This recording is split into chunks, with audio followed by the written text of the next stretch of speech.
All right, good morning. Let's go ahead and get started. I appreciate so much that you are here. If I'm being honest, when we dreamt this vision of a First Gen Summit, I was gonna be so happy if we had 30 people.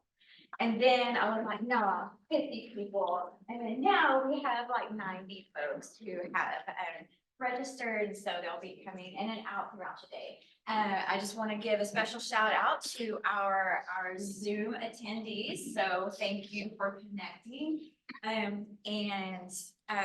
So we're going to get started. And I'd like to introduce Dr. Sherry Finn to give opening remarks. And let me just say, literally, if it weren't for Dr. Ben and President Hurley and them elevating First Gen success, we wouldn't be here today. And I really just cannot say enough about that support and that mentoring. And anyhow, I just appreciate you and appreciate you and welcoming everybody. Thank you, Jenny. Jenny looks like a boss, doesn't she?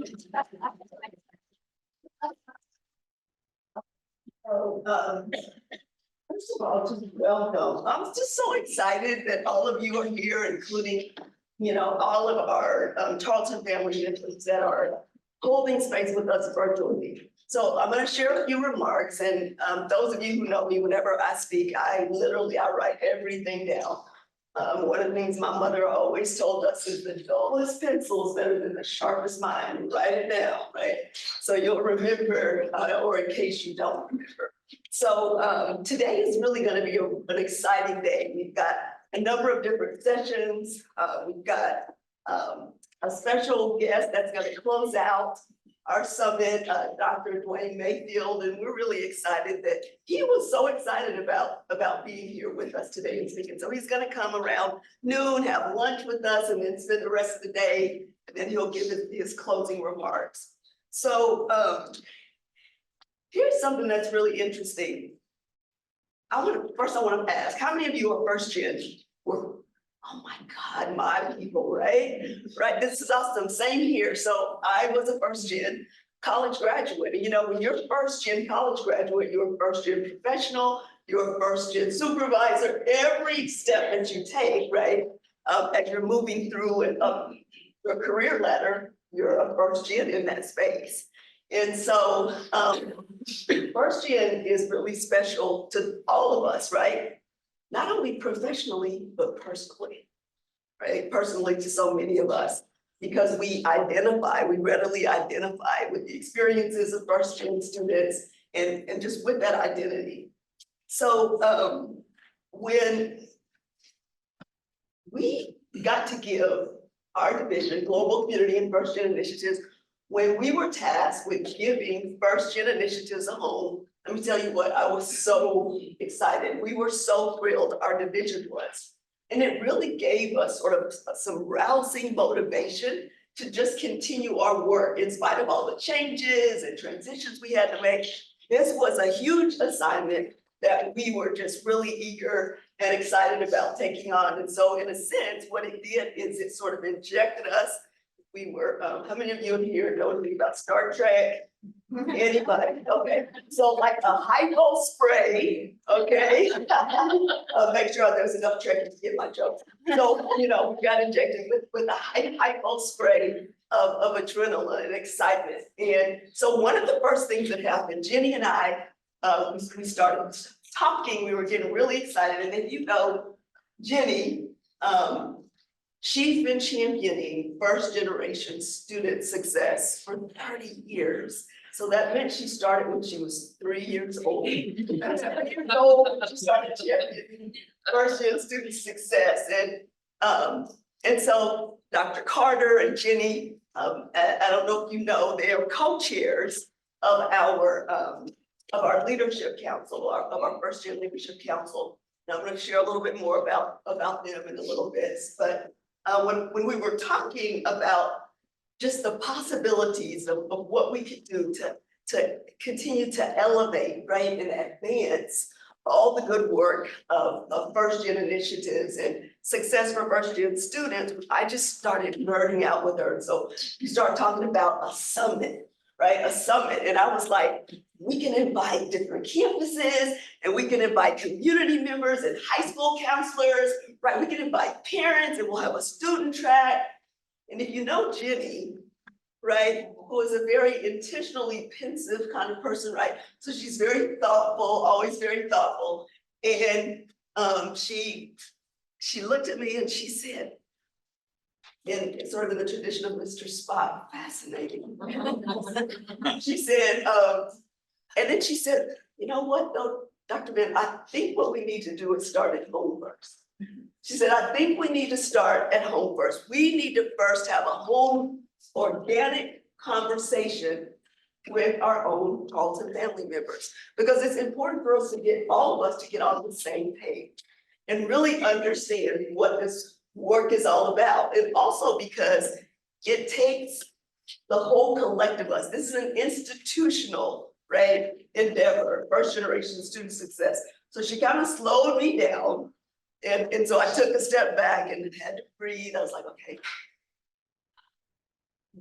okay, you're right, right? And so I was really glad that she had that perspective.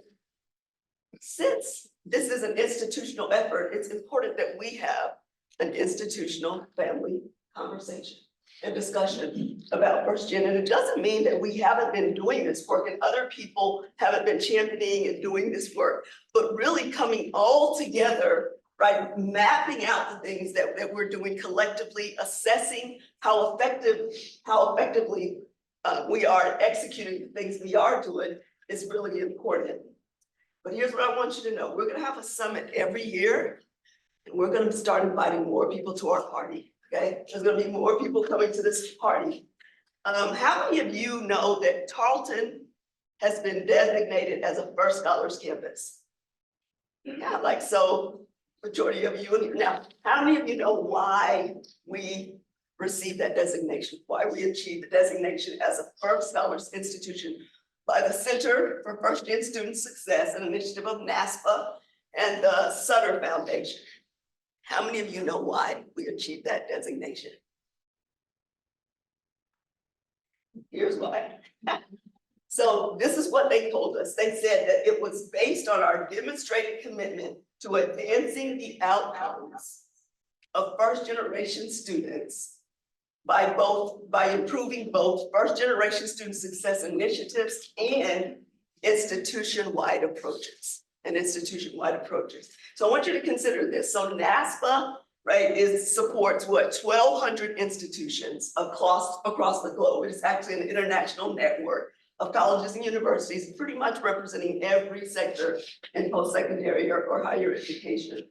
And the Center for First Gen Student Success and the Sutter Foundation, they have a mission to ensure that first generation student success is effectively and equitably, right, advanced across every level of first gen experience. So that's in the academic realm, right, in the educational experience, career-wise, as well as life. And so we have a partnership with the Center for First Gen Student Success.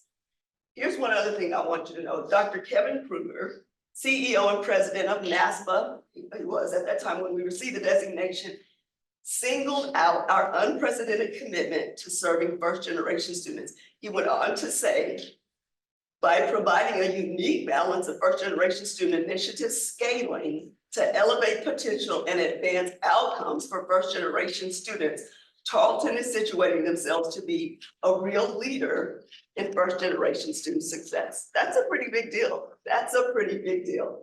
So our designation as a First Scholars campus and our partnership with the center and the foundation, the Sutter Foundation, comes with some really good benefits. And I want to tell you what those are, what we get through that partnership. So they provide us with very direct support, diagnostic tools that enable us to do university-wide assessments that will allow us to have some really good critical insight at the institutional level, sort of that macro, but also they drill down to that micro level as well. Robust data sharing, so there's a national repository of data related to first generation student best practices. And so we're able to have access to that repository. They also provide an expert coach that works directly with us. And they help us to advance our actionable priorities each step of the way. They provide customized solutions and continuous improvement plans, personalized specifically for the purposes of helping us, Tarleton, meet its specific, helping us to meet our specific goals and objectives. So one of the best practices is to have a council that helps us take the lead on these initiatives, right? And so that was one of the first things that we were able to do, is create the first Scholars Leadership Advisory Council to help us lead our efforts. And so I want to just recognize the members of that council. So Provost Stearns and I serve as the cabinet level members that provide support to the council. Our two co-chairs, so our co-chairs, Dr. Carter and Jenny Watts. We also have other members. Where is John Duarte? I thought I saw him come in. One of our members, Juana Mancata, and she is LaFest Town, so we all affectionately call Mama T. Let's see, Mike Barnett. I don't know if he's here this morning, but Mike Barnett is also one of our members. And I want to give a special shout out to Dr. Waddell. I want to give a special shout out to her because she's been doing lots of ex officio work in supporting us. So I just want to appreciate you. Thank you so much.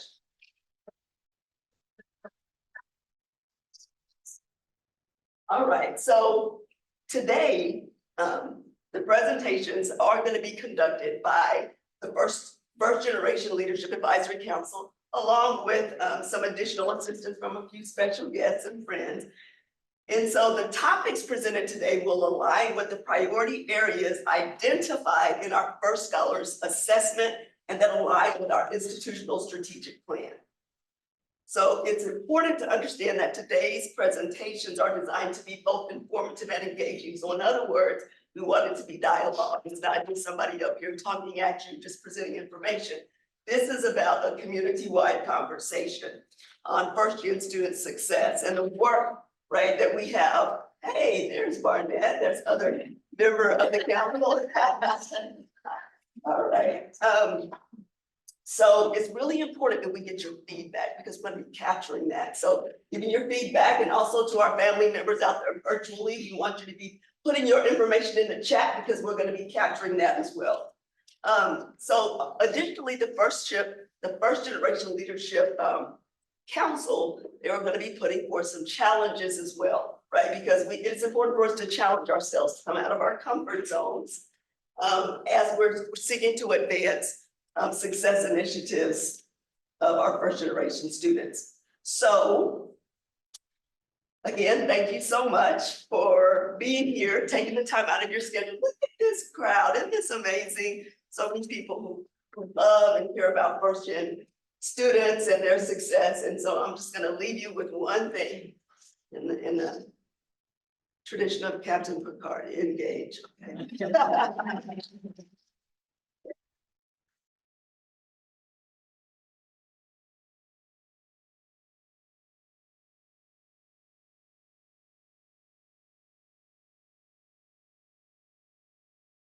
Thank you, Dr. Ben. I appreciate that.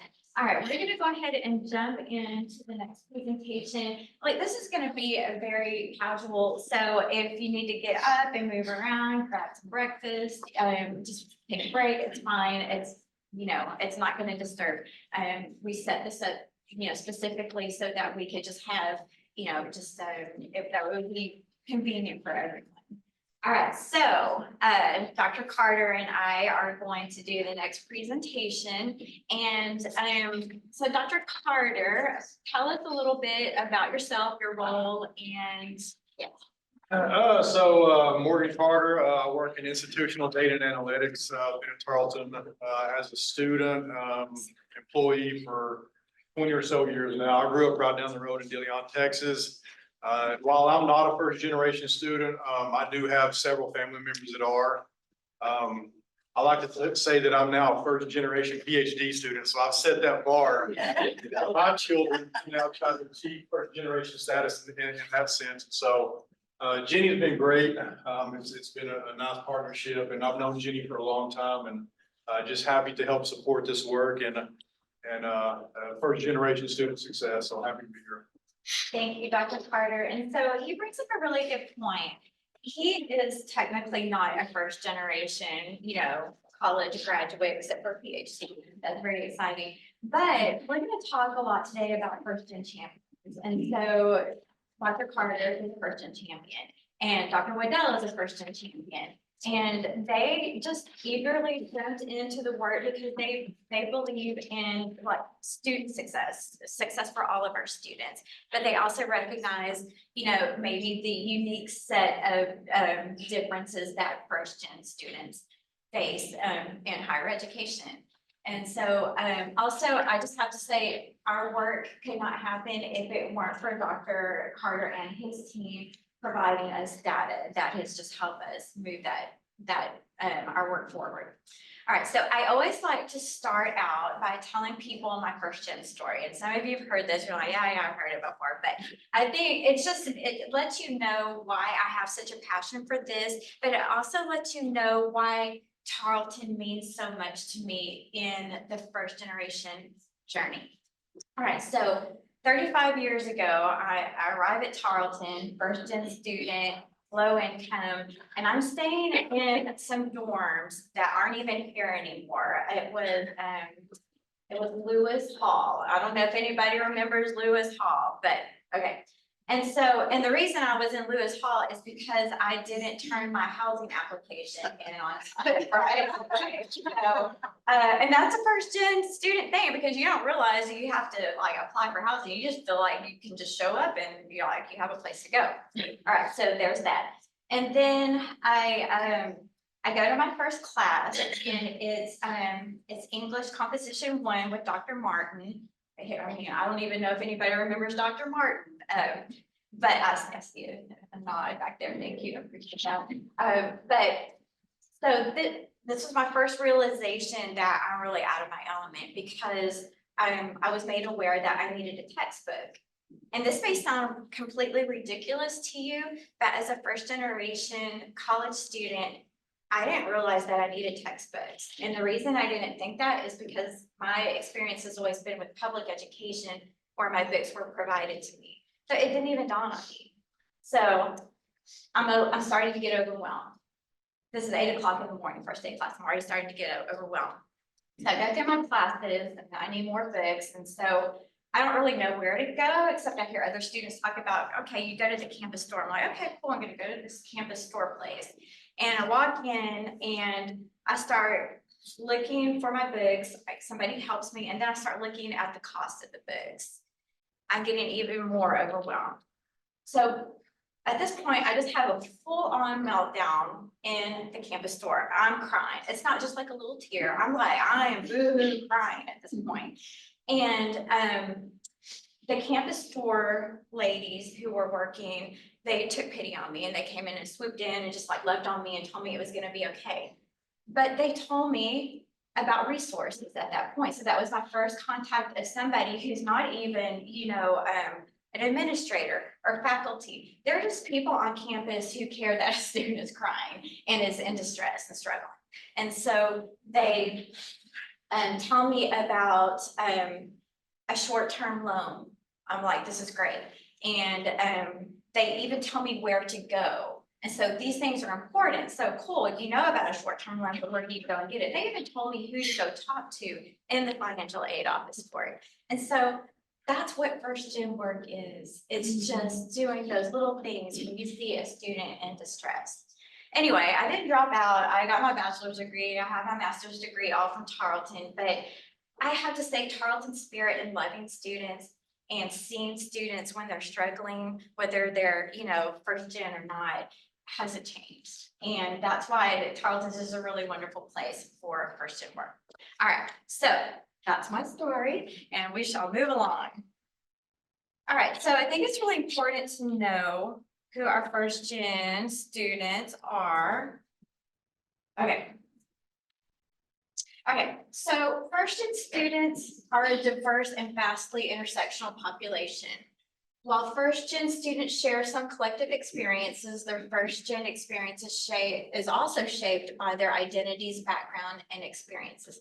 So one thing as we're working through today, I just want us to be cautious and not to overgeneralize. All first gen students or their experiences. Like my first gen experience is gonna be different than Lana's or Ms. Towns, or Dr. Ben's. And so we all just have that different perspective as we work through that. Thank you. Okay, so at Tarleton, we define first gen college students as, we use the Department of Education's definition. And I think we probably do that because that's what our TRIO program do. We've had our TRIO programs for almost 50 years. So it's defined as neither parent or guardian have earned a baccalaureate degree. All right, so some benefits of having a definition, because apparently when we went to the First Scholar Summit, there was all this conversation and debate about how does your institution define first gen? Well, I feel like we haven't really had that struggle where other institutions do. So one benefit is that Tarleton has always utilized this definition. And I think the biggest benefit is that our data is very consistent and has been consistent for literally decades. Some challenges that we have, and I've been doing this work a long time, and I'm still learning things. But one of our challenges is communicating to students what a first gen student is. And so this is how I learned this the hard way. The last few years when we go out and we do campus events, and we invite first gen students, and maybe we're giving out donuts or engaging students as they walk by. And I say, hey, are you a first gen student? And they're like, no, or they're like, I don't know. And so finally, I started asking questions to those who said, I don't know. I'm like, well, tell me a little bit more about that. And so students were thinking sometimes that maybe if their parent went to college for a little bit, but maybe didn't finish, that they weren't a first gen student. Or if their older sibling that would say to me, I'm not a first gen college student, but my older sibling is. I'm like, okay, so things are starting to make sense to me, because I was like, I know half of you have got to be first gen. Like, our data tells us this, like, what is going on? So we need to better communicate to our students, like, what it is that to be. All right. Also framing it in asset language, because I don't like when I'm communicating out to students and families that, like, well, your parents don't have a bachelor's degree, that's why you're first gen students. I don't say that. I like to say instead, we consider first gen students to be the first in your family to potentially earn a bachelor's degree. So that's just a much more positive asset way to frame that. And so anyway, but those are some just of our initial benefits and challenges of just the definition of first gen student. Okay, so we are going to have a little bit of discussion. I do need our moderator to keep us on track. Okay, so as Dr. Ben said, this is a dialogue. So let's talk about how the parent guardian level from the secondary completion is relevant to the first gen student experience. So we have conversations, have a lot to unpack. Yes. I know for me being a Christian student here at Tarleton, it was not knowing who to ask what question to. And I couldn't ask my parents, who do I go to for this? And so having to find that support. And so I think having a parent that's supportive is super important, but there's a level of understanding that I think was missing. That's fair. And I think a common misconception is that the parent does not care about the child's education and that they're not invested in their child's education, but on the contrary, it's more they don't have the knowledge, the college going knowledge versus the care or desire for their child to attend college. And so I think that's one of the main things that we need to target, to say, hey, we know you like and want your child to go to college and succeed. Let me help you also. Yeah, and helping them feel inclusive, parents feeling inclusive, because you're right, they do want to be involved. And I know that's something that Mike Barnett and his team will be able to talk about when we talk about orientations and things like that. But yeah, absolutely. Yes. I know my mother she felt intimidated sometimes because there's a lot of jargony talk on college campuses, and she wouldn't know sometimes what people were talking about. And so it would make her somewhat hesitant to ask questions. Or she didn't always feel like she belonged in that space, even though she wanted me to belong in that space and my siblings. What's often missing for first generation students and particularly their families is the notion of tacit knowledge. This type of knowledge that you just know from experience, but if you've never experienced it, it's hard to write down. So all the brochures and all the websites will help you because this is stuff you can't write down. It's stuff you have to experience, and that's missing for your first gen population of families. And that speaks to our TRIO work, and probably one of the most important things that our pre-college TRIO programs do. And pre-college means they're high school, sometimes middle school students.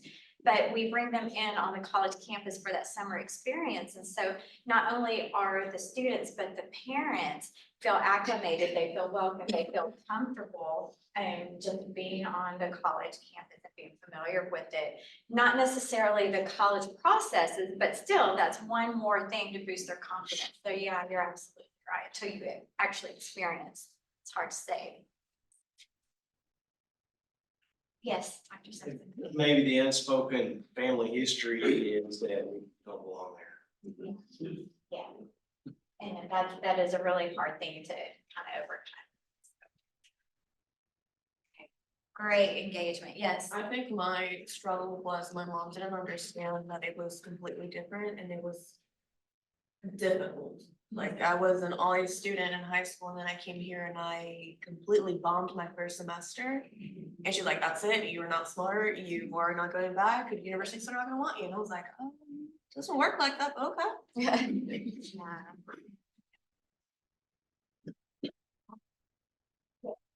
Some of the parents I've worked with don't understand what the test scores mean and why their children have to go take the remedial courses, or if they have their child can go into calculus right off the bat. I mean, they don't understand what any of it means. Yeah.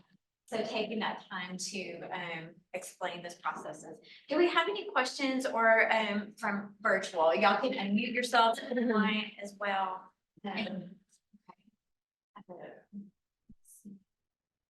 Anything else before we move along? I think oftentimes the parent also, based on their experience with education, either good or bad, they believe that that's gonna be their child's experience as well. And so if they've had a negative experience, they might come in also saying, hey, remember, they're not your friend. Remember, they're not gonna support you. Remember that, because that's what they may have experienced. So that could also be another factor that goes in effect with the student experience.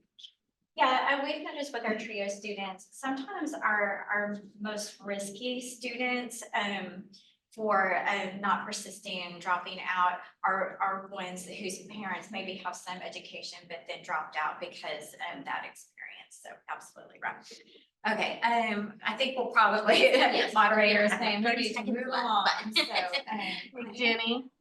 is just a little bit in case somebody wants to. Okay.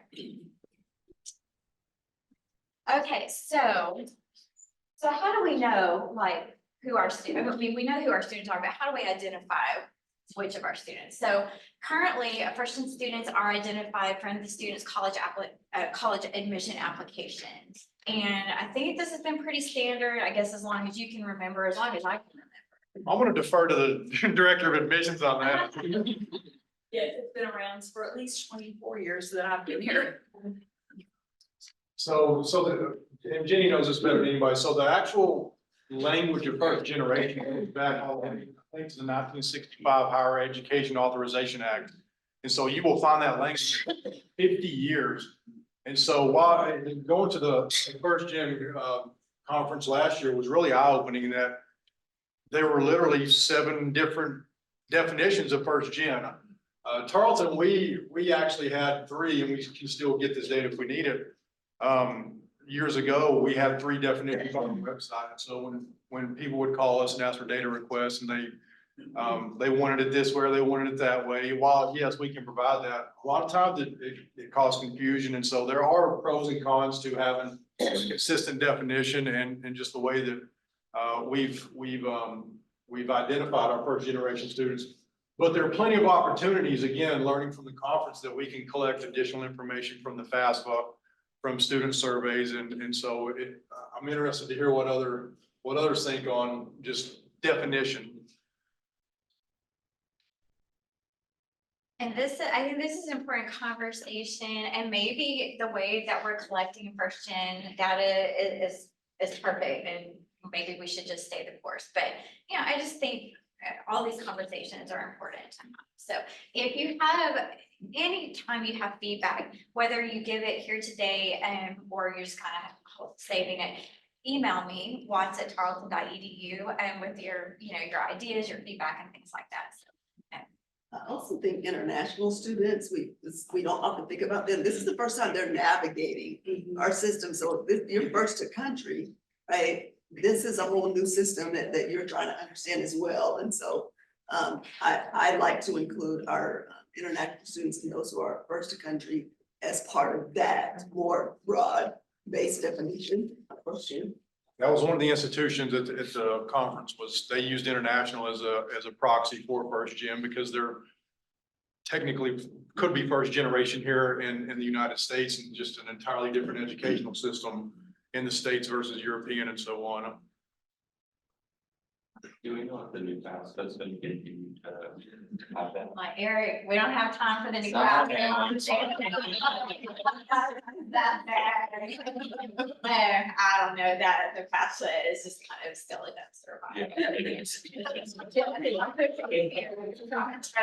My voice is horrible right now because of allergies, but in every orientation, Dr. Hurley always asks parents, is this, you know, are you first gen as well, right? Like I've seen, maybe this is, and we probably are kind of doing that, but it could be, should we survey our parents to see which parents are first generations?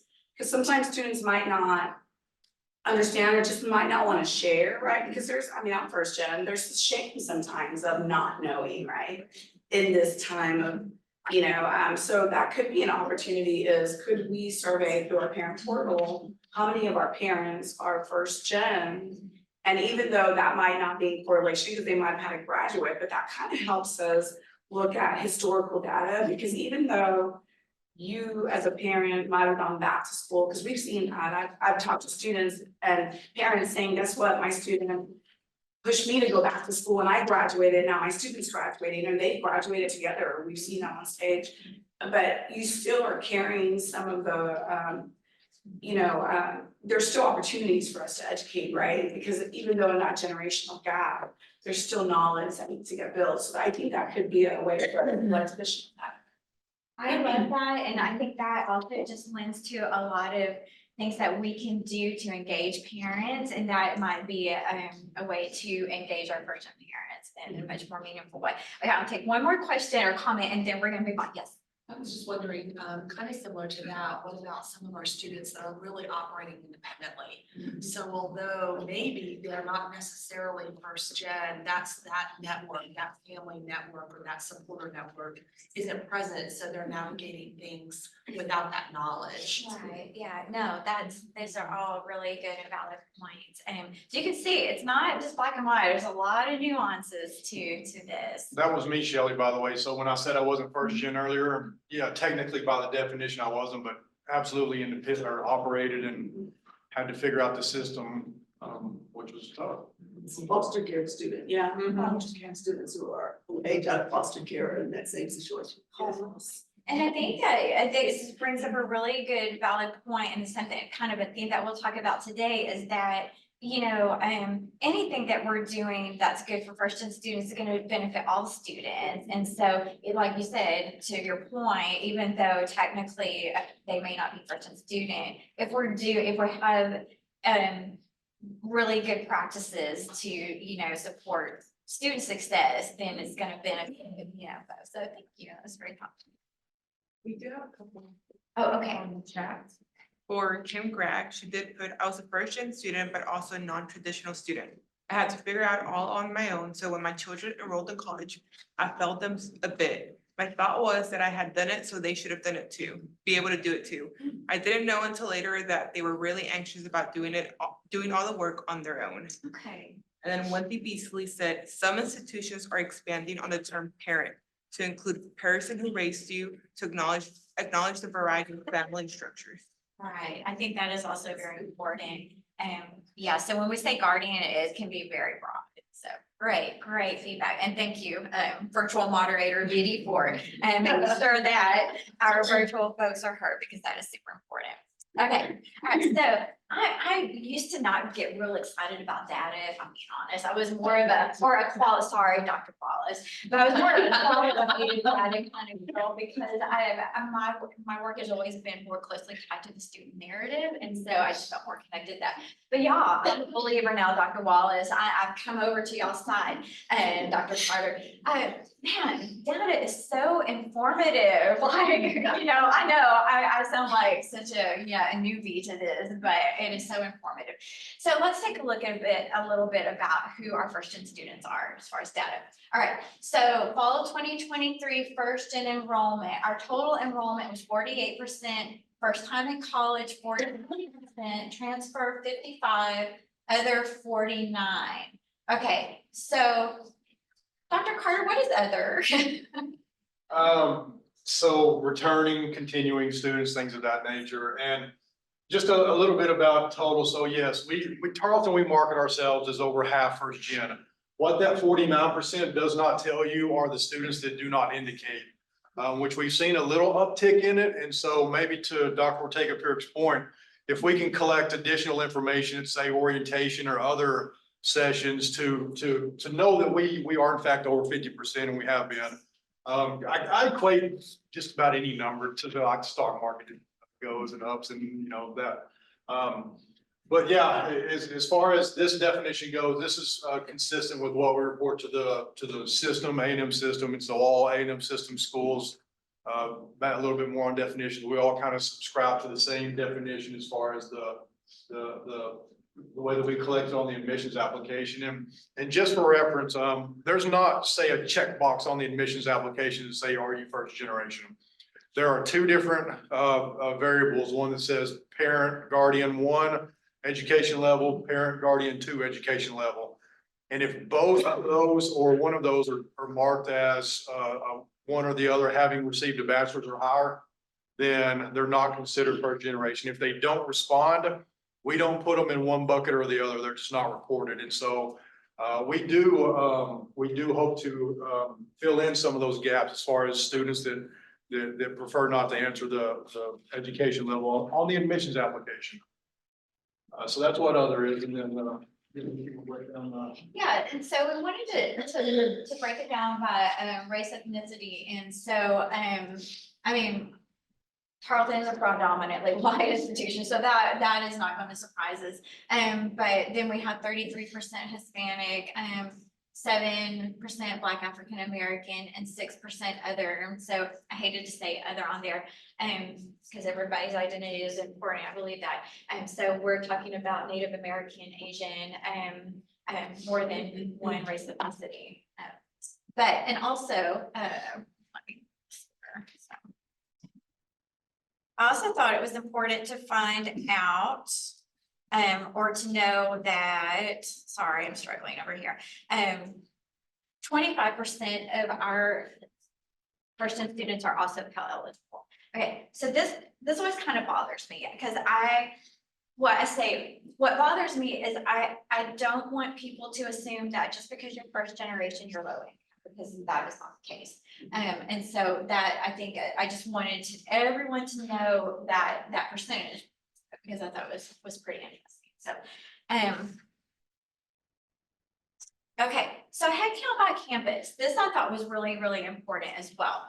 And so, we have a headcount on this, like table, but then we have percentages, and I thought our percentages were like especially interesting. So Fort Worth campus, 62% of the students enrolled there are first gen. Our online, 57, Relish, 34, Stephenville, 45, which is about what we expect, but Waco is almost 70%. And I was surprised, but not surprised by Waco, because anytime we do something first gen on that campus, man, those people are they're like excited. And so it makes sense because we are their people. And so, but I think this data is especially important as, we're expanding our services on other campuses, and just keeping in mind that, on some of these campuses, a majority of them are going to be first generation college students. How are we communicating with them? How are we letting them know about our resources? What does it look like in the classroom? And for faculty, I really hope that you will come back and engage at 1:30 with our faculty and academic classroom aspect of it. We'll have a chance to kind of debrief about this. But let's get through the data first. I just want to make sure that we have plenty of time. Okay, so then we also looked at where are our students, like what academic colleges and what are they majoring in, our first gen students. And so this is sort of a breakdown of that as well.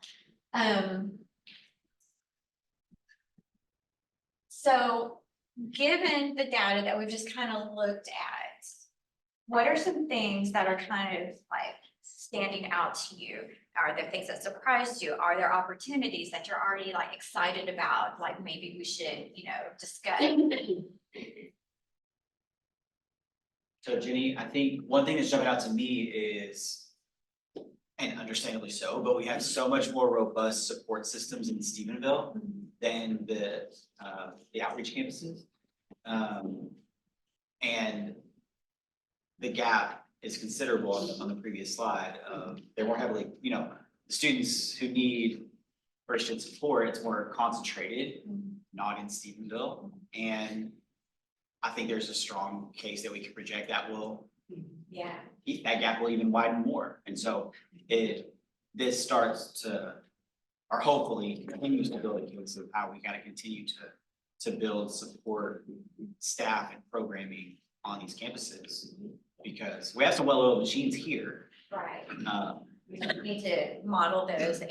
And then they need work, but it may be even more lifting needed in Fort Worth specifically, and also Waco.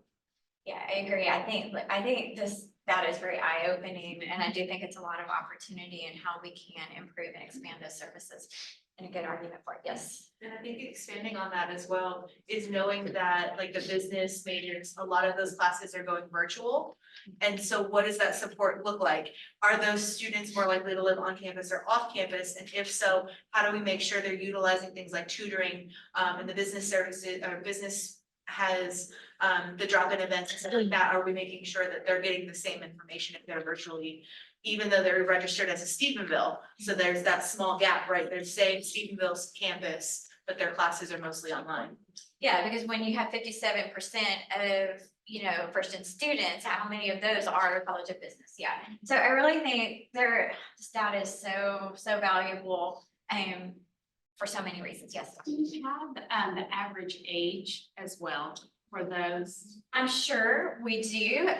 We don't have it readily available. I just wonder, the services may look different if the average age is 32 versus 20. Absolutely. That's why I was gonna mention, I'm sorry. To her point, and I can speak from a personal experience as well as professionally, because these are the students these are my students that I specifically work with. And there is a huge disconnect because like even for me, I had no idea what a first gen student was. I didn't know that there was help. I didn't know. I was very fortunate that I met some 20-year-olds in my classes who helped me.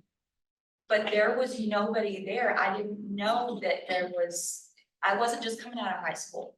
A lot of these students, they're not just coming out of high school, not only are they first gen, they're trying to get their kids in. They don't know where to start with best, and so not being able to reach them to say, there are these resources in addition to, it makes it very difficult because they don't know to say, that's who I am. Do we have any virtual? Okay, Eric, did you have? Oh, I was just piggybacking off what she said. I mean, with the services I provide, I find that a majority are Fort Worth and Waco. I mean, with childcare services, 90% of mine are Fort Worth and Waco because they're the non-traditional 32-year-old who might, you know, has 2 kids and a family and a full-time job, and they don't either, like you say, know where the first gen is. But those services just look different than serving an 18-year-old who is coming fresh out of college or high school to college. So, this is probably where Dr. Carter can probably, you know, lend more, but like, what other data would you be, now that you kind of have a taste of what is possible with data, what other data do you think that you might be interested in learning?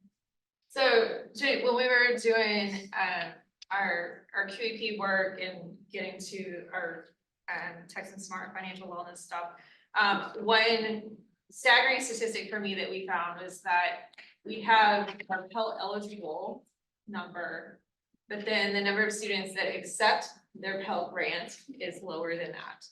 And when we would talk to some of those students, a lot of them would say, my parents told me not to. So understanding the grants and I, you know, educating the student and educating the family on that, but that broke my heart that we have Pell eligible students walking around this campus not accepting the money. Yeah, I mean, it wouldn't even dawn on me that was happening. Yeah.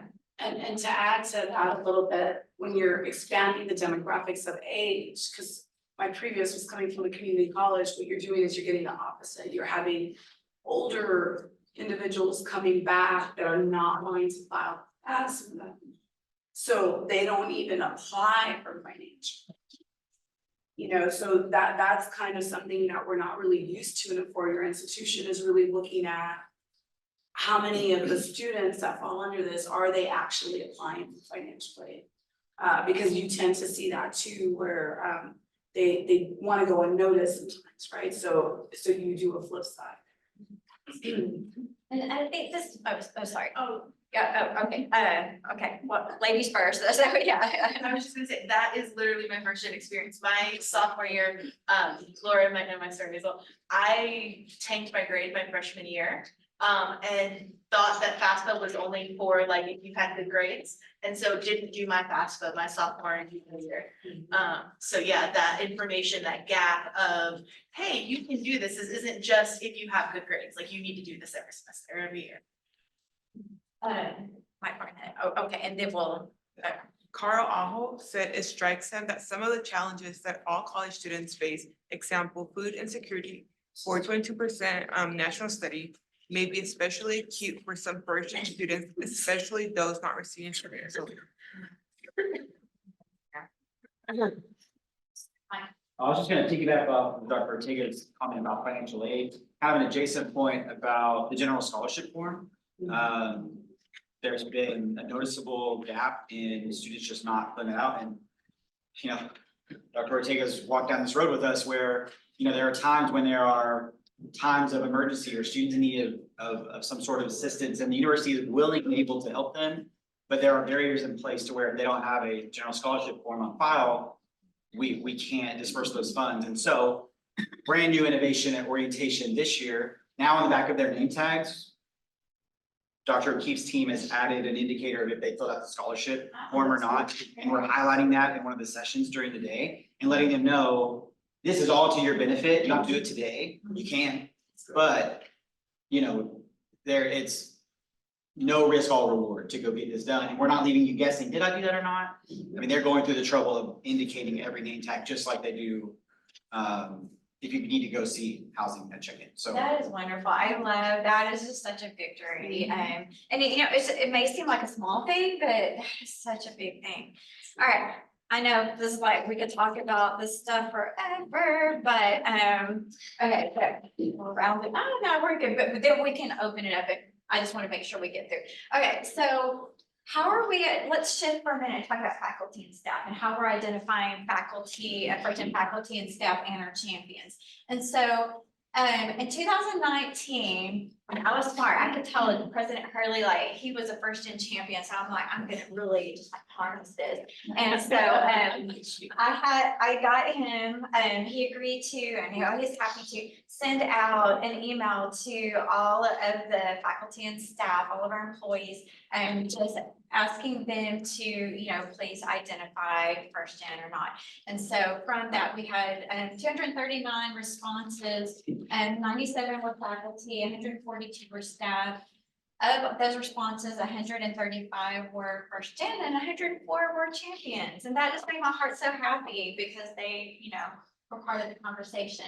All right, and then some Morgan's like, you know, it's been a while. I'm sorry, Dr. Carter. I know, like, he's so honest. He's like, oh, that PhD thing. I mean, but I do like, I mean, you're just like, you're you and you're on. Hey, but he's like, you know, we probably should like update that. And so you want to talk a little bit about the survey and the employee. So we launched the survey, what, 2 months ago, maybe?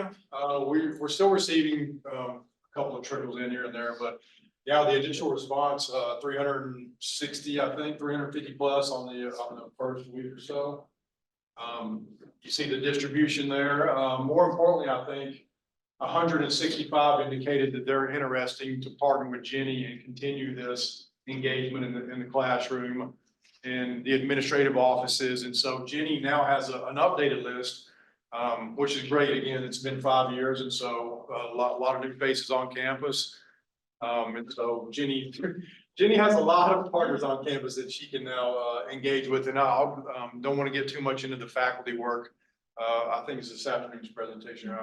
But yeah, so if anybody did not fill out the survey or just knows of anybody that would be interested in partnering with Jenny in first generation initiatives in their area, please let her know. And we'll continue to administer this survey over a couple of years. And then we started to explore the employee onboarding survey. So you see 5 years is a pretty large gap to collect data.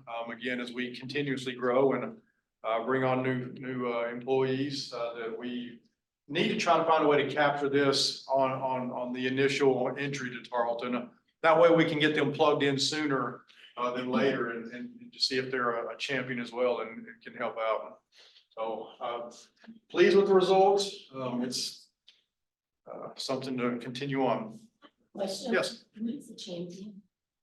Yeah, no, it's a good question. A champion is somebody who's aren't technically a first gen graduate.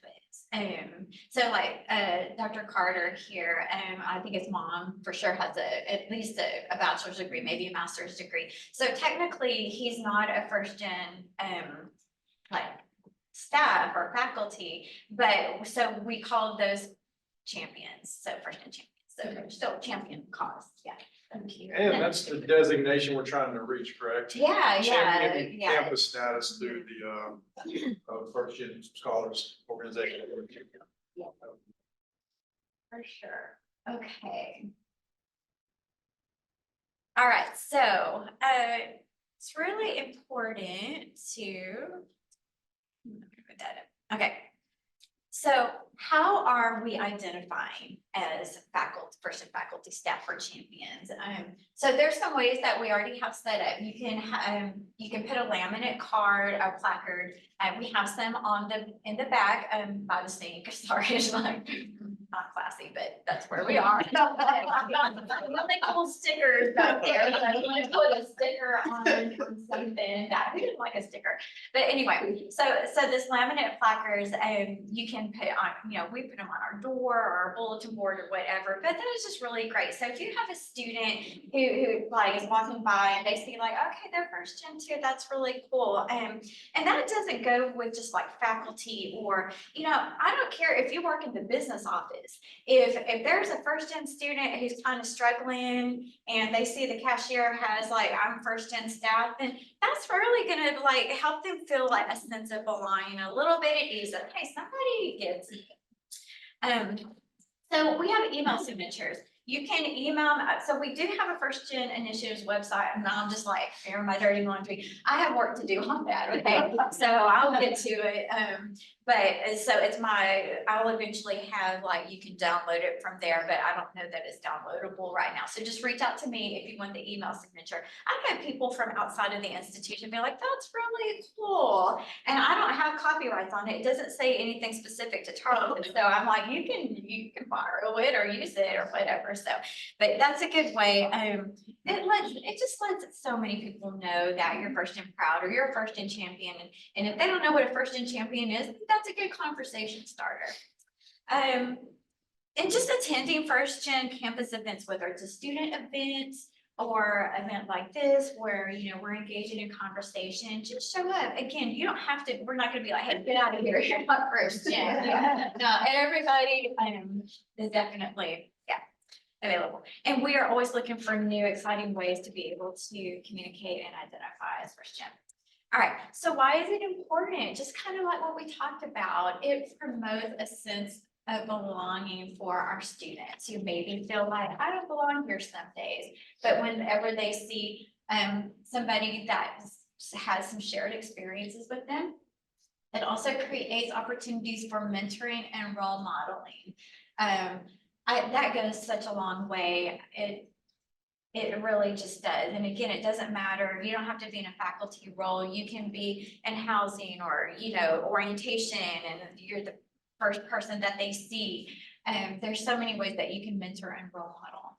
And then just being approachable for students to ask questions that they normally wouldn't ask, or they're afraid to ask because people might think that's, you know, silly. So those are the reasons why it's really important to identify. I think we're closing in for more discussion, not quite. Okay, let's talk about it. So Dr. Ben spoke about this in the opening remarks. Like, being first gen doesn't mean you're a first gen graduate. It means you're a first gen professional or you're a first gen PhD.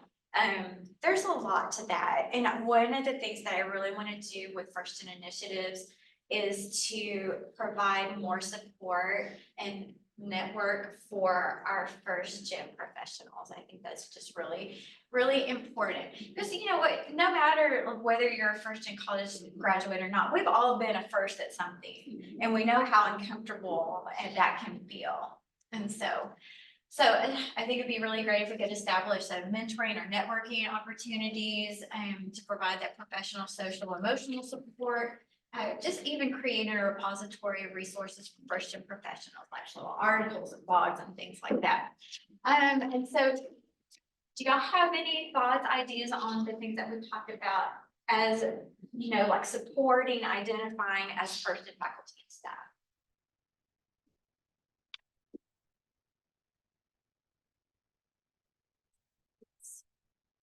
All right, any other conversations that maybe we didn't? We have about 5 more minutes. So is there something that we feel like we didn't really get to finish talking about? And that's fine, because we have a lot of other really great sessions. This is just kind of an overview. And so now we're going to be able to kind of delve a little bit deeper into some of these other areas. I have a question about your data. Yes. Is your website gonna have that where we can, like, as you're building a website, are you gonna have some way we could maybe even have like a right? dashboard where we can pull up things that are? Oh, I don't know that. Yeah. That could get dangerous. Sorry, wanting data. I think I'll let you speak to this, but I'm assuming they would probably need to ask y'all. Yeah, so good question. We Tarleton, we're going through a transition process, so we've had a public Tableau dashboard for 7 or 8 years now. We've been manually feeding that dashboard data. We don't pay for it. A couple of years ago, we moved to a product and a paid product that we built several different dashboards, one of them being a retention and persistence and graduation to have first gen indicator in it. We're now in the transition of moving all that to Power BI. Tarleton, we're a Microsoft school, And so it didn't make sense for us to continue to purchase a separate product outside of something we already have. And so more to come on the dashboards, I believe.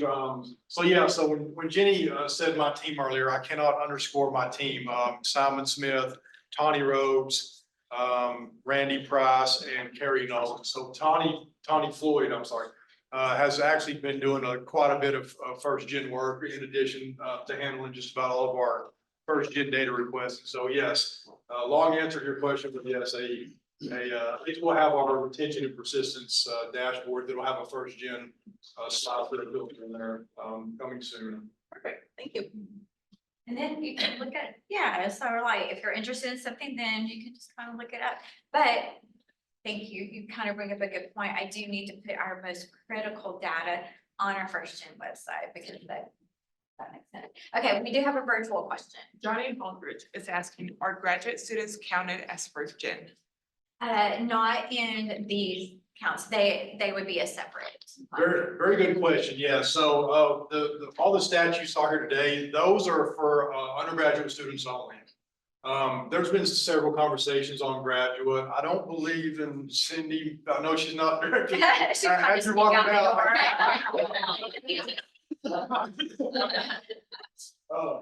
The graduate admissions application, they don't ask anything as far as parent or guardian income or then first gen stuff. I don't think so. I don't think they do either. For sure not the income. Yeah, so that is, that's an opportunity if we wanted to approach the graduate office and just ask if they wanted to include a checkbox, just something to indicate. Now, what we can do for students that graduate from Tarleton and then chose to stay here to pursue a master's degree, we can look at those students and kind of get some level of stats, but to say that 25% of our graduate students are first gen, I wouldn't be comfortable putting that out just because we don't intentionally collect that data. But it's a start. It's certainly something we can go and engage our graduate office with. We can definitely add custom questions to the applications. Okay. That might be a good balance just to see, you know, the proxy of education level versus what students perceive, or I'm sorry, applicants perceive as I'm a first gen. Follow-up conversation on that. What's that? Do that instead of the essay. Okay, well, I think that wraps it up. Again, I really hope that you can engage with us in some further conversations throughout the day. And I really just appreciate everybody being here and engaging for this. Hopefully it was informative. Right. Family and student engagement as it relates to first generation college students. And these two women that are about to present need no introduction.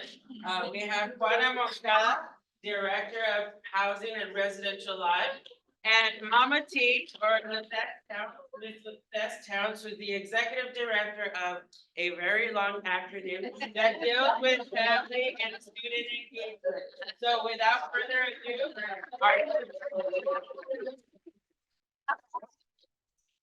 All right, Wanda, you didn't bring the music. You didn't bring Taylor so we can walk out here?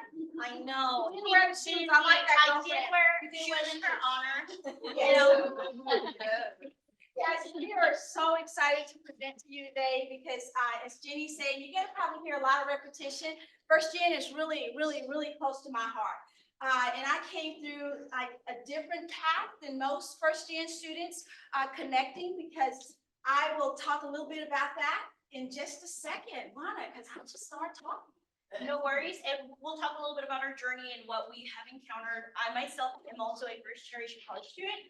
I also am a immigrant to this country. So of course, there's even more layers that we're gonna be talking about that you're gonna be learning, because that is something that your students are also experiencing. But first, we have a question for you all. Yes. And it's an activity. Hey, you know, we gotta get up and we're gonna move around, so if you'll play. So we have a question for you, and it is, what is one thing you would like to learn today about first generation college students? we have markers up here. Now, we have to be really careful because our sticky notes on the wall are also white. And because I work in facilities and housing, we're gonna be careful not making sure that we get the writing on these sticky notes, not on the wall. If not, I'm gonna get a call from being too easy. Anyways, I have markers up here, so we're gonna do maybe 3 minutes. What is one thing you would like to learn today about first generation college students? And come on up. We don't have Taylor Swift music, but I'm gonna be walking around in my Taylor Swift shoes. And also, heads up, first generation college students are in the room with us. They're supposed to be here with us. Alrighty, let's have 3 minutes. We have markers of all colors coming up. So everybody, we have some sticky pads up. Everyone,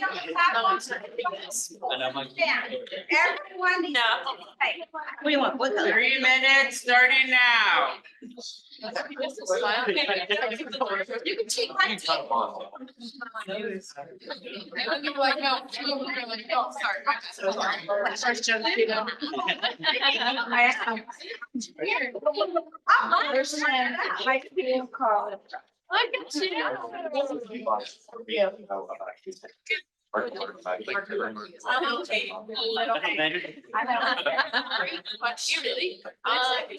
gonna let you.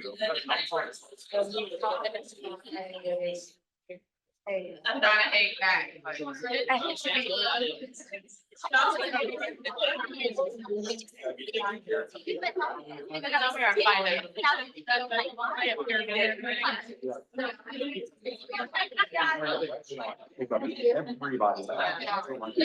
I have all the downloads.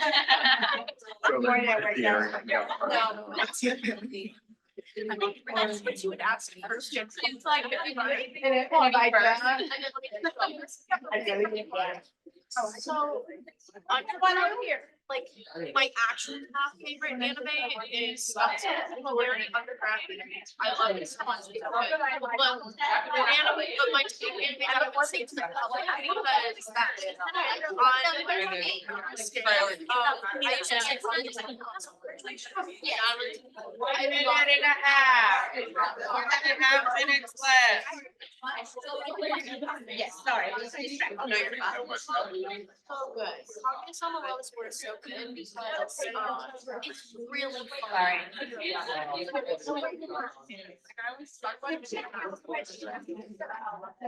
That's understandable. I mean, I haven't been able to just sit down and watch it because I'm so busy. Like, I never finished. You're like, okay. Oh, yeah. What's the first? Wait.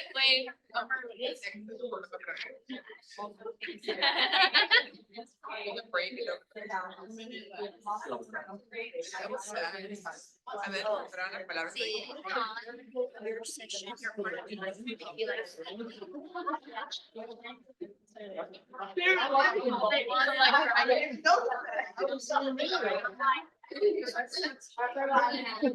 We're gonna do what's it perfect, where she like drags the chair out of the room, is that what you? And then just dramatic. Don't. No, Tuesday is not fun. I'll only look at you. I'll just stare off into space, turn my head, I'm looking at that every single day.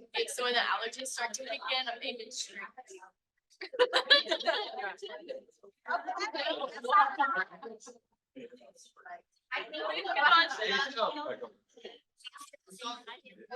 We need to make TikToks in the office. All right,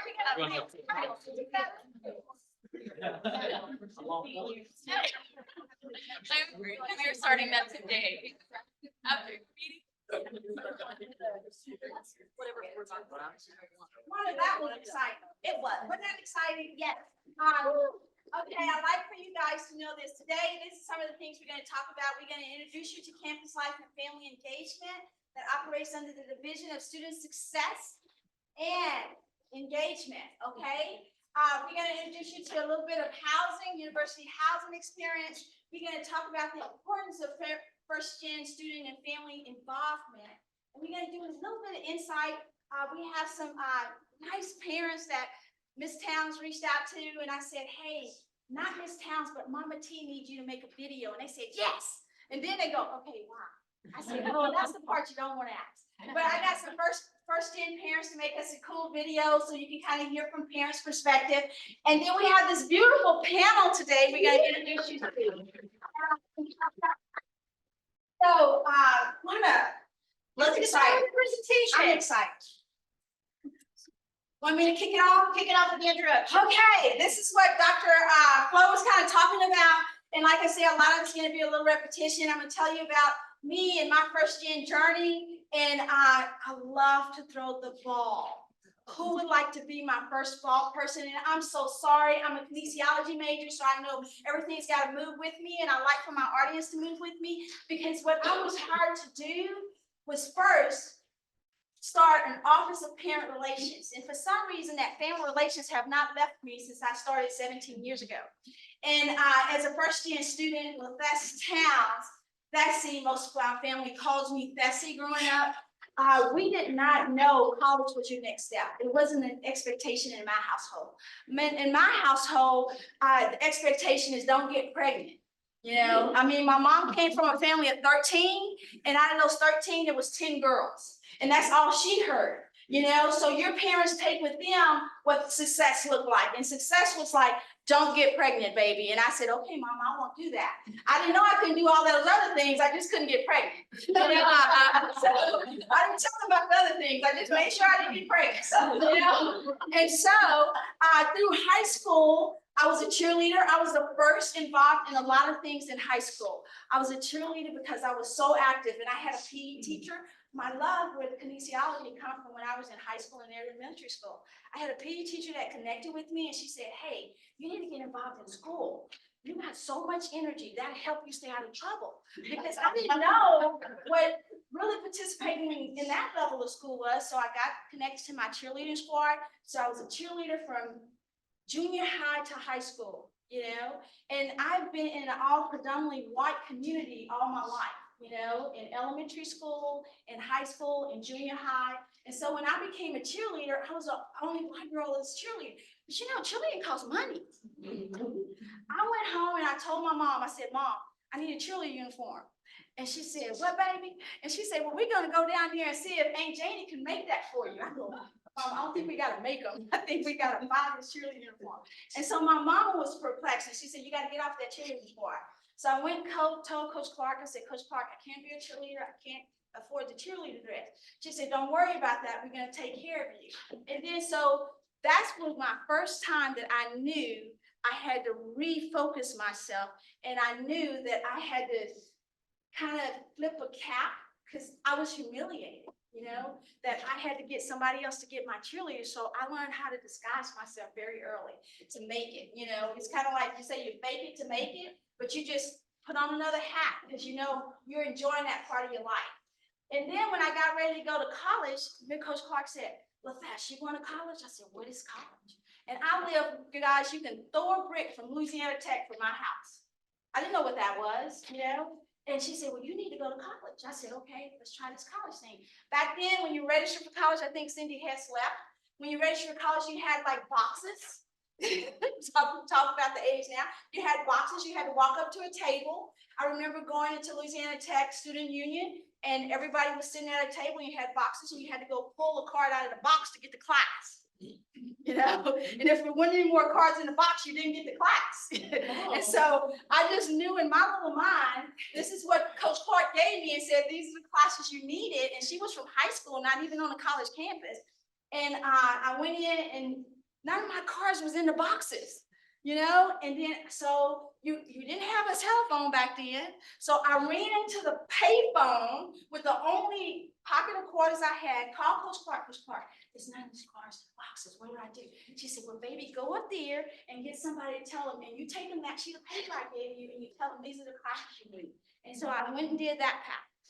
And then I figured right then, Louisiana Tech University, predominantly white institution. I don't think I saw but about 3 people who looked like me going to those boxes, and they were pulling cards, and they were dressed so nice. And I thought, okay, they didn't come where I came from, so I can't talk to them.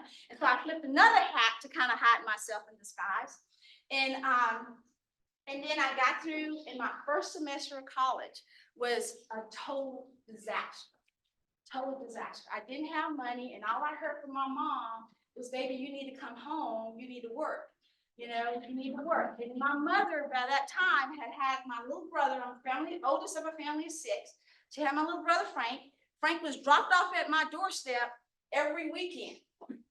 And I'm living in Kid Hall. And everybody like, you done left that baby with your mom? I go, no, it's not my baby, it's my baby. And so that was the stigma too. And so I thought, okay, this college thing is not for me. And I dropped out. My first semester, I dropped out. And I was planning on being an accountant. I was very, you know, little bragging point, I was very smart, but didn't know I was very smart, you know, so I disguised myself to know what I needed to do, and I got a CEDAR job. I don't know if anybody knew about CEDAR. It was a governmental program that students from economically disadvantaged families, they can work in an office, because all the friends I ever worked around worked at Burger King. I worked at Burger King for one day, because I talk too much. I was giving away free food. Yeah, and I was having too much fun. I worked at Sonic a week, you know, because they came in and they gave me a mop and a bucket, and it's a big concrete floor. And if you never worked at Sonic, when you close, I thought when I closed I was gonna make extra money, but when you close, you got to mop this concrete floor. I thought, you want me to do what? And so I was like, I'm not gonna do that. So I hooked in with CEDAR, and I always knew I wanted to be in the office. I wanted to do something in the office, so I got to do that. And I got to work with high school students and placing high school students in programs. And so I still had in the back of my mind I wanted to go to college, but I got married. And then I poured myself into my kids. And my college journey began once I got married, poured myself into my kids, and my kids were getting ready for college, and Chelsea was checking off the boxes. And that box is so important. It triggered in my head. My husband was checking out more boxes because he was an admin learner. He had his undergrad, he had 3 masters, he has a superintendent certificate, you know, and I was just like, what's going on here? He's checking out more boxes than me. So being a competitive person, I thought, oh, I gotta get some boxes checked off.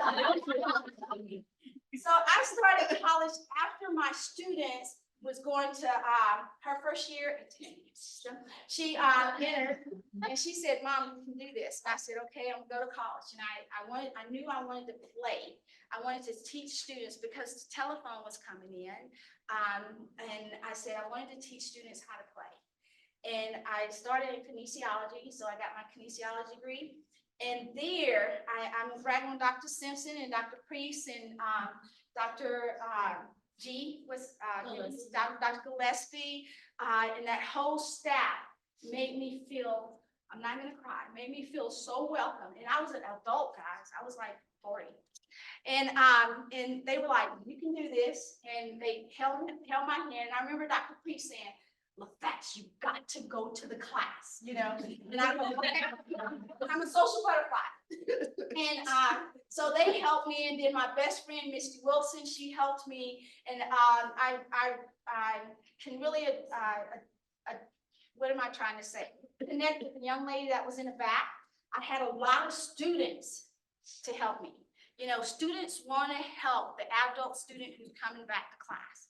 But in my AP class, you know, I had a lot of nurses, and they would say, just don't talk. I go, why? You gotta ask the question. I don't understand what he's saying. And then I remember asking a question, and I think he's since retired. He used to have a ponytail on the back of his head, and he wore a little ponytail. He used to sit up in a chair, and he used to read a paper while he talked to us. Do you remember who that was? AP class. And so he would say, and I would ask the question. He said, young lady, you gotta quit asking questions. You're in college now. I said, what does that mean? You know? And so he said, you've got to figure out how to listen to your lecture, how to take notes. And I had a couple of our kinesiology majors, which you guys think all football players are just here to be jocks. I had a couple of football players to help really walk me through kinesiology. I was so proud to be their partners and work together. I learned to swim, you know, in a class. And so, but this is the important thing I want you to take away. Sometimes your first gen students come in a different way, because I quit because I knew I had to work. And I knew I was successful because I didn't get pregnant. You know, I didn't know about financial aid, and so my passion with our first-gen students here is getting them to relax. I enjoy helping people to relax. All through orientation, I want at the aha moment with the parent who can relax and say, okay, my kid's gonna be okay. Go see Mama T when you leave. When I leave, go see Mama T. Because it's so important for us to get outside of our higher education jargon, to bring it down to that next level, to help students want to come to us and help students want to find the resources.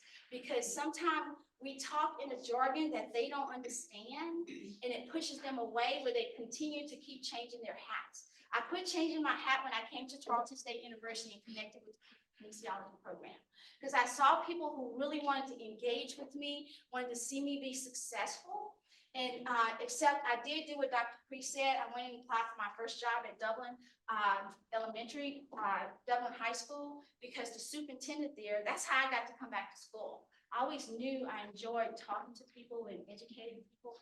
And I came on, what is it called?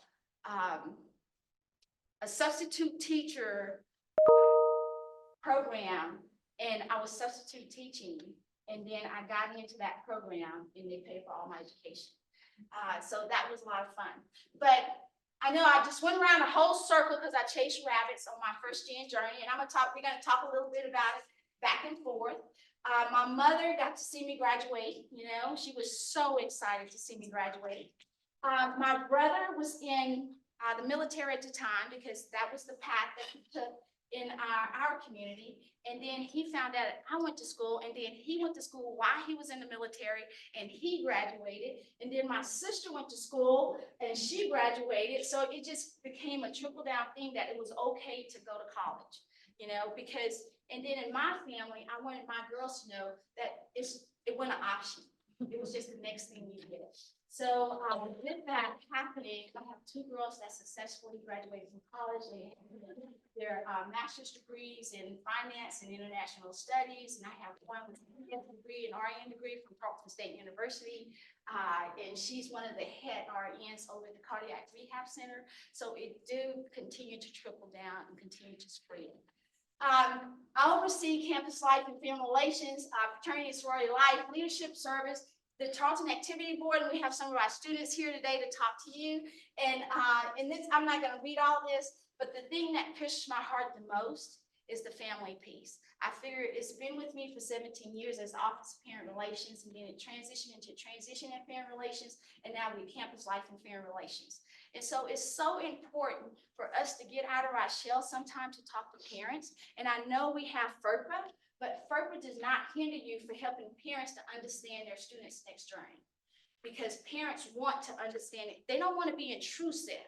They want to be involved. And they don't want to take over your job and tell you what to do. They want to be there in that part with their student because they are so excited. They just don't understand our jargon. Okay, Juana. Hello, everybody. So my name is Juana. I am the Director of University Housing and Residence Life Experience. And Ms. Towns talked to you a lot about, you know, the family aspect. I'm going to also talk a little bit about family aspect, but also the engagement piece, because that was one of the reasons that, you know, I was able to graduate, that I was able to be here. So I am the daughter of two phenomenal immigrants that immigrated to the United States, left their complete life in Mexico, and moved here for us to, you know, my siblings and I, to encounter the American education dream. Not really the American dream, the education dream. They saw what, you know, what was available in our home country, and they didn't like it. They wanted something best for us, and here we are. My father never went to school, not a single day, and he was able to have a whole business in Mexico to afford for us to come to the United States. My mother, nurse, she, you know, had a education, but it was not, you know, going to college, not anything related to what we do here at Tarleton. So that's something that we had to navigate. So fast forward to being here the first day of my college career, and we are moving in and we bring the minimum because my parents really think that I was gonna look at the room, settle down a little bit, and then just drive back home with them, right? That was the plan. And, you know, I walked into Honeywell Hall. It's one of the reasons that I love everything that the housing department does, and here we are, you know, a few years later. Me working in this department, was because the moment that I saw at that time, the RLs, the conversations they were having with me, the impact that the hall directors, the director, the assistant director, I think the director at that time, Dr. Wallace, calling you out, I remember meeting her, meeting Michelle. It changes you, right? I went from thinking that I'm gonna go home every weekend, which I kind of did the first semester, to saying, I wanna do what they're doing. I wanna be here, I wanna engage with the students, I wanna talk to the students. While I was doing that, I was also having to have conversations at home with, I can't come home on the weekends, or I can't go to your appointment, mom, with you to do all of these things. And I did that all the way to even, you know, around COVID time. I'm not gonna speak into it a lot, but during that time, that's when my parents became a little bit more independent because I couldn't go in and do stuff with them or my siblings. And so they had to learn and do all those things. But during that, most of my educational time, I was supporting myself, supporting my siblings, sometimes economically as well, right? Like, you know, as immigrant parents, like my parents you know, the jobs that they used to be able to have in Mexico wasn't what they were, you know, able to have here because they did not have degrees. They did not have that. And so it was a very, very long journey for me. And I will share with you that I'm so lucky today to be presenting with the one person that I remember in my undergrad years asked me, what is your life story? And she asked me, and I'm not gonna tear up, but she asked me all the way from like what was kindergarten like for you? What was junior high for you? And I remember that was the first time somebody had asked me that. And then I remember sharing, and I was working at the information desk during this time under Donna Strohmeyer. And I remember she passed by in purple, just the feeling that she lit up the room, and that's Miss Towns. I don't know if y'all know who I'm talking about. And I remember saying, I want to do what you do. I want to do that. And I want to work with you. And here we are. Every day that I get to work with her and a lot of other individuals that I mentioned before, I am so lucky. Right now, one thing that I'll share with you is I am very lucky. I oversee a department that has 12 facilities in 9 neighborhoods, 106 residential leaders, and they are amazing. And they're here. One of our RLs is here who has been an RL for 2 years, so you'll get to hear a little bit about her engagement and what we do with our students within housing. But also her experience as a first-gen student. But thank you for being here. So many emotions, tears, but let's move on. We found out that most of our students, we really, when one of us, I started doing this, and when Jenny was talking to us, I said, you know, I don't think we really do anything special for first-gen students. We got to looking around, and Jenny, I'm like you, I don't do the data things. I stay in my lane, you know? And so we said we're gonna just overarch because our programs are for all our students. And we're gonna look at some more things here later, but the text and trail transcript, I found out from some of our students, they don't understand what that is. They don't understand through their journey through college, you're already building an awesome resume, you know? And I had Dr. P to kind of put that in my mind. Towns, you're already building an awesome resume and use what you're good at. And what I was good at was raising kids. I'm not gonna lie. I did a pretty successful job with my 2, and then my brothers and sisters, you know? So I thought that's what I'm good at. So I'm gonna stay in that family zone. And when Coach Hearn called me and he said, Ms. Towns, I need you to build a family program for us. I thought, okay, that sounds pretty exciting. And so I did that, and that merged into the Office of Parent Relations. And then when we started thinking about a couple of years ago, Dr. Wallace was part of that team a couple of years ago, and we say, how do we get students to build their resume? And it's the Texas Trail transcript, okay? Does anybody in here know what the Texas Trail transcript is? I'm throwing you a ball. What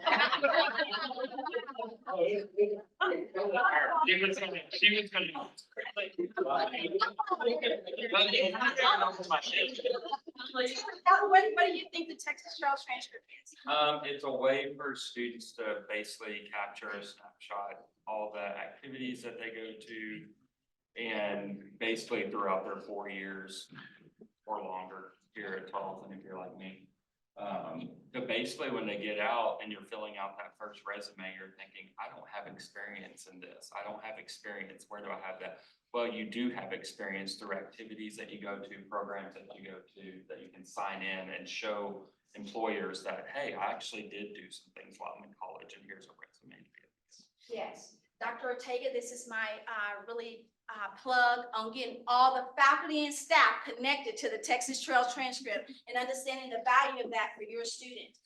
Then TAB is our activity board, so we're really excited to have some of our activity board people here to work with you today and talk to you, and you'll be able to give them some questions.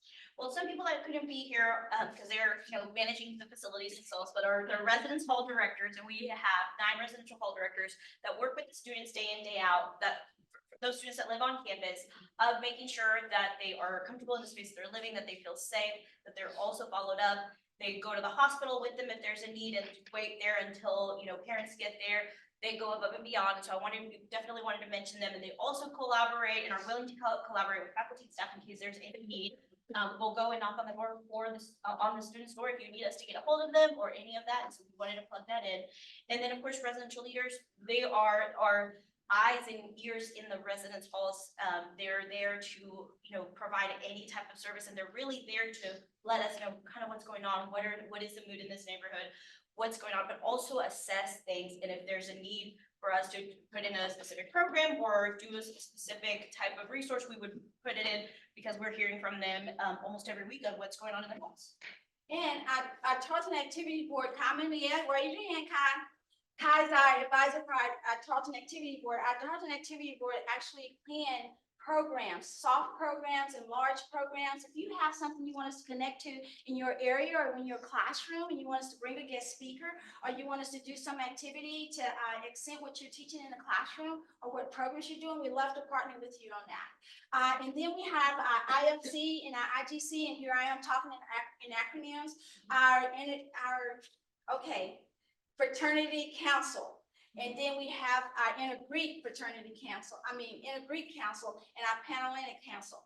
These are lots of other places that students can connect and engage that sometimes I feel like staff and faculty are not aware of, and we'd like for you guys to become our partners to help our students engage. And one of the things about Greek life, everybody think, oh, Greek life is just a party area. No, we have students, they raise over $100,000 a year for philanthropy events like cancer. And those students are learning so much when they're developing those programs and they're raising that money. You're gonna hear a little bit about Derby Days, and I want to challenge you to get out and go and visit some of their programs. During Derby Days, those students last year, those young men raised over $48,000, and their goal this year is to raise $58,000.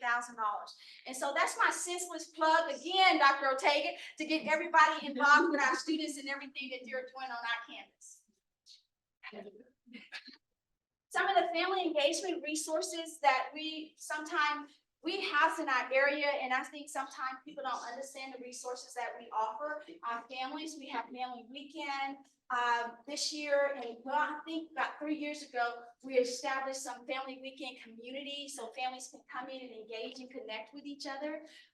And Jenny, we might look at it doing a first gen family community this year, so they can come in and they can visit with each other.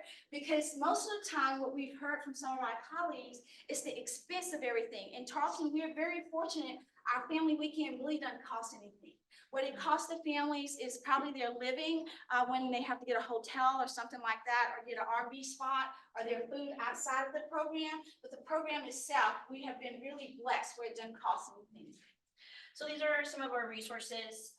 And now we're gonna play a video for you so you can hear a little bit of our parents. And right after the parents, we're gonna go into our panel, because we are, wanting to be conscious of time for other individuals.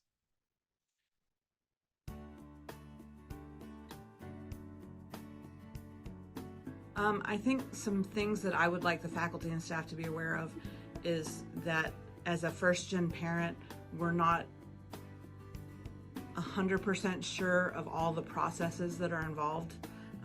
For instance, we had the VA benefits for our kids that my husband passed on to them.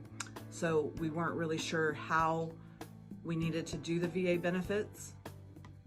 And the paperwork and process that involved. FAFSA, the financial aid, you know, that's very scary. And as a one-income family, because we're a one-income family, and my children expected more. And also, I think parents, first-gen parents, need a toolbox like the search bar on Tarleton EDU. That's my friend, that academic calendar, like keywords for them to search to find what they need throughout this journey. Okay, did you hear what she said about the FAFSA? It's scary, and y'all, it is scary. And most times, when parents don't understand that, they don't fill it out. And then I can just speak for the African American Black race is sometimes you think it's a got you tool. You know, if I don't file my taxes and now I'm filling this out, I'm not gonna fill that out. So they don't know it's really helping their students. I've had so many parents just call me personally and say, okay, help me to understand this FAFSA. Why do they need all this information? You know, and what happened with one family that I met, they were separated and they've been separated for like 15 years, but they never divorced. And so she was like, I can't get my husband's information. How do I do this? So I think we need to look at those processes when we're getting our students to come into school. And then most of those students have taken care of themselves. So I want to hear it from another parent's perspective. Hey y'all, my name is Maggie Sandoval. I'm a first generation student and I'm here with my mom. Mi nombre es Ofelia Sandoval, mamá de Margarita. Okay, that was her introduction. She's so sweet. So I'm gonna ask her a couple questions about her experience being a first generation parent. So for the first question is, what were your initial thoughts and feelings when your child expressed interest in attending college? ¿Qué fue su primer pensamiento o emoción cuando le dije que quería ir al colegio? Pues mi primera preocupación fue cómo vamos a pagar el colegio. So her first initial thought was, how were we going to afford college? For the second question, what was your biggest challenge? Mientras yo estoy en el colegio en estos 3 años, ¿qué fue el obstáculo más grande que hemos visto? Que estamos lejos una de la otra, que no estás aquí en la casa, pero bueno, es por el bien tuyo. So, her response to the second question, what was her biggest challenge, is that I'm so far from home. It's kind of scary not being able to see how I'm doing or what I'm doing, but she knows it's for the best. For the third question, what awareness would you like to share with other first generation parents or advice you would like to give them? Mi tercera pregunta es, si le tuviera que dar un consejo a padres de primera generación, ¿qué les diría? Pues que si los muchachos están interesados en estudiar, pues que se les dé la oportunidad y echándole ganas todo se puede. Her advice to first generation parents is that if the student or child is interested in college, to support them in doing so and doing everything they can to do so. And for the fourth and last question, what is your proudest moment as a first generation parent? En estos 3 años, ¿qué es el momento más orgulloso para usted? Que estás haciendo buenas calificaciones, que eres una buena estudiante, responsable y que estás involucrada en todo lo que tiene que ver con el colegio. Y pues para mí eso es un orgullo. So her proudest moments at Tarleton is seeing me be involved, make good grades, and those are her proudest moments. Thank you so much for listening.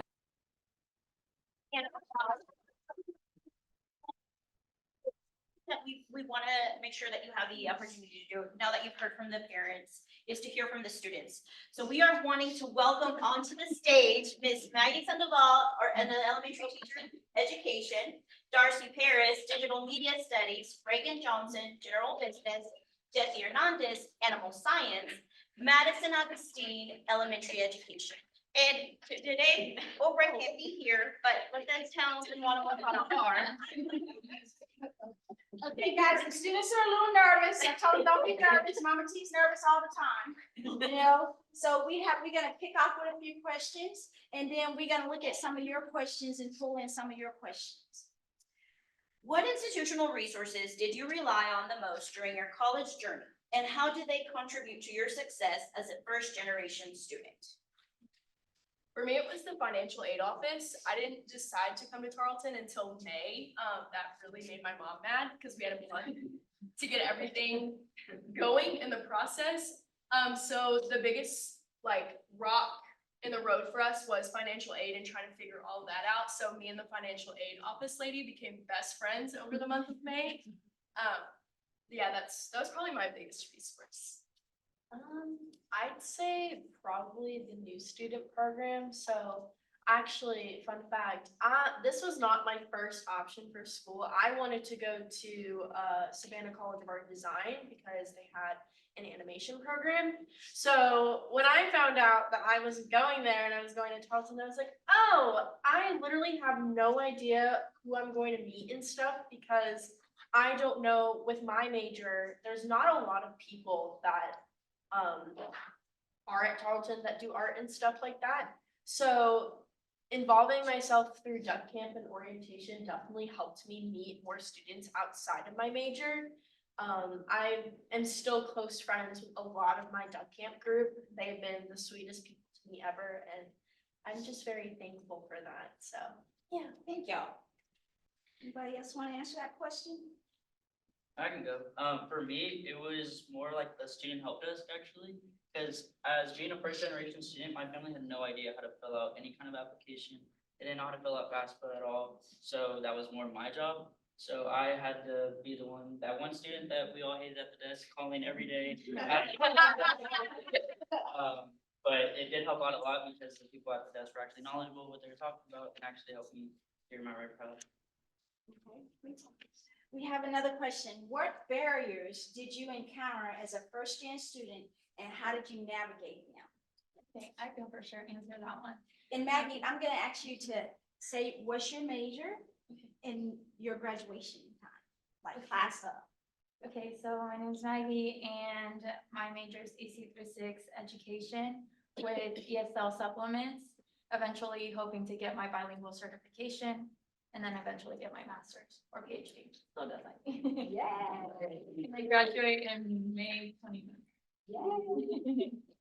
Thank you. So, the biggest challenge I had was not knowing anything about college. I'm a first generation student, so all my brothers were like, here, we can help you financially as much as we can, but everything else figure it out because I am not helpful. And so I had to come in, do a bunch of research on how to do FAFSA, how to apply for classes, how to apply for duck camp, how to apply for everything on my own. And so it was really hard being able to see if I had the checkbox like done, right? Didn't know what I was required to have. I didn't have a checklist that I was like, oh yeah, this is done, this is done, this is done. And so I just kind of went with what I had. And so I think that was one of the hardest things, trying to figure out what college versus university was, hours versus classes was. It was just not something that came natural to me. And then on my first day, I was like, I need someone to break this down for me. And so I had friends that I was like, okay, I need you to explain how college works. Yes. And so that was the biggest challenge and the biggest fear of mine, that I was gonna fail because I didn't know what I had to do to be successful. Okay, anybody else like to answer that question? I would say my biggest barrier, I like to be prepared for things. I hate not knowing what's coming next. And I did not know really anything about Tarleton. I had never been to Stephenville, couldn't even tell you where Stephenville was on the map. I just knew that I needed to start buying some purple clothes or I was gonna go downhill from there. So I think my biggest barrier was like coming into orientation, the first time I've ever been here, the first time I've ever seen or heard anything besides just like the application page. And it was just things were being thrown at you left and right. And I'm like, oh my gosh, there's so much more to applying for college than just getting the Tarleton cube. Like, oh, you're accepted. There's steps after that you have to take. And that was my biggest barrier. I didn't know what I was expecting at all. And then you go to duck camp and they're like, owls, keys, purple pancakes. You're like, whoa. Didn't know who the purple poo was until orientation. That kind of scared me a little bit. But just the lack of preparedness We have, okay, I'm gonna skip that question because I think we've had it, but we have another one. Were there any faculty or staff members who played a significant role in supporting you as a first-gen student? And how did that make a difference in your college experience? Who would like to answer that? I'll start. I personally think I work for the best office and the best department. After freshman year, I thought I had it all figured out, and then I started working with Mama T and Kai, and they were like, hey, actually, there's some more stuff. They're the people that got me involved in campus. Freshman year, I was the hermit in my dorm with my close friends, and they pushed me to join the TTM program. I'm a Tarleton ambassador. They pushed me more out into the world of being TAB and connecting with professional staff. And they pushed me past the barriers that I needed to be. I can for sure agree with that. I was super quiet, super shy. I still get kind of nervous every once in a while. But the first person that ever like pushed me to the max was KO from New Student Programs. She was like, oh, you're shy, I'm gonna put you on stage. And I was like, okay, cool. I was like, love her. And she would push me out there and then say, hey, but I'm standing right here. And so was the whole team, the student directors that year, and LT, and everyone was like, we have your back completely, do not worry. We're gonna push you, and we're gonna push you a lot, but we're gonna be there. Then I got my job with Sav, became a tour guide, had to talk in front of people all the time, and it became something I enjoyed. And then now I'm lucky enough to work for Dr. Ortega-Ferrick, and she pushes me to the best of my abilities for sure. And she's like, I'm gonna have you do this event, and here's all the tools for it. Let me know if you need help. And it's the coolest experience because she trusts me enough to say, I know you're able to do this. Ask for help if you need it. And so I've learned a lot about myself in how like my growth, speaking on stage. I'm a lot stronger in all those aspects because of the people and staff that have supported me through it. I'm gonna say Misty has pushed me a lot this year. She's our advisor for Pancas, and I became president for Pancas last year at the end of my freshman year. So I served as president my sophomore year, so this year.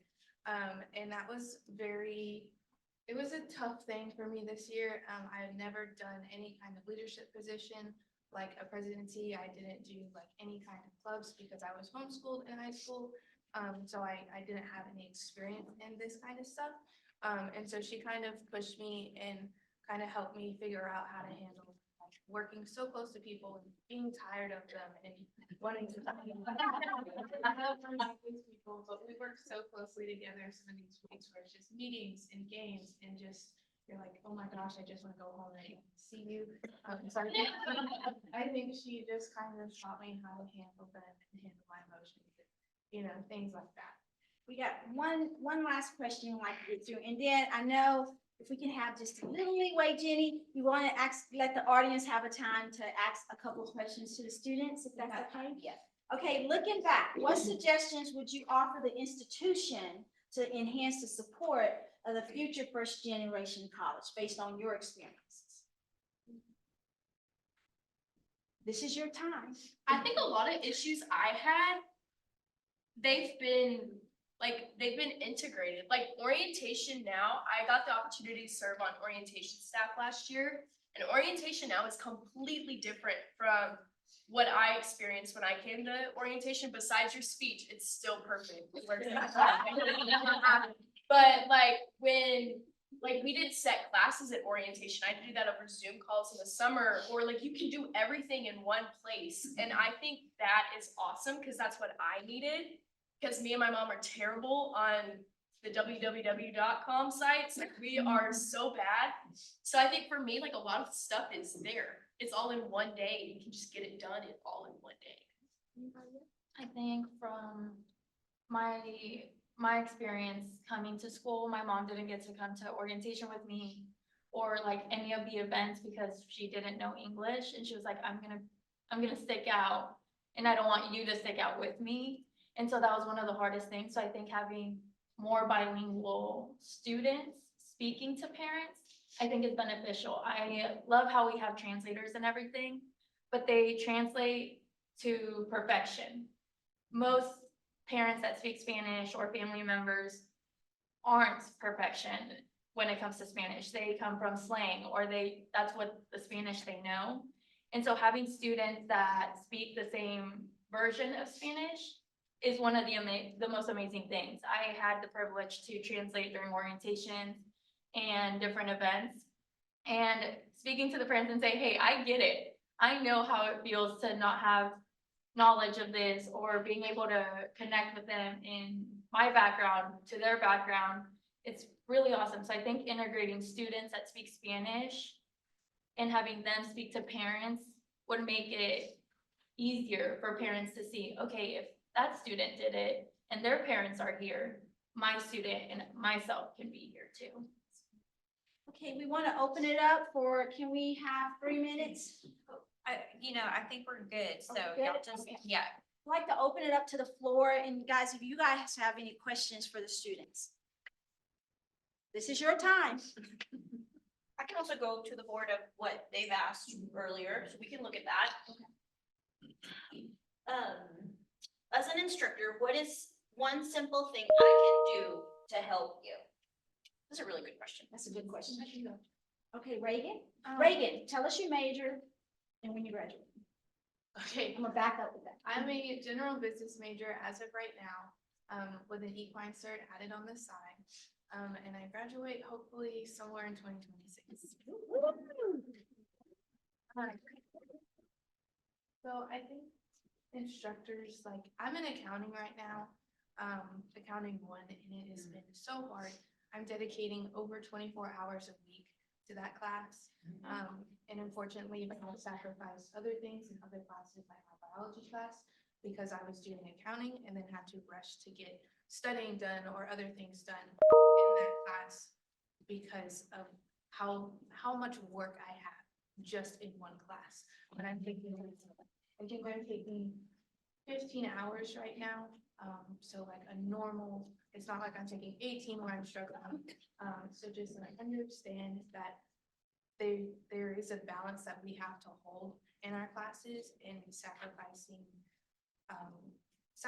other things for our other classes to get better grades. And the one class we're struggling with can actually be worse than just holding both of those classes, even.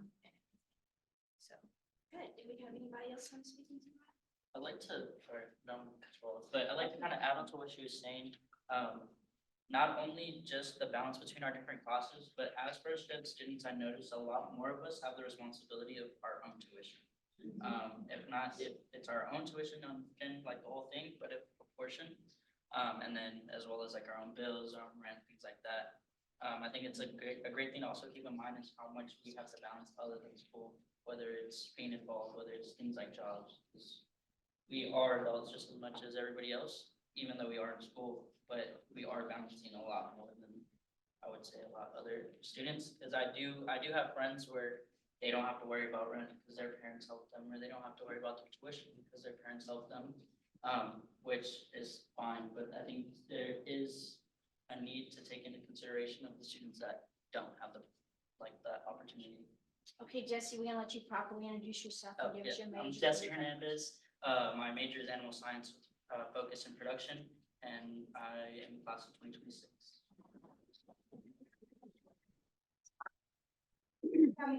We have two really good ones over here. What is your biggest fear? That one, I think. I'll go. So this is actually hilarious, because I talked about this here with my mom over spring break while we were in Vegas.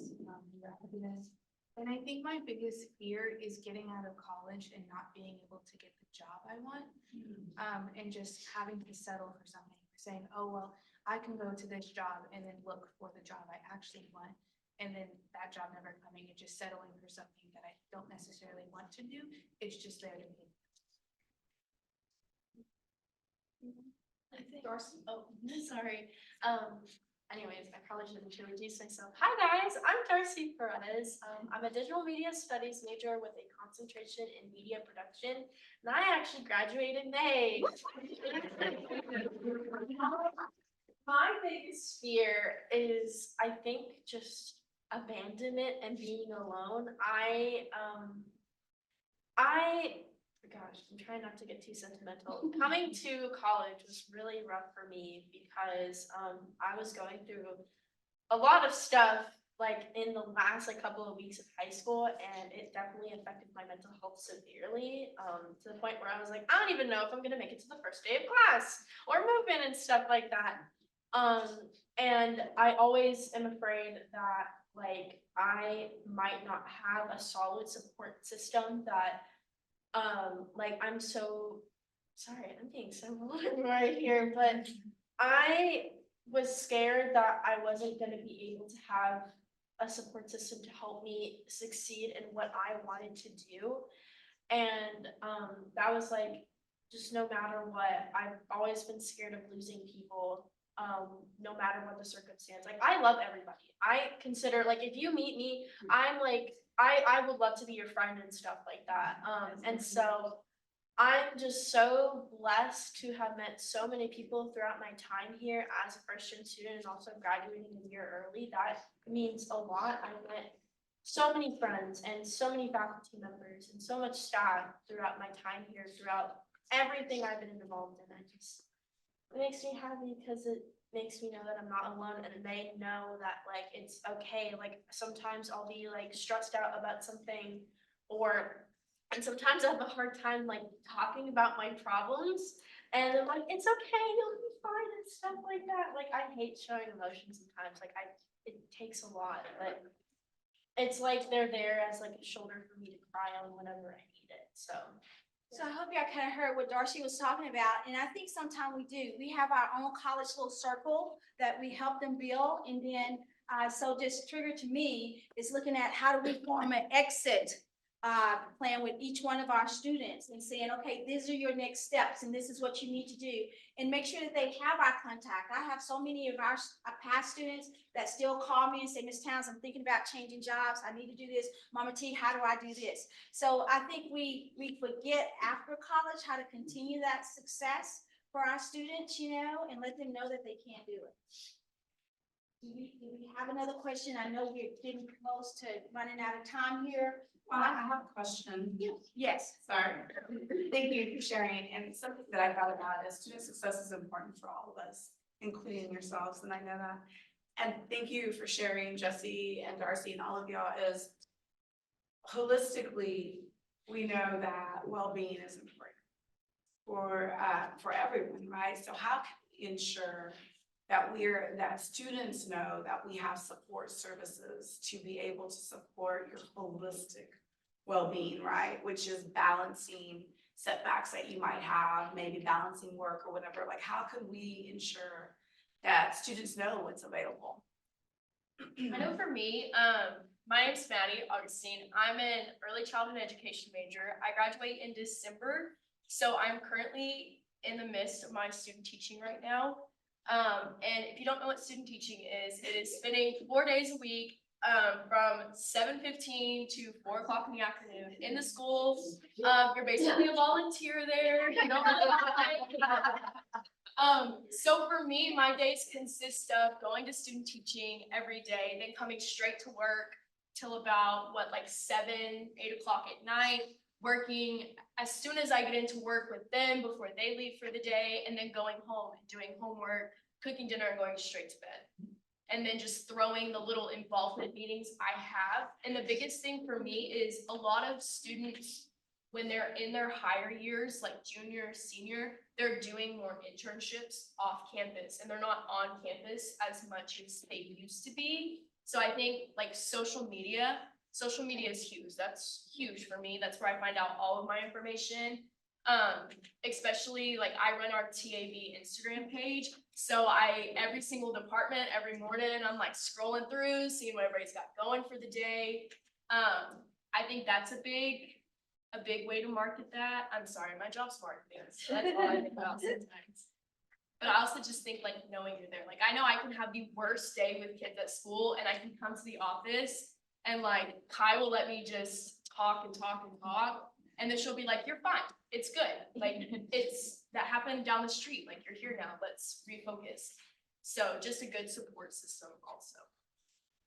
Can I follow up with what social media you're getting the most information from, like what platform you're using? Instagram. Instagram. Yeah. Mhm. I was gonna like add on to her, I don't mean to cut you off, but I noticed a lot of departments that you look and like, they do have an Instagram account, but there's barely any activity. And I understand it's hard, cause you all have y'all's own things going on, but y'all do send those emails, and I do look at them, because I don't get to that does not help me. But I do know a lot of my fellow classmates don't look at their emails. Which I do think would save y'all a lot of time with transitioning over to, okay, let me make one post instead of sending out thousands of emails to these students who half of them won't see. But I think that is a great thing, like, integrating little fun things like, the Instagram Reels, that thing, because I feel like a lot of the students, they don't see y'all as people. They don't see y'all as people that they can come to for that support. They see y'all as higher ups, people who are above us. And I think bridging that gap with social media will help a lot of showing y'all's personalities, showing how much fun y'all can have, not only outside of the office, but in the office as well. Good follow up with that. What about your parents? Are your parents following Instagram or they on Facebook? My parents are, well, my mom is not on social media. My dad only has Facebook and rarely uses Instagram, so, yeah, I'm usually the one that tells them about these things, and that's like kind of, how I see it, so I'm always telling my parents like, oh, look, there's this thing going on. Are y'all able to make it and stuff like that? So it really just depends, so, yeah. I'm kind of, Maggie, you had something to say? So I think for like bilingual, I keep thinking about my mom and how she has Instagram, doesn't really understand how it works. So she's not sitting there like scrolling, understanding everything that's on there. She reads letters and it's very old school, but that's the best option for bilingual parents, especially if it's in English and in Spanish. If not, most of the time she's like, hey, I got a letter from Tarleton. It says all this. What does it mean? And so I have to like translate it, but she sees it. So now she knows it's there. So I think for bilingual parents, a letter would be more beneficial than the social media platforms, just because sometimes they don't know how to read. My mom can read most things, but she still has a hard time. And so I'm having to break it down for her, but at least she knows there's a paper and now she knows something's happening because she found a paper on her mailbox. I will say, if you like with TAB, sometimes I like to just like randomly drop an event in the Tarleton parents Facebook group.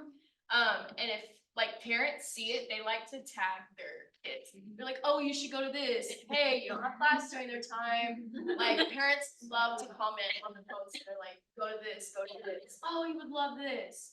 Maybe we should come up for this. So the parents are really involved in social. I think going back to the question Dr. Ortega-Ferrick had was bridging those gaps that he was saying. I think every time we see y'all, we're comfortable with y'all because most of us work around y'all. So this is normal to us. Students that are first generation students that are not on campus workers or involved, y'all are terrifying, right? So seeing, I was that my first year, I would see someone with a name tag and I'd walk the other way. Like, they are way beyond age. And so it was terrifying at first. Now getting to know y'all, I love y'all, right? But with the name tag, I think that's kind of scary. I see y'all in suits and coats and the fanciest clothes, and I get it, you'll have meetings and stuff like that, but if y'all have events or anything like that where you want to get to know the student, I think dressing down to a regular day outside of work would be awesome, just because the suits are intimidating, the name tags are intimidating, so everyone knows like who y'all are, right? We know y'all work for Tarleton and stuff, so I think just breaking that gap and saying, hey, I'm a person too. I have emotions just like you. I struggled through college just like you, and having those genuine conversations instead of saying, hey, how are you? In the most proper way of myself. Even when I speak to Doug sometimes, I'm like, okay, you better behave. You know? You better be professional. And sometimes it's not that all the time, if that makes sense. So I think just building that connection of, hey, I'm a person. Okay, Darcy, we'll let you get this out because we're gonna have to line up. Yeah, you're good. This has been fun. I wanted to add on to your question, just being able to welcome up with open arms. Like, throughout. I really wanted to spill about Res Life because Res Life during my first year definitely helped me. Like my RO was super kind and super sweet and like informed me about the latest events. And that's what really inspired me to become an RO, was because I wanted to help kids that were like me to be able and get involved on campus and stuff like that and make their mark, because some of them don't even know like what to start with. They're like, oh, what is this going on? Like, I don't know. And that's what I like working with freshmen specifically. Right now I'm in Honeywell, and then last year I was at Heritage. And just seeing my kids, like, I call them my children because they literally are my children. Like, I consider them my kids because I feel like I raised them. Like, and I love seeing them constantly grow and make their mark on campus. Like, actually 3 of my kids got selected to be ROs next year. I have a couple of TTMs, and then they're doing so many amazing things, and it just having to have people welcome them with open arms and being able to host events on campus and making them feel like, hey, you should get involved on this, because like, I know I was like that. I was pushing myself out there because I was a really shy kid. I was kind of in my little huddled like thing, drawing cute little girls and just like, that's so weird to say, I'm sorry. But like, I just drew like little magical girls because they're just like, I love them so much. And I kind of was just huddled in my own little corner with my like sketchbook. And I was like, oh, I have to get out there and do stuff. You know, I can't just be in my room just not doing anything. And that's what really helped me, was seeing you guys and just having you guys welcome us with open arms as a first-gen student is so helpful. And I've been able to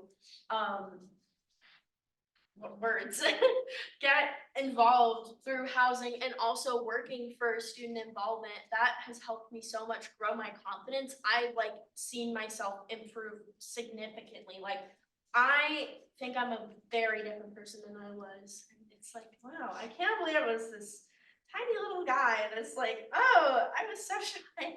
Darcy has changed tremendously. Guys, let's give it up for our student channel.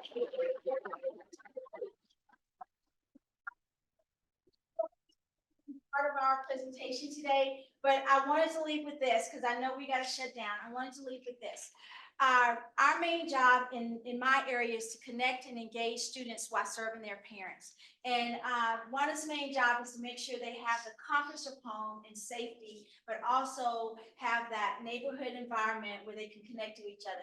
But I wanted to not walk away with showing this data, you know, because we did do some data. Thank you, Miss Shelley Brown in our area. But that first piece talks about overall students and our undergrad students and how they're tracking and how it's improving. And our students are connecting and engaging in these areas, and it's on the rise. This first piece Shelley pulled for us talks about our first-gen college students. So it's so important to see that they are connecting to our programs, and that's increasing every year. So if you, like I want to say again, I want to invite you to encourage the students that you touch to get outside of their comfort zone, to come and connect with some of our programs. And if there's programs you like, hey, Ms. Towns, are y'all doing programs like this? Please connect with us. I'd like to say thank you. It's been a pleasure to share what we know in the knowledge that we have. Thank you for having us today. We are very excited to continue this conversation. We're just getting started. This is year one of us having this conversation. Year two, we're coming with more information, more data, and more students to share their stories with you. Thank you for your time. I'm your moderator for this session, Dr. Dana Fitzpatrick, and we're getting started with our next presenter, which is new student programs with Mike Britton.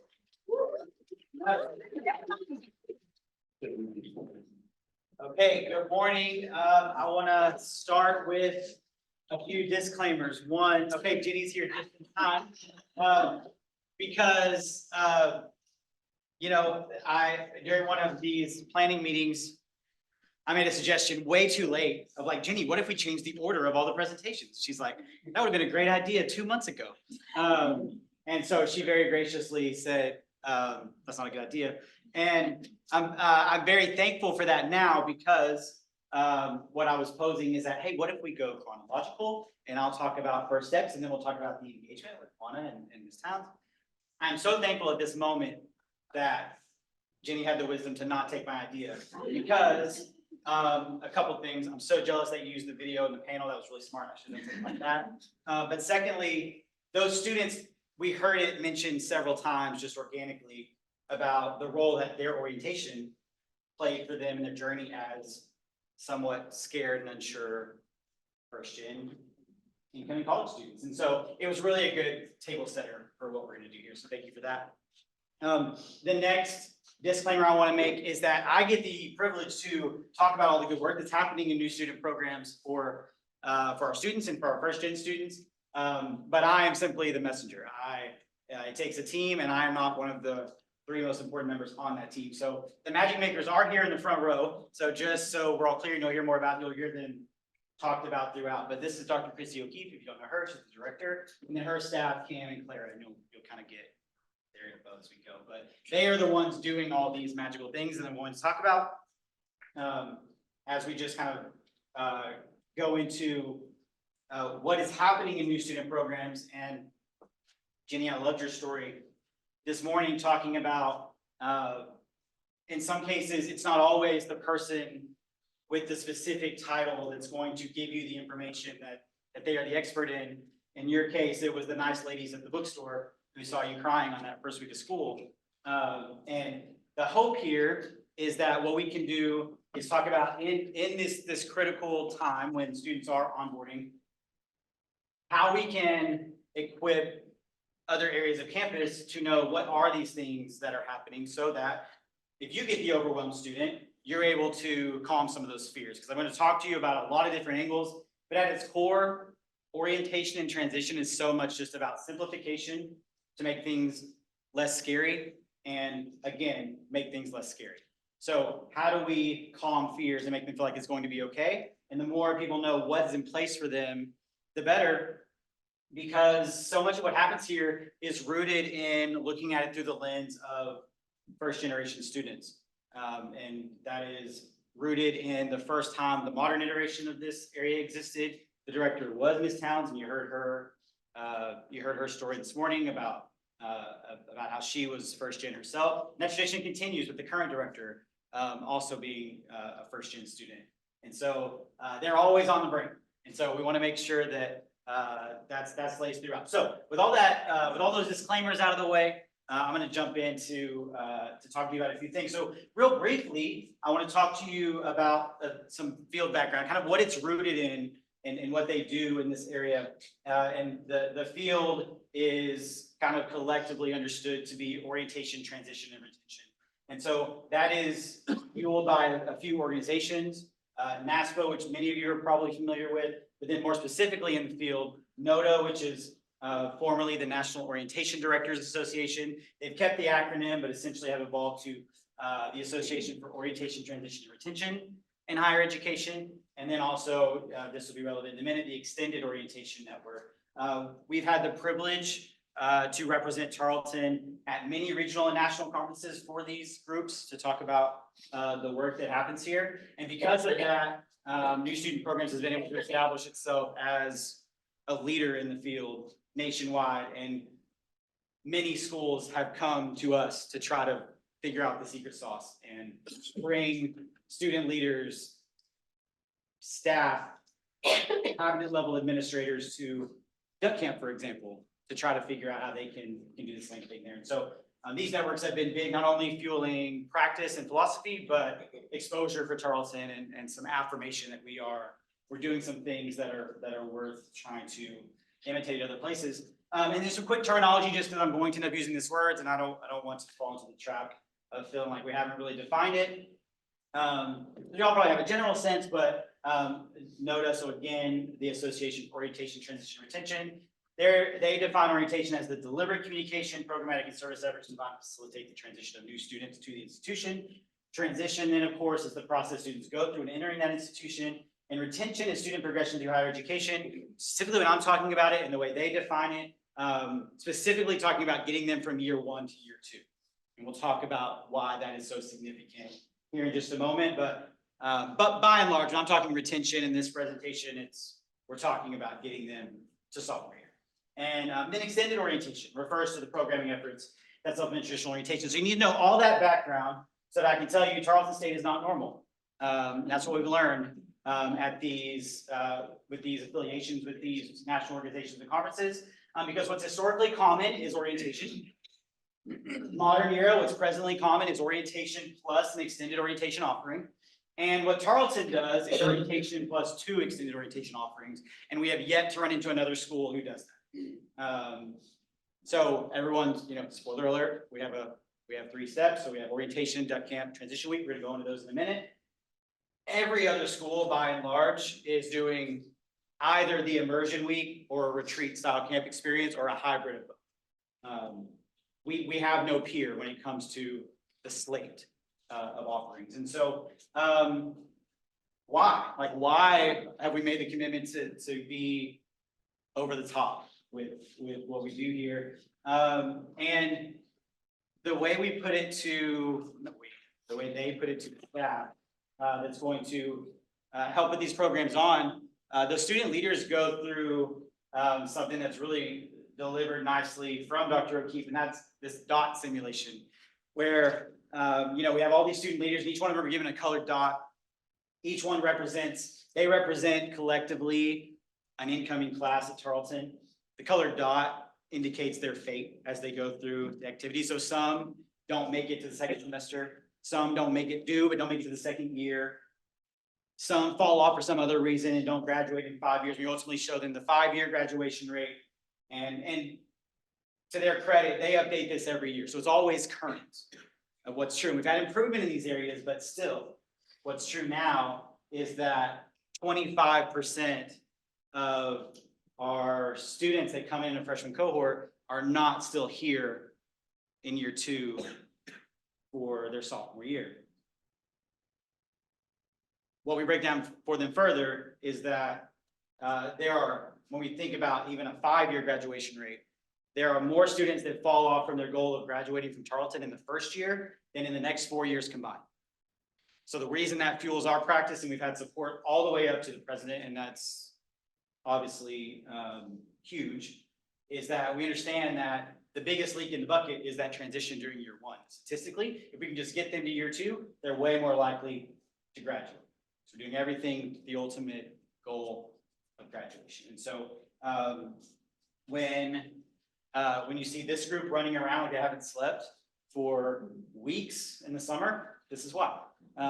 Because there's just a core belief that if we can help them transition well, we can help get them to year 2, which helps them to graduate. So that's kind of the starting point. So that makes me want to go into how do we understand this Texan 3-step and what it is that we offer, because we know it's robust and what other schools are doing. But before we can talk about those 3 specific programs, we almost have to talk about the program behind the program. We won't spend a lot of time here, but it's important that you understand these TTMs, because I'm going to talk to you about a lot of things that are offered. I'm going to talk to you about the scale of those things. And you heard me mention 3 people that put on those programs. And one's brand new. So it's been 2 people putting on those programs. So back there is here. Because it takes an army. You heard them mentioned several times from the student panel, TTMs, these Tarleton Transition Mentors, students that volunteer their time to help make the transition of others easier. They serve incoming students in leadership roles at programs like Orientation, Duck Camp, and Transition Week. Just want to share with you some criteria they have. They do have to have a minimum 2.5 GPA, otherwise be in good standing with the university, as you'd probably imagine. It is a January to August commitment. So they're applying in the fall, interviewing in the fall, and having to start their duties in January, and they don't finish those duties until August. It's a big commitment for our students, right? They must be a full-time student the following fall semester. They've been unwavering about that philosophy, that if you're going to be established as a mentor and a resource for these students coming in the summer, if you graduate in August, we have done that student incoming a disservice, because they need a mentor who's going to be here as a resource for them to do some of the things like we've heard earlier this morning. And they pay their way to Duck Camp, so it's going to cost them $150. I put it in quotes because $150 mirrors what the student pays, the incoming student pays to go to Duck Camp. If a leader goes to multiple camps, they're not paying that $150 multiple times. So they're not exactly paying their way, but there is a commitment on their end. And what I'm illustrating to you is, there's a lot of reasons to go, that seems like a lot, I don't want to. I got other things to do. And there were 804 students that applied last year, which I think is significant and indicates what it feels like to help students in these programs. And so there were 804 students that applied last year, 237 were selected. That selection goes out in December, so they can start those January duties like we talked about. There were, you might be surprised to know that of that 237, 205 are first timers. Okay, that is not the easy way to do it. What would be much easier for Dr. O'Keefe and for Cam is to bring all the ones who did it last year and just run it back, right? But there is like, again, they've been kind of unwavering on this philosophy that twofold, we don't want entitlement to sneak in for those student leaders, and want to make sure there's always kind of a fresh hunger to serve. But on top of that, they don't offer rinse and repeat experiences for our student leaders. The concept is, if they can't get an additional growth experience from coming back another year, we should free them up to go do something else. And so they've not established a system where the same student can do the same kind of leadership role over and over, when maybe because their camp is fun, they might do that at the expense of going and doing an internship that could have benefited them in another way. So all that to say, there's only 32 returners because there's only 24 facilitator positions and 8 leadership team positions. And so unless they have something that's going to allow them to stretch a new muscle, then they move on. But again, 205 first timers, that's a big lift each year to get them up to speed. And so they're in the midst of that right now. The TTM class is what starts in January. So there is an 8-week leadership course that has 6 weekly sections. Each of those sections has 4 unique returning facilitators. So a lot of the content is peer-led by those that did it last year. And then those same returners that are facilitating the classes have a Friday meeting. There's essentially a 7th section on their plate in those months, January, February, March, to get everyone ready for what's happening each week. And leadership development in that class is built around the TTM mantras. I think Dr. O'Keefe is the one who first articulated it, and I think it's so powerful that when we look at all this commitment that they're able to get from these volunteer students that not only volunteer but are also paying their own money to work all these hours. There's a power in how long they are investing in them in January before they ever ask for anything in return from those student leaders. So it's very different than a just-in-time philosophy of, we're going to bring you in as soon as we need you to unpack the boxes or lead the students or stand in the parking lot. They've been investing in them since January, and many of them won't even be put to work until August. So I think there's almost a reciprocation that's built in, and it's a really powerful thing. But they build that leadership development around these TTM mantras. I think it's so core to what they do that it's important for me to just expose you to it real quick. The mantras this year that all the TTM development is centered around is growing, not grown, be intentional, it's not about us, and we over me. And that is what is going to be laced through how they are interacting with students throughout those programs that I believe we can talk about now. So that takes us, so now you kind of have, thanks for kind of humoring me with all the background info. And I should have made one more disclaimer. I'm trying to find the balance of 30,000 feet and giving you a robust look at what we're doing. If I'm failing at that at any point, it's not going to offend me if you raise your hand. If we want to park on something, talk about it for a second or clarify, happy to do that. So if we hit that point anytime, please let me know. But that allows us to go and talk about what are those 3 steps and what is happening. And we're going to kind of identify what makes them different and how do they work together. Because again, and what you're about to see is that it's all built on a philosophy of some hand-holding is okay. They're like, we know and we've known over half of our students are first gen, so we are not going to subscribe to what we've seen some other peer institutions talk like, where it's like, well, they're in college now, they should be able to figure it out. It's like, yes, eventually they should be able to figure it out, but it's okay if they can't. and we're going to not make them feel like it's sink or swim time too early. Sink or swim time's coming, we all know that, but as we're onboarding them, we want to feel like they're surrounded with a support system that is saying all these things are normal, right? So the first step is Texas orientation. Each time I'm gonna give you a sense of the scale, because this year there are 13 Seatonville campus dates spanning March to July.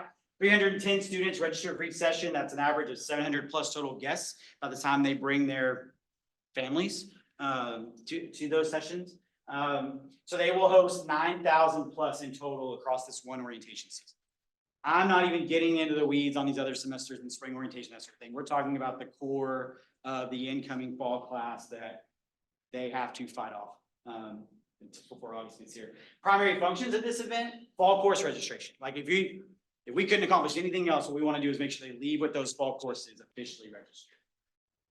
But we have them here, and we want to make sure that we're also doing some other things. And at the top of that list is exposing students and families to academic resources and campus essentials, and then ultimately solidifying Tarleton State as their college destination through some Texan hospitality. We believe, Dr. Garza was vocal about believing this even before we were in his division, that Tarleton competes well when students come to campus. Because of all, it's really because of the people in this room. Like there is just a hospitality and a friendly campus atmosphere that makes student feel better about their choice, mom and dad feel better about the choice. And of course, that rings even more concentrated for first-gen families, because we've seen it more and more as these years have gone on, especially as we offer early orientations, which we do, because as many of you know, we already have one under our belt. And that kind of speaks to why I am the mouthpiece today. That group, that 700 plus, they have that coming on Saturday, and they have that coming next Saturday. So they're gonna do that twice over the next 9 days. The least I could do was be the one that prepares these slides for y'all today. And so that's what I'm doing for the team. We've seen, especially as we offer, because we do offer orientation earlier than most, we have a lot of students and families still shopping when they come to orientation. That was not true 10 years ago. It is very true now, where they will register for orientation multiple places. They'll register for courses multiple places. And there's probably not a bigger, we have two big wins on the orientation day. One is the leaders coming and saying, my student dropped out of PSA because they were coming and they were planning to go to A&M by the end of the orientation day. They're not planning on going to A&M. We love that. And the other is when we hear parents say, we went to another orientation and we're done with that. Like this was so much better. We settled on Tarleton, which is great to hear, but it keeps putting in our brain that like, oh, you went to multiple orientations. That's so interesting. Because obviously they don't disclose that officially anywhere. So we keep that in mind, that we are very much still courting them and trying to make this not a figured out sink or swim experience, but this is a place where there are people and programs in place still. And so that's the scale and the primary functions. You're going to hear the word intentionality a lot when they talk about what they do. Some of the intentionality of Texan orientation, staggered check-in. So some students have meetings like TSI that are non-negotiable. They have an earlier check-in so that they're able to complete that without feeling rushed and like they're missing something. A later group doesn't have to show up when they're as if they had a meeting, but they don't, and get stuck sitting and waiting. And so even from just arrival time, there's intentionality about the day. They're grouped by academic college. So they're having a chance to connect with other students and families that are going to be that, they are likely to have classes with. And then obviously it's to everyone's benefit when it comes time for academic advising and course registration. Consistently, every orientation, because we have a president who makes sure he is at every orientation, there is first-gen acknowledgement from a first-gen president. From the stage, Dr. Hurley normalizes first-gen and talks about how common it is on our campus, which is important. And he identifies himself as a first-generation college student, which has got to be huge for the family in the audience that's thinking, I thought we were the only ones. And clearly that's not the case. Family inclusion. So one of the big elements is the Mama T effect.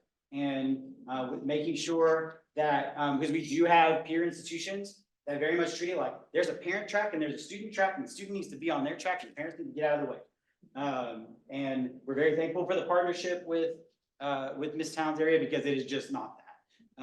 And understanding that this is something they're all doing together. This is a big family event for some. The reason we don't fit in the auditorium sometimes is because like grandma wants to come and aunt wants to come and cousin, let's show your little cousin, they can go to school too. And this is like a big thing that no one's been to a university orientation before. This is an event, we're gonna be there.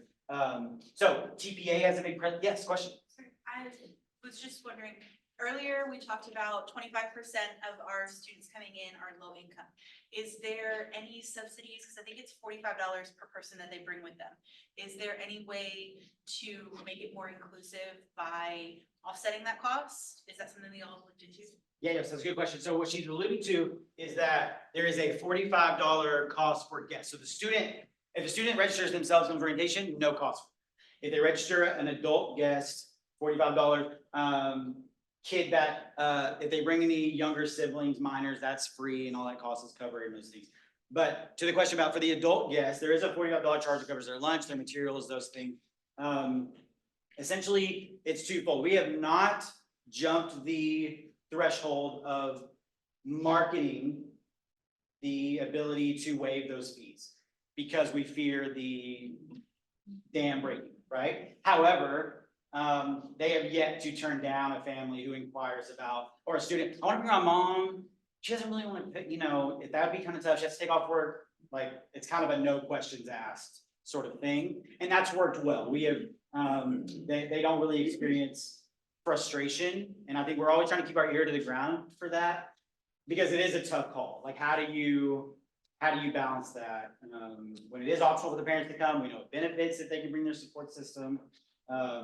But we don't even really have a checks and balances. The checks and balances is put a sticky note on KO's desk and she'll say yes. And so that's kind of how that goes. That's a good question because it could be limiting for sure.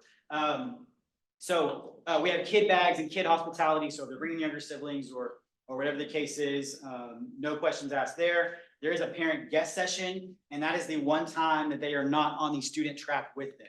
So I put 95% overlap. That's not an official number. That's just when I'm describing it to people at the Welcome Center or on the orientation day. It's like the orientation day is a 95% overlap. We are keeping you with the student essentially all day until it's time for the student to go get advised and have some independence with their academic advisor. You do everything together. You check in, you go to your meetings together, you go to your rotations together, you go to lunch together, you do the finish strong activities together. And the one time they're not, we're utilizing that time too with a parent and guest session about how to support the student effectively. And then some recent innovation. You heard Maggie talk about the Spanish translation headsets. That's been huge. Christy brought that forward as a concept as we aim to be HSI. Let's put some things in motion. We bought way more headsets than we can use now because we want to scale this to be something that is utilized more in the years to come. Been awesome. Dr. Wallace, yep, she's here too. Huge partner in getting that off the ground and helping us elevate from Maggie can do it to let's get some actual translators here and get some leveled up professional services. So that's been great. Removal of the TSI barrier. So you're noticing this is a team effort across campus. Dr. Garza, I'm gonna credit him with this, even though he probably won't want it. Until very recent, 2 years ago, students had to be TSI cleared before they could even register for orientation. That was a self-inflicted barrier that probably impacts which groups the most. That until they had their TSI testing done, they couldn't even register for orientation, which was one more roadblock that kept them from coming and getting exposed to all those resources that we kept hearing about on the orientation day from the panel. And then layered questions for major concentration designation. We've added multiple layers to the event registration to where it's no longer, there's no ability to guess on what you think your major is and where you need to be advised because there are layered, intelligent, responsive questions that pop up based on what you pick. So basically starts with what they think it's called and makes them work to what they can actually select.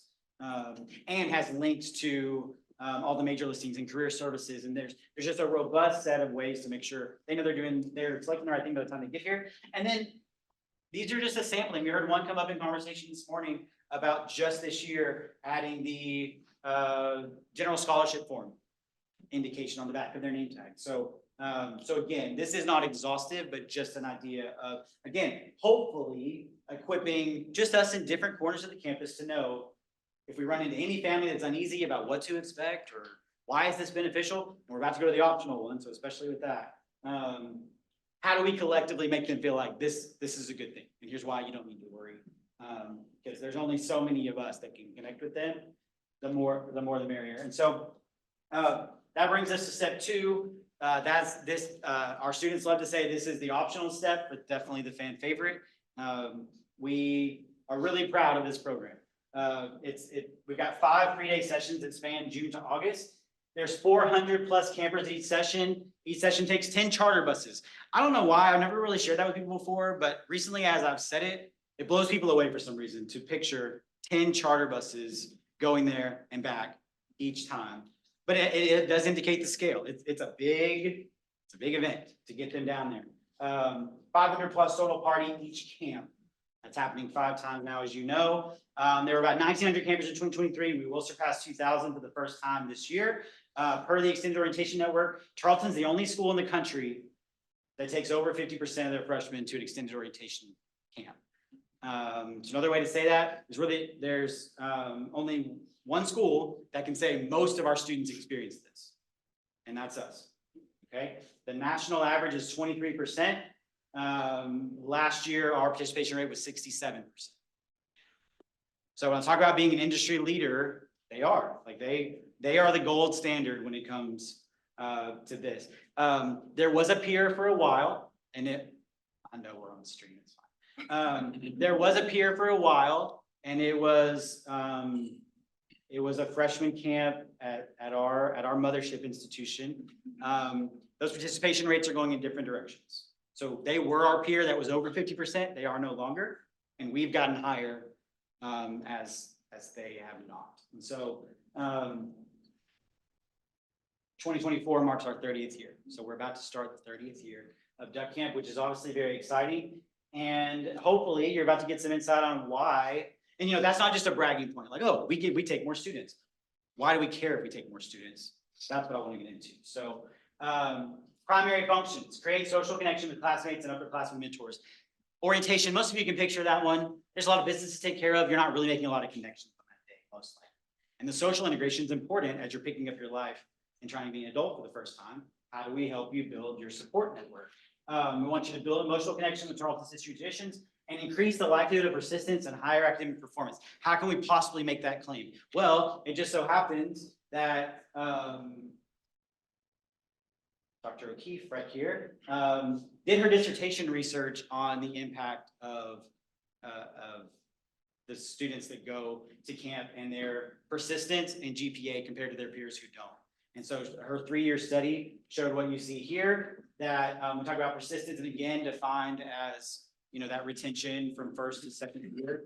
But if we're talking about just that first semester, it's really staggering when you think about all the to-do to get them in as a freshman cohort. And by January, after an August start, the difference in who's still around and who's not. And so it's essentially whenever you see a figure of what the class did, that's always being drugged up by the 2/3 of them that went to camp and pulled down by that third-ish that did not. And so, and then similar, as she was doing that research, there was also a pretty stark contrast in GPA through the first year. So that encompasses GPA for both fall and spring of that first year. So the way we frame it to parents is if you're trying to give your student the best chance to put their best foot forward, in a lot of ways, Duck Camp is it, because there's a lot of proof in the pudding. We talk about intentionality. Camper costs have stayed static since 2012. So we've not raised that cost in over a decade. Don't know if any of you have been to the grocery store lately, but the cost of everything else has gone way up. And that's not possible without the support of Dr. Garza and Dr. Hurley. Essentially, the university has basically said, we're going to make this accessible.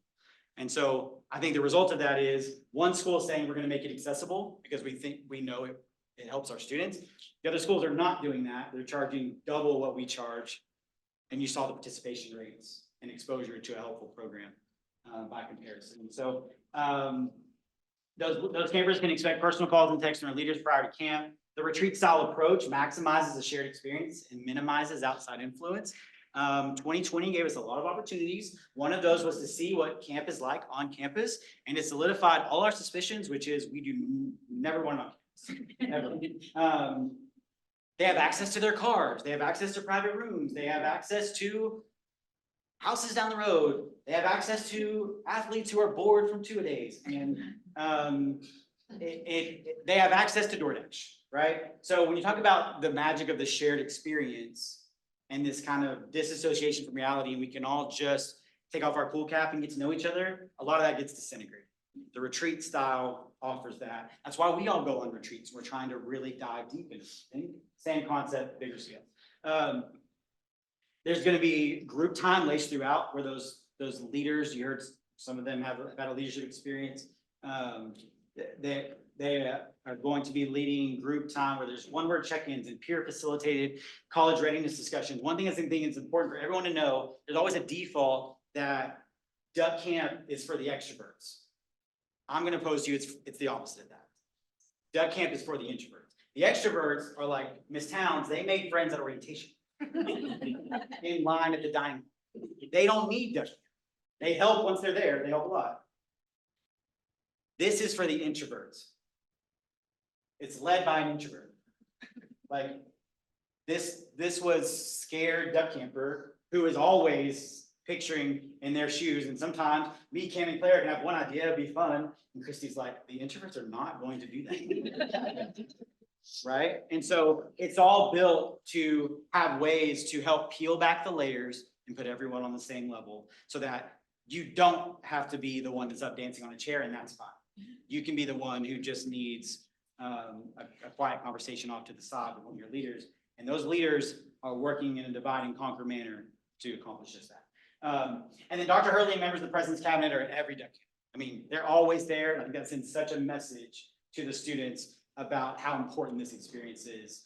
That they want to experience it with them. So we're always glad to see them. Recent innovations, campers get grouped by residence hall. So this, I'm using the term recent relative, but the first 20 years of duck camp's existence, this was not the case. But we subscribe to conventional wisdom, which every other school still does, which is at a program like this, the more random, the better. That if they meet people they wouldn't have met otherwise, that's good. That is good. But we were able to identify research that suggested that when they are transitioning, the best approach is to start from the inside out. Like start with the core group of people they are going to see and interact with the most. And on our campus, because you're so heavily residential, that is who they're going to live with. And what we found is that it's really, for a lot of students, taking the edge off of move-in day, exciting day, scary day, you're picking up your life. When they walk into their building, they've had the shared experience, they've been grouped, they're in group chats, they have inside jokes with these familiar faces of people that literally live in the same building as them this fall. And then they all branch out from there. So that's been huge and actually a big selling point for parents of the benefit of just getting this jump start. Signing of the class flag.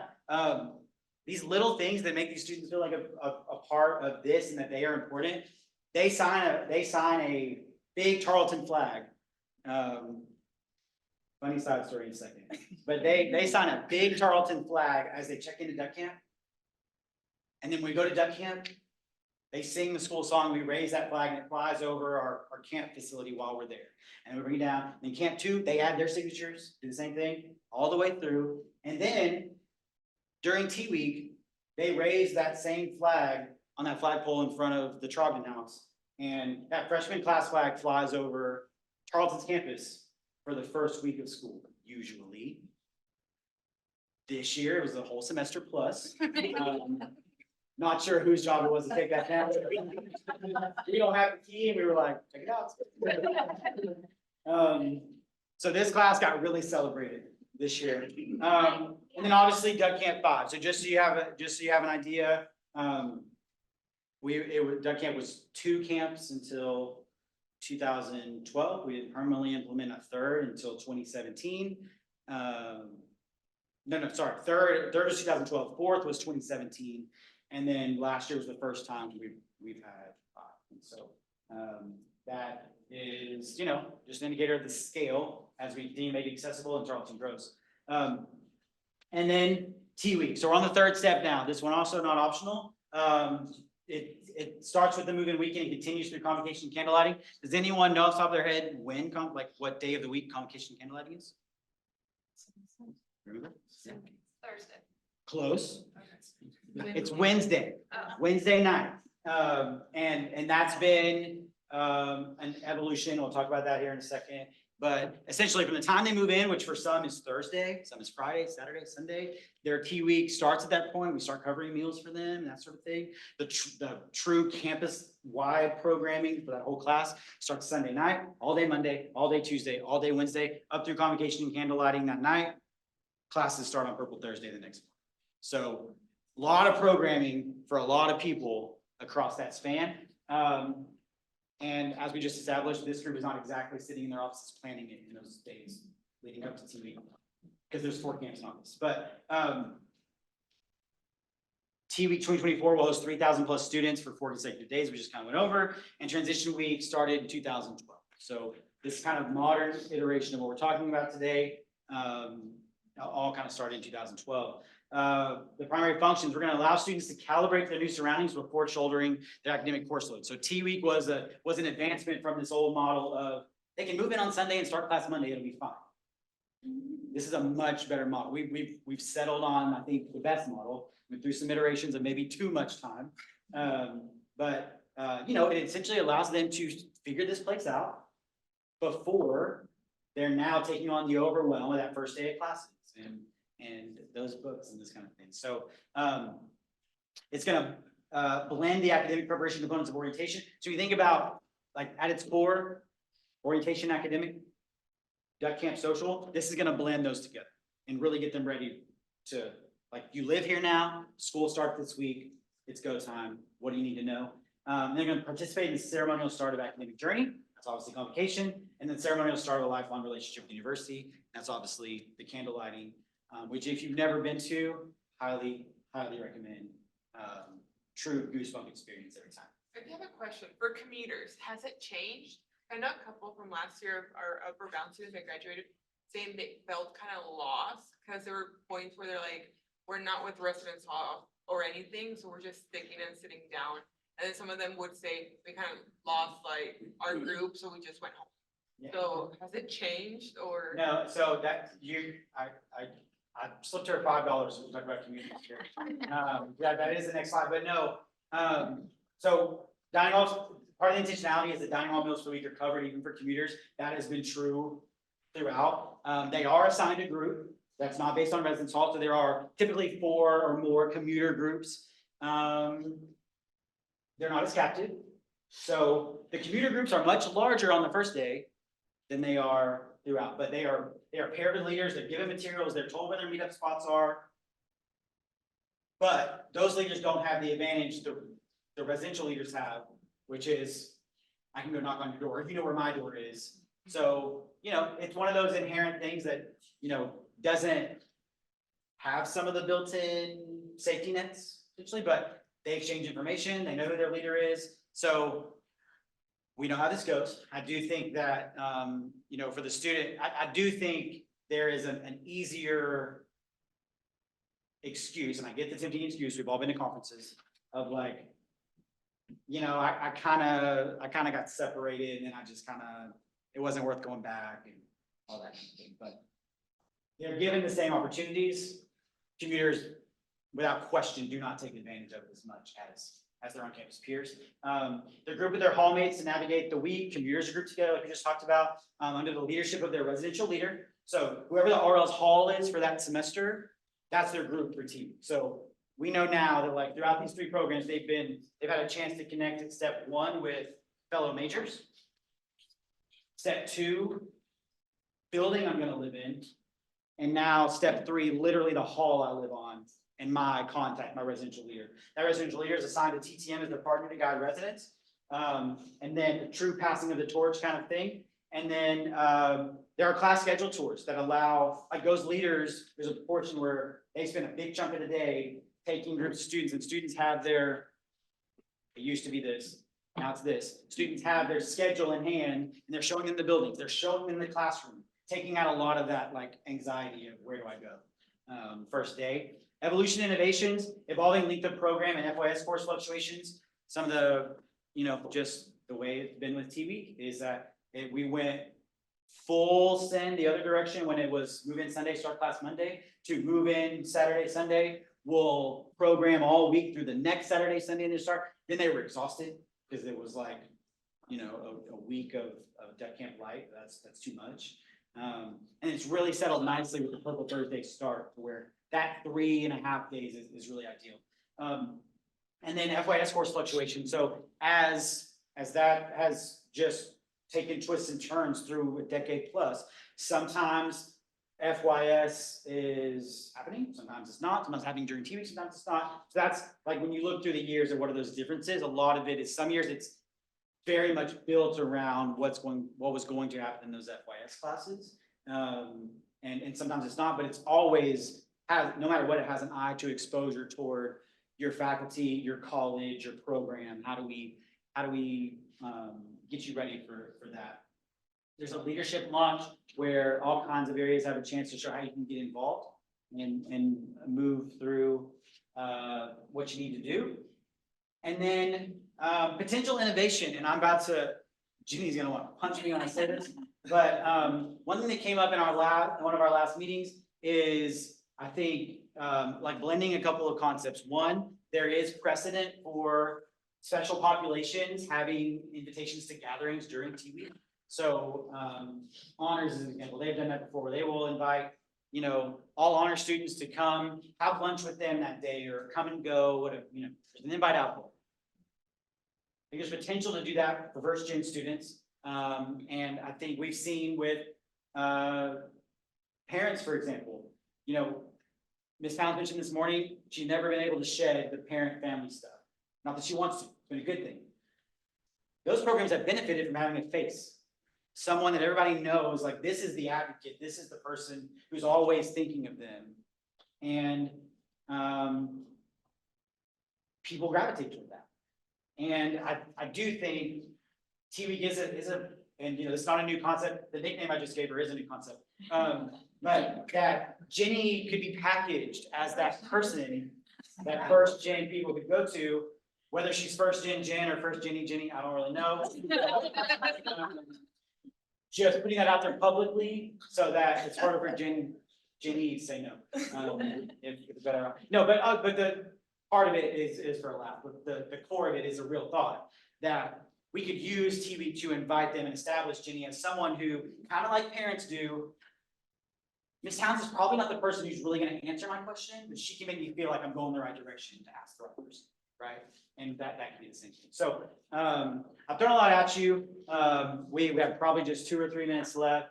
So we may have time for questions and ideas, a couple right here, but just in general, if there are questions or ideas or synergies that might have come to mind that I'm not taking advantage of yet, I did just want to let you know, as you know, she's sitting here in the front. Dr. O'Keefe is the director. There's her contact information. Her staff just Cam, will you wait, sir? This is Cameron Eller, assistant director, and then Clara Price, I mentioned prior, she, not her first month, we're so glad she's back. Former awesome student, worked around our area, went off and did big girl things, not suspected with us. And then just so you understand the structure, division of enrollment management, that's where I come in with that department in my area, and obviously our vice president is Dr. Garza. That's their departmental email. I want to include office location because in the middle of summer, if you ever think about sending them prayers or sending them coffee, they're welcome to. But we do have one question. I noticed that most of this was directed, of course, towards freshmen or first-time college experience. What about for transfer students? Yeah, so glad you asked. A lot of this, just for the sake of conversation, was geared to what is happening for the freshmen. There's equivalents for transfers all along the way. So transfers have their own 3-step. So instead of text and orientation, it's called transfer takeover. They come to campus for that. It is optional, not required for them. Instead of duck camp, they have texting camp. It's at the same location, same type of experience. And they also are invited to participate in Tea Week. So all of it is accessible to them. It's all optional presently, so they don't take advantage of it at the same scale, but they have all those things marketed to, they get the same 3-step postcard with their information, like we try, it's all there for them and we try to. So that's a good clarification. Like, yes, and that's a lot of what Clara is coming on to do. So Clara is going to focus on populations that are not that main beast of FTIC, Stephenville, Fall Start. Because we know the system is built for them. It's well oiled for all the reasons I just shared with you. Not everybody fits really nicely into that. And so a lot of it's been because when it was 2 people, a lot of it's like survival. The rest of the populations kind of get what they get. We're doing our best. There's someone who can kind of like love on them and be making sure that those equivalent experiences are kind of getting the same TLC for the smaller populations. So I'm really glad you asked that. I should have mentioned it earlier. I have a comment more than a question. Sorry, I just don't want to yell at me here. Is what I really love about your team and your programs is that, like you've said, you do look at things from a first perspective, whether they're first gen or not first gen, and that is what I want for our institution in general, that first gen is just organic. It's not like we have to, yes, I want to celebrate our first gen students, but what I like about this is I don't feel like they are singled out. Oh, you're first gen. And so I'm already thinking of ways, because I feel like you're already doing the first gen work, for everybody, and which we've all talked about what's good for first gen students is going to be good for all of our students. But so then maybe the first gen work with this component of the student journey is just, identifying like first gen. I love that, honestly. I think, I'm a hardcore. That's the biggest win of my week. I love it. I do.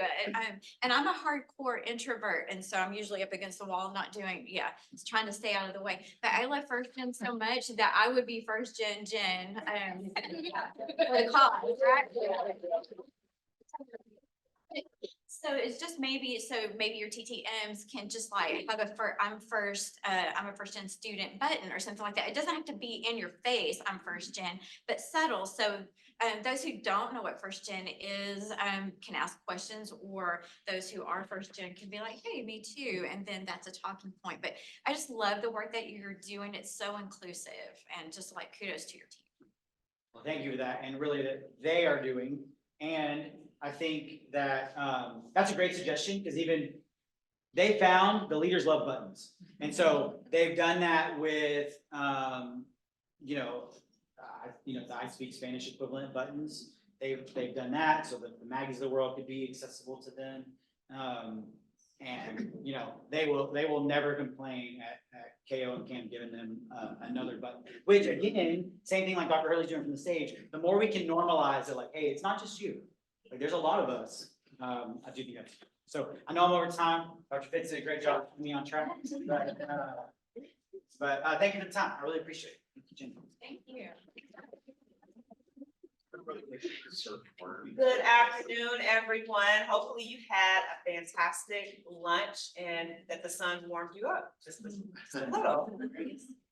We're going to get started with our afternoon sessions, and we have as our presenters Jenny Watts, Drs. Carter, Leach, and Waddell. So I turn it over to them.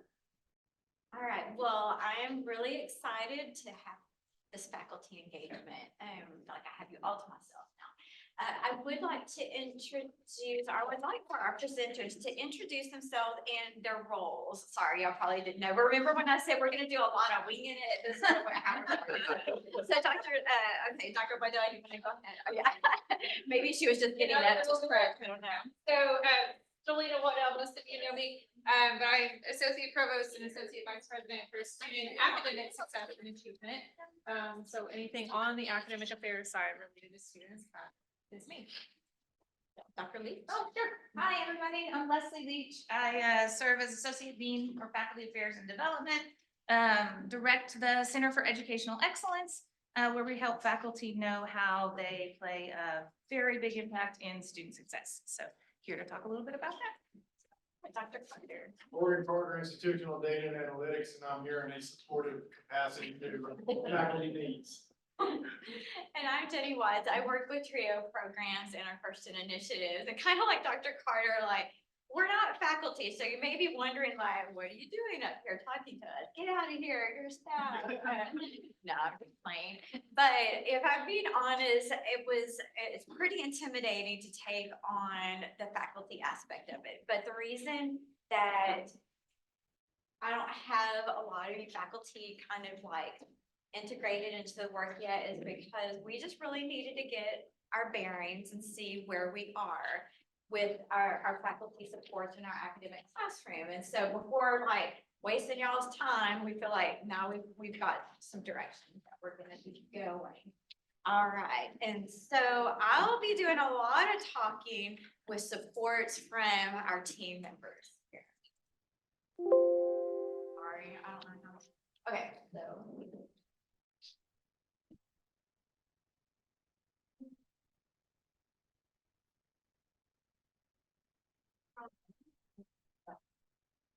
Okay, Dr. Waddell, do you want, I'm sorry, you just got some. So the most important thing to know is that our first in work shouldn't be done separately. Everything that we do should have intention and should be aligned with our strategic plan. And so that with our First Scholars Word, we're being very intentional and aligning our work with the Tarleton Forward Plan. And so I'll let Dr. Lee to kind of talk a little bit more about that, seems more her. Sure, so, probably all of you in here are connected to some, if not all of our strategic goals, and some of you are objective leads. But as we've said before, first in student success is student success, and especially when they're half of our population or more, depending on our location, it's just good business, it's good practice that we're paying attention to them. And then as others have said too, things that work for them and help them succeed will probably work and help our other students succeed as well. So just looking at, in case you're not ingrained in goal 1, like some of us are, it is related to student opportunity and success. And so the strategy, it says the well-being of all students, right? So all means all, and we hear that on this campus a lot, and we mean that. But we know that some of our students have specific needs, maybe have different needs than others. And so making sure that we're paying attention to those, helping the entire group be successful in whatever way that means. And I know, especially on the faculty side, and that's where I came from, a student's goal when they first get on this campus may not be where they end up. And it is partially our job to help them navigate that path and help them find the right fit, help them find their aptitude and where they are going to succeed. Because when they succeed, we succeed. And so we've got metrics like graduation rates, retention rates. And so those are the easy measures. Those are the numbers that we can watch. But the work that all of us do across all of our different divisions and those conversations we have every day, those are the things that are a little bit harder to measure, but they're moving those metrics. And if you're watching those numbers, they're getting better every year, right? I've been at Tarleton for 10 years now. Numbers have gotten better every year, especially over the last 5 years. But when you look at those numbers, you realize we still have work to do, right? When we look at our graduation rates, there's still a lot of students not getting across that stage. And so that's really what goal 1 is about, is just making sure that all of our students succeed in whatever way that means for them. And that first in or not, we are offering those opportunities and helping them. All right, so leveraging first gen faculty. So let's talk a minute about the visibility and its benefits. I think we can all say, if you're a first gen student, there have been pivotal people in your journey, that professor, that advisor. Sometimes it's even the departmental administrative assistant. It's those folks that really shape your journey. And so I think it's really important if you are a first gen faculty to like let people know that, identifies that. Also, if you weren't here for this morning's session, I just want to take a minute and explain what a first gen champion is. Okay, so a first gen champion is someone who maybe isn't a first generation college graduate, but they are very supportive, advocating for first gen students and for that first gen work. I was bragging about Dr. Waddell and Dr. Carter that they were all on board, even though they technically aren't first gen college graduates. They're the second generation, and their families, you know, they've been all in on the work ever since. And so I'm in the mindset that you don't have to be first gen yourself to be just like the best advocate and support for first gen students. All right, so there's different ways that you can identify as first gen. We've got the first gen laminate placards. We actually have some in the back if you want to pick one up on your way out. We have a little bit new design. It's kind of exciting. We always just put those on our door or bulletin board or whatever, just so that students can see that. We have email signatures available to you. Eventually they'll be up on our first gen website. But for now, if you're interested in downloading that and adding it to your signature, you can just reach out to me, watts@tarleton.edu. There's other places for, especially our faculty, that you can identify as first gen. You can, you know, post it on your syllabus, Canvas, your Vita. And off the top of my head, do y'all have any other ideas as faculty where you could maybe post that depending on what we've said so far? Maybe just some things to think about. All right, and so kind of what I've already talked about, the importance or the benefits of identifying is that it helps you be approachable to first gen students. So now that they see like, okay, you get me, you get that this is kind of uncomfortable because we've all been first at something, right? And so it doesn't matter what our background is, at some point in your life, you're gonna be embarking on something for the first time. And you know how a little bit uncomfortable that could be, or uncertain, even if it's not uncomfortable, just uncertain. So just helping students have that sense of belonging, and it's also a really great opportunity for role modeling and mentoring. All right, so my dream is to create a faculty focus or work. And I think it would be really fun to do that.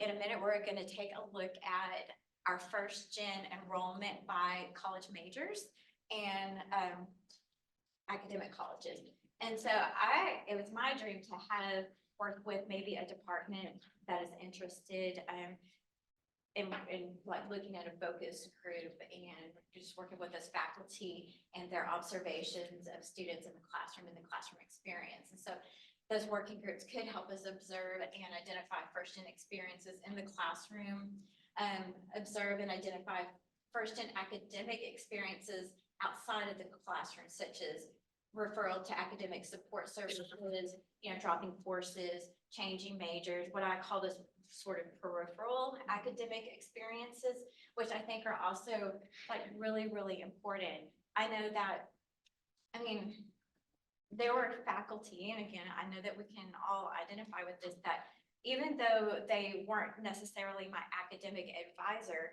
we go to those faculty for academic advice. And so I think there's a lot of opportunity for us there. Any conversation or any, you know, anything that you guys want to add so far? We will have like little times we're going to stop and discuss a lot of things, but, and feel free to interject as we go along. All right. Okay. So informing and engaging non-first gen faculty. So again, our first gen champions. I think it's really important, just like compelling our faculty to understand that first gen success is like all of our student success. When half of our student population is succeeding or we're like increasing their success opportunities, then that's going to increase institutional retention and graduation rates. And so I think just informing faculty of first gen assets and challenges, and this is why we're here today. And I think it's really important also being a first generation college student, because I'm a first gen student or college graduate, it's not a deficit. Yeah, I have challenges, we've had challenges, but I mean, first gen students have so much grit and they're resourceful. And some might even say from my own experience, like I never took for granted my opportunity for college. And so there are so many assets to being a first generation college student. And so I just think it's really important for everyone to understand that it's not a deficit. All right, so inform faculty of first gen demographics and intersectional identities.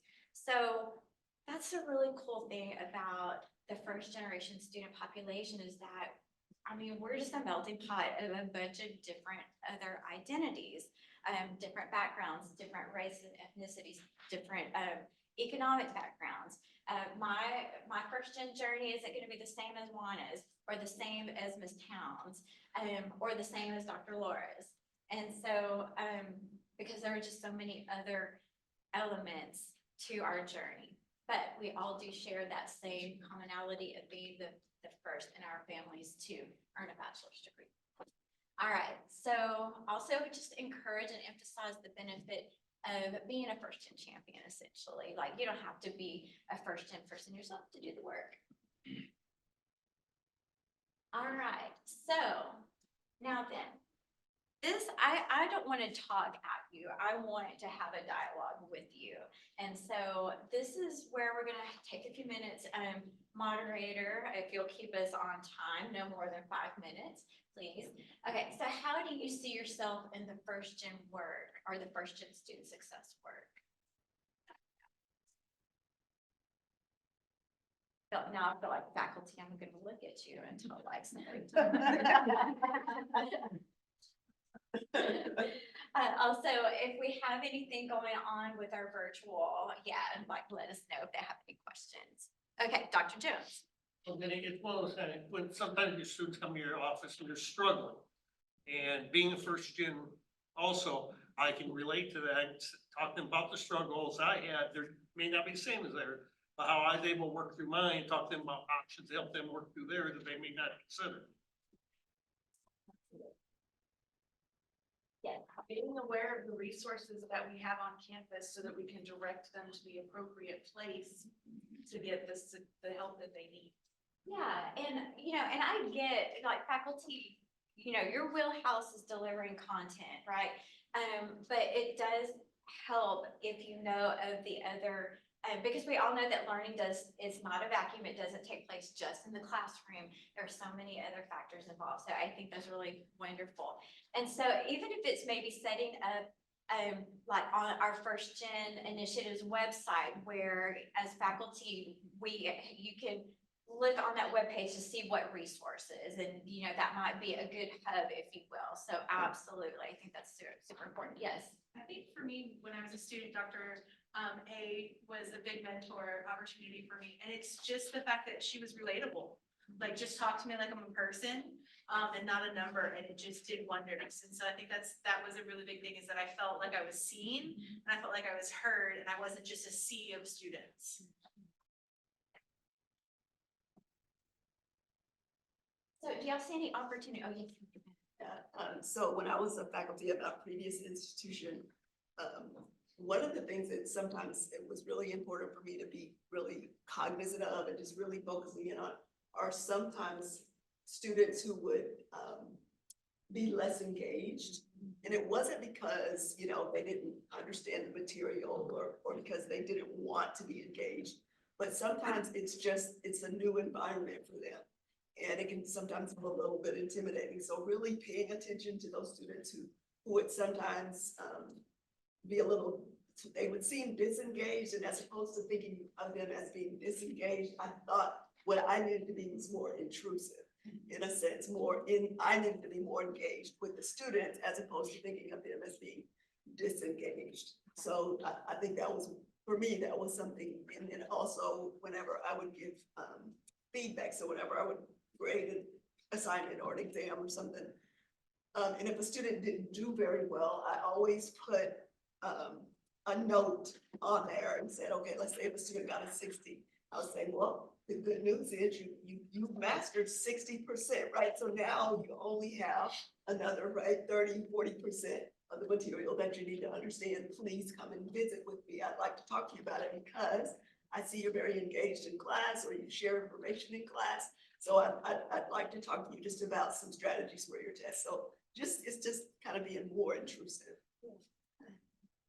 You have someone raising their hand. Okay, can you read the question out for us? Just has his hand raised, Jason. Okay. Hi, it's Dr. Latouche. So I was just going to pick up, I believe that was Dr. Ben talking, right? Yeah. Yeah, hi. I was just going to say, I think it parallels exactly to what you just said, which is assuming good intent, right? It's very easy to assume negative motivations or things. And I think particularly if we go into these conversations, assuming good intent, right? And trying to figure out the barriers, that changes the conversation. Thank you, Dr. Latouche. Yes, I was just gonna say intentional language. So when I started at Purdue University as a first-gen student, I didn't know that T space R meant Tuesday and Thursday. I thought it meant Thursday. And so after 3 weeks, I finally realized that I wasn't slow, I just didn't understand the process and I was missing half the content. Right, so I've revised my language in my syllabus to say things like student hours instead of office hours, so that students know what's accessible to them, and then we go over some of those hidden terms to the best of our ability, week after week, beginning of the semester. I think the big one for me would be the good intent, as well as what Dr. Ben said, because whenever I was a student, I was I'm first gen and everything. I had an advisor that told me I was not gonna finish college. Yeah, so I failed my one class, my chemistry class, and the rest all A's. And that one class, they stuck with that one and they told me, you're not gonna finish college because you failed that class. So that was ingrained in my head. So like for the whole school year, I was like, am I gonna fail out? Am I gonna do this? I'm not gonna be able to do that. So that's where it really was really negative for me. But having that support of like other faculty members, I know Dr. Falkenberry is a big one for my psychology. He was really like, you're gonna struggle, but we're gonna do this. So he helped me. So it's just that positive intent that I really appreciated. I've been told by our moderators keeping us on track. Yeah, Dr. Fitzpatrick, yeah, I appreciate it. All right. Okay, so developing the first gen lens through informed data. All right, so what I was telling the earlier sessions is that forever I've just been more of a qualitative data kind of person because I've just been more closely tied to the student narrative in my work. Except for grant writing, that was the only time I really looked at data. But I'm telling you, my eyes are open. So I'm a believer now. And so we're gonna take a look at some data because our data that's available is rich, and then we can let Dr. Carter, because I'll probably just say something that's not right, but we'll let him talk a little bit about that. But I just want to say really quick that utilizing a indicator when you're running data reports could yield strategic intervention opportunities. There's so much opportunity there. And implementing strategies based on first-gen data can increase first-gen student success, retention, graduation rates. All right, so just off the top of my head and not even really being, just like immersed in faculty mindset, I'm thinking of the opportunities with advising boards, registration, failure, withdrawal rates, probation, suspension. What percentage of first-gen students do we have not receiving advising in a timely manner? Are first-gen students registering on time? In certain classes, if there's high DFW rates, where are first-gen students, where are they in that class? Because I think about things like probation and suspension processes, and how for a first-generation college student, that's intimidating it's a little defeating. And so if you don't have an advocate, or if that process isn't asset-based, then I wonder like how many of our first gen students aren't even going through those processes and those hearings and things like that. So those are the opportunities that I see. I look at study abroad and internships and, you know, making sure that our first gen students are engaging in those learning experiences at the same rate as our non-first gen. And how are they utilizing and interacting with academic resources and technology? That's a big one. And so, you know, where are our first gen students? What majors are they, you know, are they really flocking to? And then just knowing what first gen students are in your classroom, not who they are, but what percentage is in there. So the possibilities really are endless. And so I'll let Dr. Carter, Dr. Whitedale talk about the exciting thing for our class roles that we're gonna have with the first gen percentage. It's really easy, you can just mention it, but it's really exciting. I'm excited about it, so. Yeah, so, Tawny Floyd, one of my team members, she was able to add first gen percent on the undergraduate class rosters of classes with more than 9 students. And so if you go run a class roster out there, you should be able to see, you know, 70% are first gen, or, you know, 40% or what have you. So I encourage you to go take a look at that if you're curious about it. So we made that change just a couple of weeks ago. And to Jenny's point, we're in the process of converting dashboards over to Power BI. And so we will be tagging or including the first gen indicator with a number of products that we're about to roll out. Okay, so let's start looking at some of the data. All right, so as far as our first gen enrollment, this is undergraduate student population for fall 2023. So our total enrollment of first gen students is 48%. Our first time in college, 43, transfer students, 55, and then other is 49. Do you want to talk a little bit how you did about this data in our earlier? Yeah, so we don't, so that 48%, you'll hear Tarleton market, and that number does go up and down as students come and go. What that number does not represent are the hundreds of students that do not indicate that they are first generation. And so what we go by right now is we look at the admissions application, and there's 2 questions on the admissions application. So there's not just a checkbox for first generation. The methodology that we use and have used for several years now looks at parent/guardian 1, parent/guardian 2, or some combination thereof. And if an applicant chooses that, you know, one of their parent or guardians received a bachelor's or higher, they're not included. If they do answer the question with not that answer, then we put them into the first generation bucket. If they do not respond at all, then we don't assume one way or the other. And it's actually that population that we need to figure out how we can collect that information for students that are not responding to that. And we talked in a session earlier about whether or not we can use additional data sources to try and document that we do have a larger first generation number than what you see here on the screen. And so, you know how I mentioned earlier that the first generation student population has a lot of intersectional identities. And so this is just a few more by race ethnicity. 52% of our first gen students are white, 33% Hispanic, 7% Black, African American, and 6% identifies Asian, Native American, or more than one race. I wanted to make sure that we included this. 25% of our first generation students are also Pell eligible. And the reason I say that is I think sometimes we tend to overgeneralize that first generation college students are also low income when that is not the case. And so I just wanted to kind of go with that. And so this to me was the most eye-opening data. So we were looking at first-gen students by campus. So these are our head counts, but look at our percentages. On our Fort Worth campus, 62% of those students are first-gen.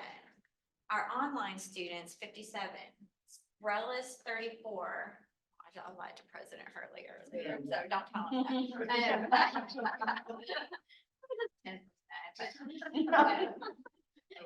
Again, you're like, learning math. Yes, it is really math. I feel like he will have grace with that.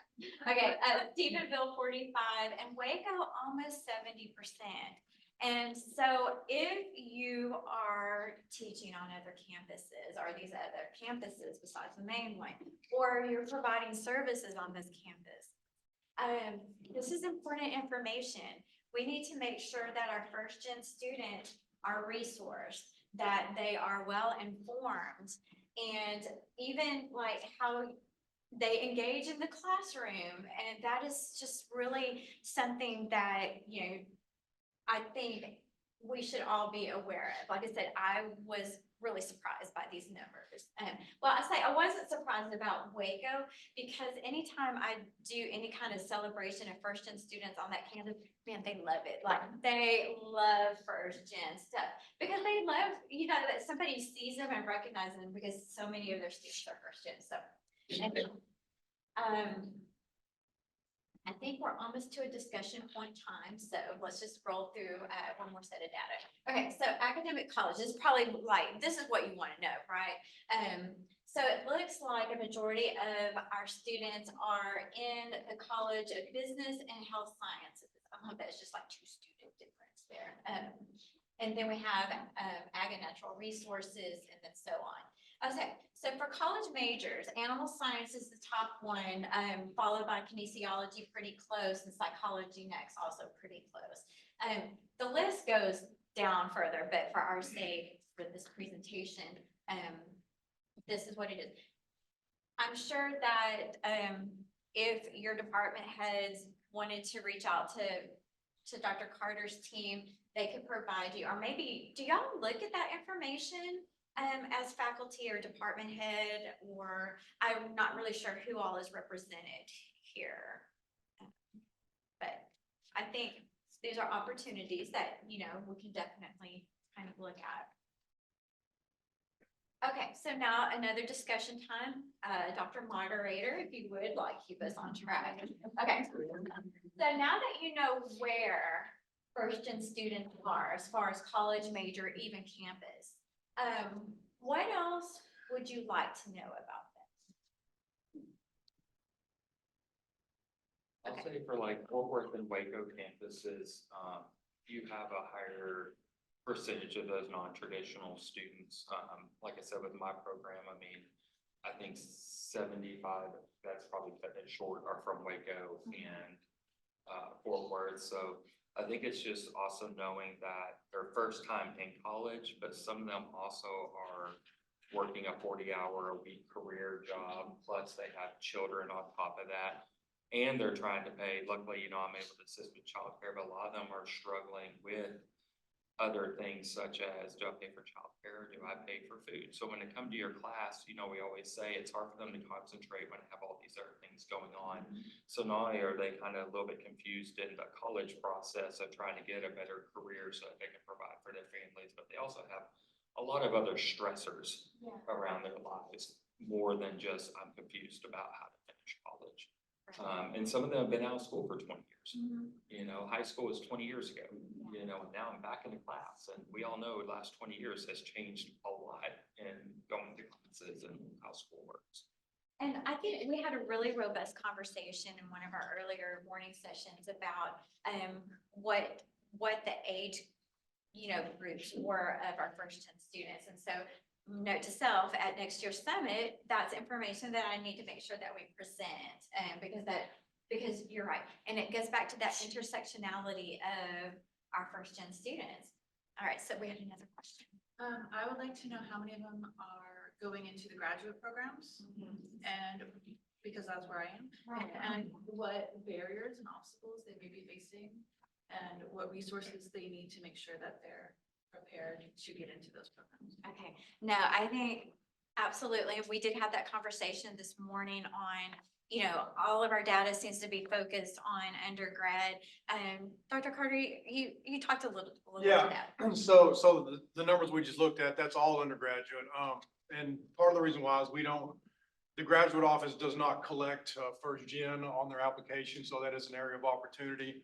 But we can certainly see what current undergraduate students are at Tarleton, and then if we see that they are going into a graduate program, somebody either from the graduate office or from one of the academic colleges reach out and just say, hey, we noticed you're an undergraduate or a first gen undergraduate student. You might also need these additional resources being a first generation graduate student. So plenty of opportunity in the graduate space. But yeah, that is something that, again, back to when we say over half our students, we do know that there are a large number of graduate students that are first generation, that in totality, we do serve more than half of our population. Just as a data point, for those of us who are using the CAS system, and By the way. for those of CAS, AT. Yeah. We will have first gen data. Okay. For OT, PT, AT, et cetera. Okay, very good. Yes, Dr. Simpson. On the soon-to-be roster, it'll have the percentage in our class. Will they be individually No. identified? No, so that's a good point. We would work with Jenny's office to help facilitate any of those, but yes, as far as going in and running a class roster right now out of text and facts, it's just an aggregate number on there. Again, for classes more than, I think we settled on greater than 9. I will say though, if you look a student up in EAB, there are tags that say if they're first generation. You can actually do your whole class that way. You can look up by class, and it's a simple search, and if anybody wants to know, email me Duarte or tarleton.edu, and I will give you the steps on how to do a simple search and for your specific class, and you'll pull up all the first gen students for you. And you can export the list and do whatever you want. Good deal. This is why we get around the table, so we know what we're able to do. Jenny. Yes, Dr. Finn. It would be interesting, it would be good to know how our first generation students compare with non-first gen with regard to the number of times they change majors. Right. I think that would be very telling. I think that would be something important for us to know. Yeah. What else do you want to? Are there any services like the student support services provide services to grad students, or is it strictly undergrad? But Strictly undergrad. because I know like our grant is also with just undergrad, but we're working on figuring out a way to include the post-second or the postgraduate degrees in there, so we're able to provide some of that support to them. So I wasn't sure if there was a way to write those into some of our grants to be able to provide that, since you do have a lot more students now going for the postgraduate degrees. Me too. Two things. One, kind of talking about barriers for graduate students. I cannot say enough about what the president and the provost really, it was an initiative that they felt very strongly about, but it was streamlining our graduates into those graduate programs. And I know from our trio students who are first gen, that was such an encouragement. That removed so many barriers. Oh, crumbs, Dr. Fitzpatrick. I mean, You just had 5 I can minutes. do what I want. You're the boss too. But we could go on forever about this, but I mean, it's those processes that are really kind of simple that remove obstacles for first gen students, for all students. Yes. And to add to that, yeah, like Jenny, she's not being sarcastic. We've had students that was the waypoint that they decided to go into grad school as first gen because they weren't sure about the process. And not everybody can be in trio. And so we help with that process. But for even our trio students being like, oh, like, remember you talked about this process for grad school, and now all I had to do was click this button and it qualifies them for that $1,000 scholarship. And so grad studies, y'all are doing amazing things for first gen students because it really has ways so many of our students that are like, yes, I'm going to stay at Tarleton instead of trying to find a different school. And I do feel like there are a lot of opportunities that we can expand and provide for our graduate students, especially our first and graduate students. Yeah, yes. Well, thank you for like, advocating and bringing.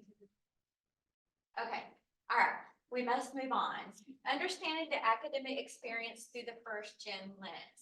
Okay, so here are some opportunities. Utilizing quantitative and qualitative data from student focus groups and surveys provides valuable perspective on the first gen academic experience. So this morning we had a student panel. They mostly just talked about their overall student journey and experience, but having some focus groups, student focus groups to kind of walk us through what their academic journey is, I think would be very beneficial in helping us, remove challenges and barriers and create more opportunities. Also, assisting faculty in developing a first and friendly communication, speaking to what Dr. Helby Mason was saying, a communication strategy, course design, and academic expectations can increase student success rates. There's a professor on campus, and the reason, so as part of our college trio, we sit down with our students and go over their course syllabus. And there is one professor in particular that has just a really detailed syllabus. It lets you know how to like communicate with that professor.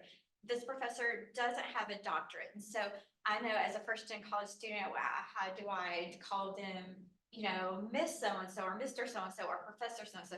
So this professor takes that anxiety away and says, you can call me Professor so-and-so or Mr. so-and-so.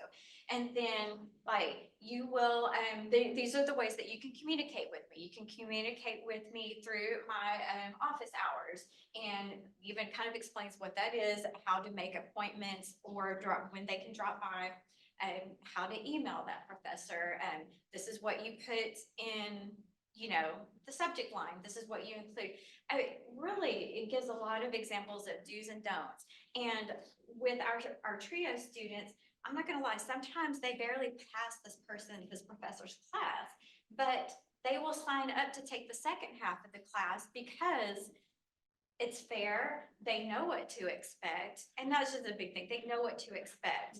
And it just takes away any anxiety or notes that they have. So all of those things, asset language goes a long way. Okay, training faculty to identify first gen students who are struggling to navigate institutional processes provides opportunities for timely intervention. So it's just kind of like what Dr. Falkenberry was saying earlier.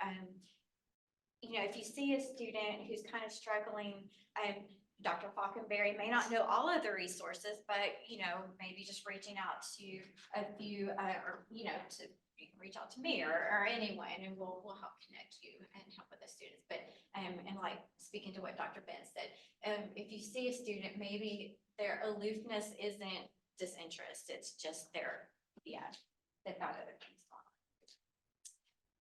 on. Okay, engaging the first gen students in learning experiences. I'm really passionate about this, I'm not gonna lie, I get really wound up. Just because I know from my own first gen experience, if I had been a student worker on campus, I may not have finished college, if I'm being really honest. And so making sure that our first gen students know, hey, encourage them to take a student worker job, encourage them to do any kind of faculty research, or not faculty, any kind of student research projects, internships, encourage them, help them step by step find those internships, apply for those internships, prepare for the interviews, read over whatever they have to submit with that. Study abroad. Just because at orientation during the resource fair, a lot of times I'm tabling next to study abroad, and it's just interesting to see some students won't approach because I think they feel like it's not for them.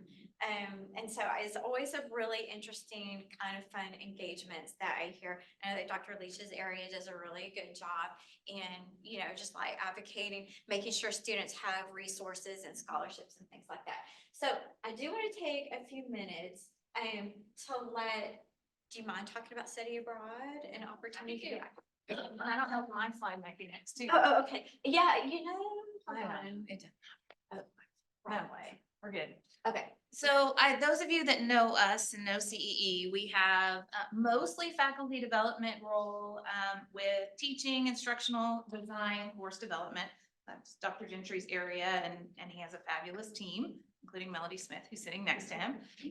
But we also have experiential learning within our house, as well as community engaged learning. And experiential learning includes study abroad, which I would agree with you, Dr. Watson. I think the research does that sometimes that can seem intimidating for students who have not had that experience.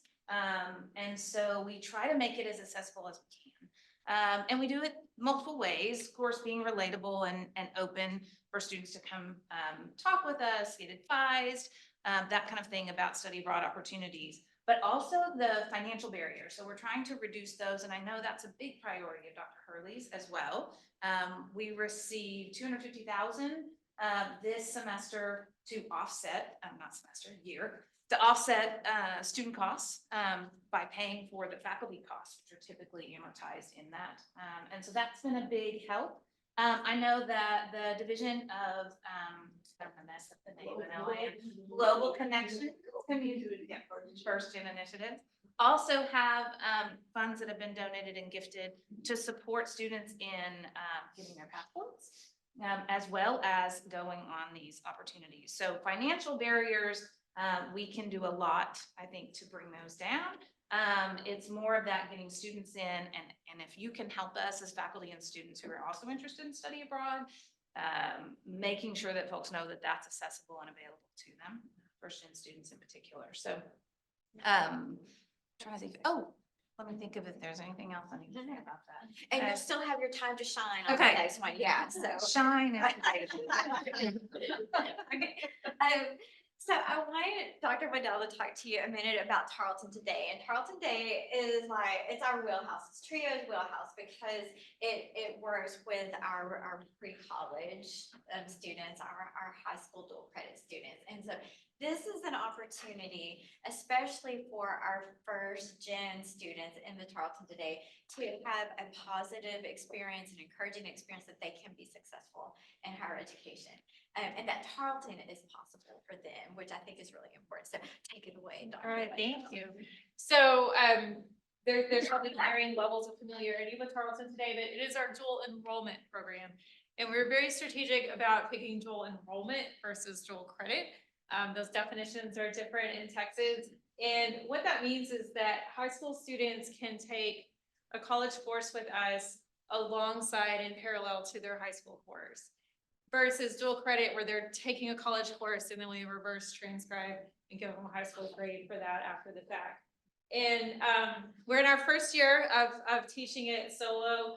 We've got over 1,200 students earning college credit with us this year. And signing up schools for next year, we broke 2,000 yesterday, and we still have about 50 schools left to report how many they want. So the advantages and why it's important sort of for this discussion, we are working with, so there's a state of Texas rolled out the FAST program this past year, which will cover any free and reduced lunch student. So that's sort of the equivalent to Pell status in high school. It's their low income students in high school. And again, the reason we chose dual enrollment is because we are able to stretch out their drop period all the way to the end of the course. And so a student could be taking our class, and if they make a D or an F, once they get their final grade, they can just decline it. And it's as if it never happened. That's not the same in dual credit. In dual credit, if you fail that class, you've got a college F on a transcript that will follow you forever. And so for our low income students, and I know that that's different than first generation, for our low income students, there is really no risk. There is no cost. And if they don't succeed, it's as if it didn't happen. And so what that's affording us, and it's a really cool experience right now as we get towards the end of our first class, is some of these students never thought they could do college, and all of a sudden they're here and they've got a Tarleton transcript with credit on it. And so that's a big impact that we're seeing and we're really excited about. Another thing that's really distinctive, I think, for our program is that we're working with really small schools. We have some schools that have never had an opportunity to offer college credit because they were too small or because they didn't have a high school teacher that could be credentialed. I don't have to credential high school students. We are the instructors of record. They don't have to have master's degrees. So I had one tiny little school and they were so excited. And they called and said, we worked it out and all of our juniors are going to take college algebra with you next year. That's fantastic. How many is that? It's 4. But that's 4 students that would have never had that opportunity before. And all of the impact that will have for their families. So we're very excited about that. Again, it's very new. We're offering 4 classes this year. Next fall, we are rolling out 14 classes. And so very, very excited about that.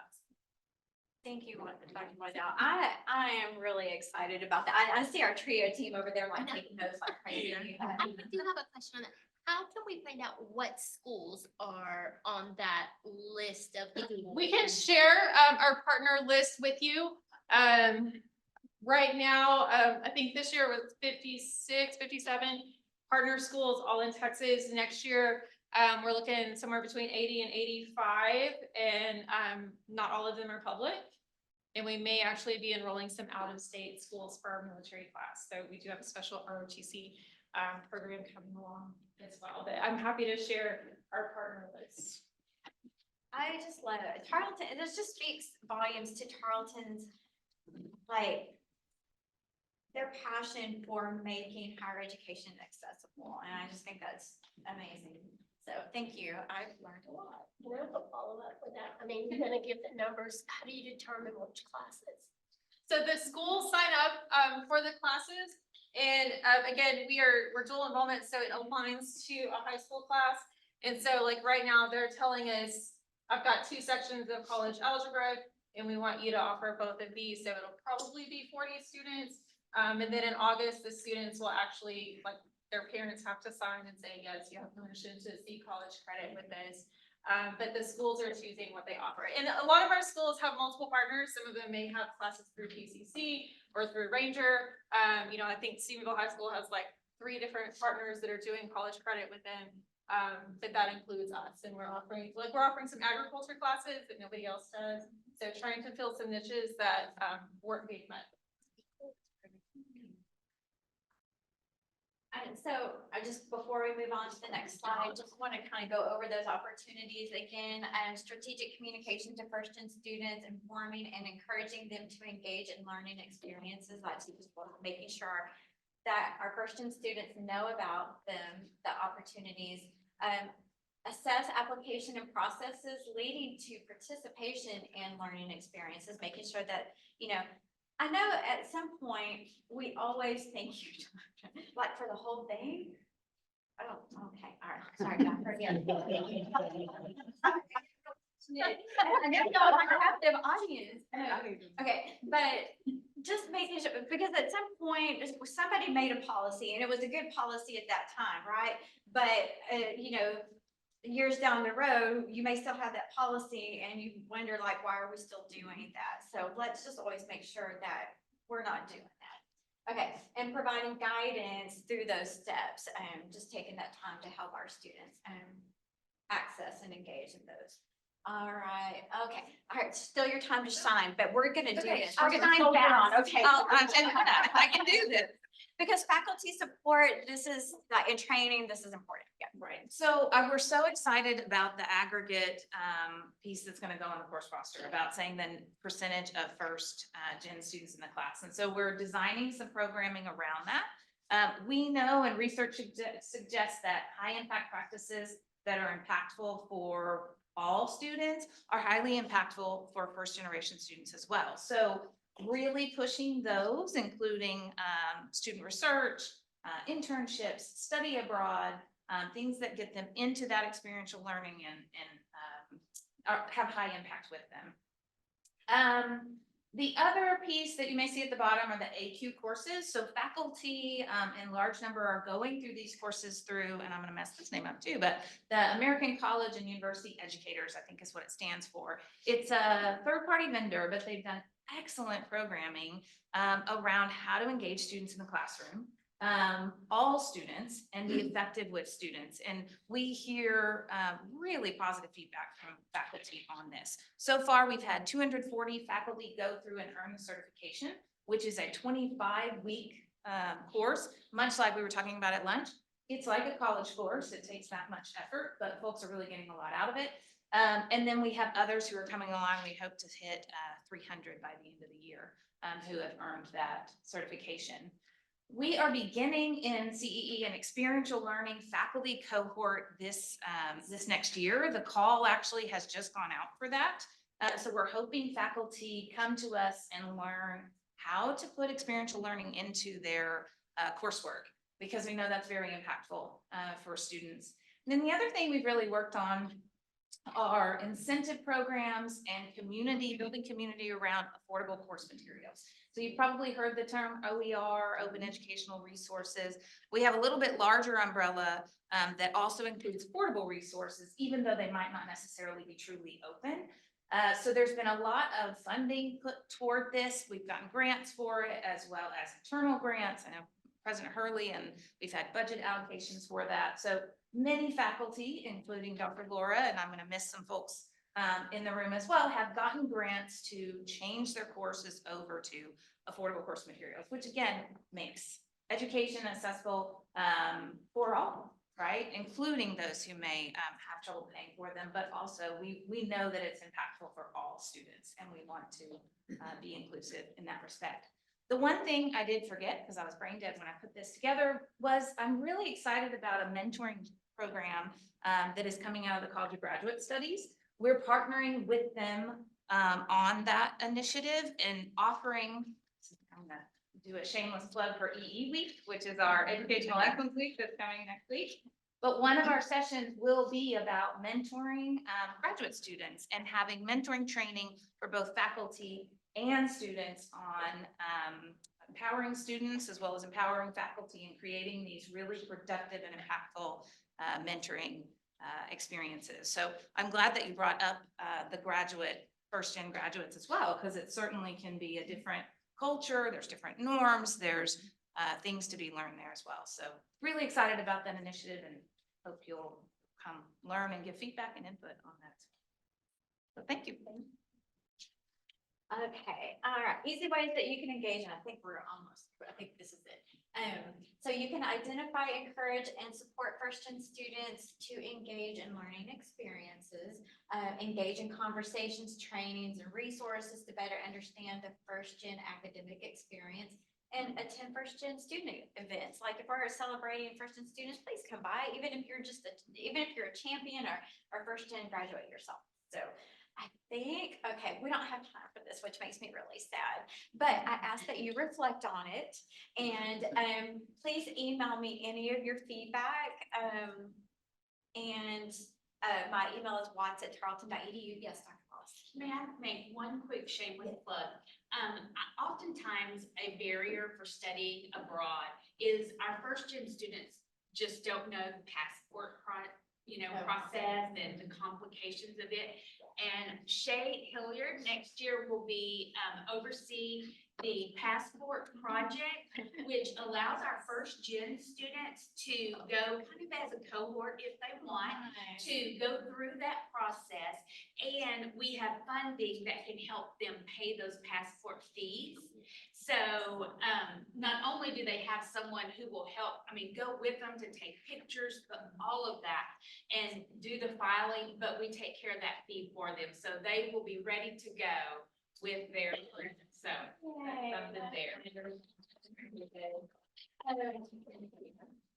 This was very rich, y'all. Thank you so very much. I appreciate it.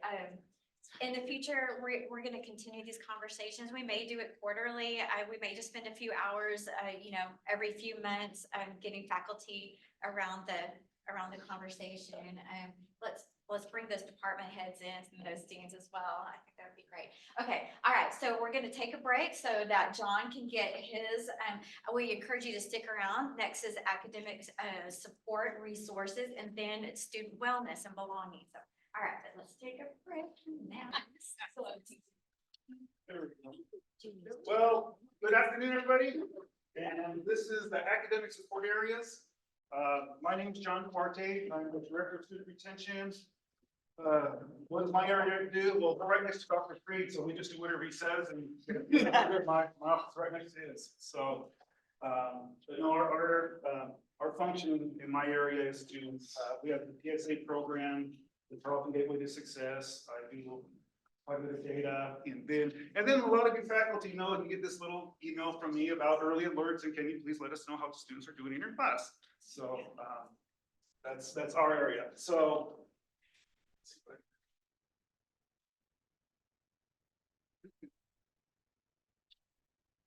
well, I don't have my finger over now. Okay, that's a, Now try it. there we go. We'll try that. Yep. Okay, so part of the working group that we put together are these people, me. There's Miss Alexis back there. She's the academic coordinator. At least I pulled this off the web. It may have changed. I don't know for sure. For the TRIO SSS, Dr. Anna Shockey, the Director of Student Development and Mentoring. Miss Andrea Smith, she's the Senior Coordinator for the Tutoring and Learning Center. And then there's Allison, who is the Coordinator, Academic Coach, and Peer Mentor, Student Development and Mentoring. Ashley, who's the Director of Advising. And then after we started doing our working groups and stuff and whatnot, and then we were done, and I thought later on, well, you know, we probably should have a first generation student. Wouldn't that be nice? You know, get their input on things. That kind of seems obvious, like a no doubt moment. So let's first start off about talking about academic support services and events that we do on campus. Now, please, this list, maybe it's not an exhaustive list, I'm sure, but these are one things that we came up with. And as we go through these, you'll see that you may say, well, is that really an academic support area, or is that whatnot? It's hard to tell when you're dealing with supporting students, okay? So, and during this whole time, if you have any questions, please ask, interrupt me, say, hey, you, whatever it is, and we'll go from there. So, over on the left, you can see, these are some of them. I've got two more slides like this, but what I really want you to see is the number of students that are served throughout. And Dr. Carter, this is not certified data, so I'm letting you know right now. This is what I pulled from EAB and other areas. So, so for instance, our academic advice, oh, and the students served also. That's distinct students. So you know, academic advising does more than 11,339 appointments. They do 23,000 appointments. And this is for fall 22 to spring 23. So these are distinct students that I pulled. So that means academic advising could be met with the student 2 times, 3 times throughout the year. So we came up with this because it was part of our first scholars. It's sort of an environmental scan and just sort of tracking the different resources. Because what we find is that people are doing things all over campus, right? But sometimes we don't know what the other is doing. So that's exactly it. Let me go back a little bit. I'm a first gen student. I had very supportive parents, very supportive, but they never been to college. So I was on my own, you know. And I remember the very, very first test I took in one of my classes, the first time I was in college. And it was a math, it was calculus. And took the test, said, okay, got it. Came back and it was an F. And I thought to myself at that time, whoa, I need to do something, you know? I had A's and B's all through high school, but then in college, I thought, gosh, what do I do? Well, I didn't know about these services, so I just buckled down. I was just wondering, okay, I gotta buckle down, you know. I can't have any more Fs. I mean, I was an 18-year-old young man almost starting to cry because I never had an F on a paper before, you know, and so, and I wish I would have known. Maybe there wasn't some of these services back then. I don't know, because I'm an old timer, so they may not have been around, but still, I didn't even know to even think about going to ask somebody, or even approaching to my faculty, my professor. I mean, that's scary, you know? I still remember the first time I did that. It wasn't until after I'd been in college for a whole year before I went to, I need some help. And then I thought, well, that's not so bad. So anyway, so that was like a rabbit trail there, sorry. Academic support services. So as you can see, so academic advising, there's 11,339. Accounting lab, they had 60. Engineering tutoring, I know there's engineering tutoring, but I don't know how many they serve. I got a lot of this information from EAB and pulling reports from EAB. This first gen welcome, as Miss Jenny, first gen Jenny said. It's an event that we, student retention and her office, connect with it's a snow cone event we've had. And if you want to have some fun, some dancing and some music and we have some services out available for students to talk to, like Texan Smart and retention and retention initiatives and other services are there, so students can come by the table and get swag and just learn a little bit about the departments. Come to these because it's fun. It's fun. We've done it every fall for the last three years now, I think, and we've had a good time. But that's about 180 students, and of course, I know I see some faculty members. Dr. Ben's been there, and so we'd love to have faculty and staff come out. It's just a time for fun and connection. That's all it is, and get a free snow cone while you're at it. The library, I don't know. They serve all students, and how many they serve, I don't know. Alexis pointed out, I'm sure they track somehow, somewhere, but didn't reach out to them. But there's a whole bunch of students that they serve. The Math and Science Achievement Centers, 712 and 163 respectively. We have our academic coaches and our peer mentors. So 385 for academic coaches and 1,367 for peer mentors. Student retention, my area, I just threw in 10,000 because we communicate with students in a variety of ways. We have our mainstay, Oscar Peabot. We communicate with them about academic services. Do you know that these services are available? We talk about events happening on campus. Don't forget to register for classes. We advertise other events from other departments. So if there's something you want to advertise from your department, just let us know and we'll send out a text out to them. We can actually do little surveys on that. If they can just press the number 1, 2, 3, or 4, we can gather that data and send you who's interested in certain areas. And then we reach out to them with early alerts. So, and that's just not student retention. We have a team of people that assist us with early alerts. We have a couple of social workers. We have student development mentoring, their coaches reach out also. That's us. So I just threw out 10,000, you know, who knows what that, for sure how many, but our student success fair, that's a fair that we have in the fall. We didn't have one this last spring, but it's been fall and spring. And that's where some of you have participated. We thank you so much. Eric has like the best swag there. He participates, but we're in the library and we have tables of all different sort of resources, not just academic. It's resources from counseling services to student health, to Purple Pantry, to academic advising and whatnot. And in Texas Smart, that's our financial side.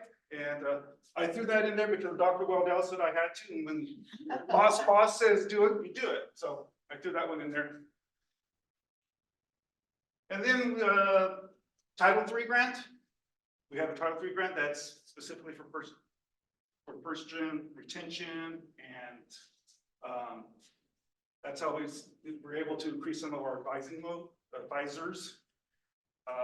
We have the trio SSS folks here, approximately 150. I think that's about right. Of course, that will go up and down depending on who graduates and that sort of thing. Tutoring and supplemental instruction. So tutoring had 998, supplemental instruction 2034. Again, these are all yearly. University UNIV classes or dev ed classes. I put 1,647 attempts. So there was more. That one happens to be more. A student could have attempted twice. And writing and speaking centers.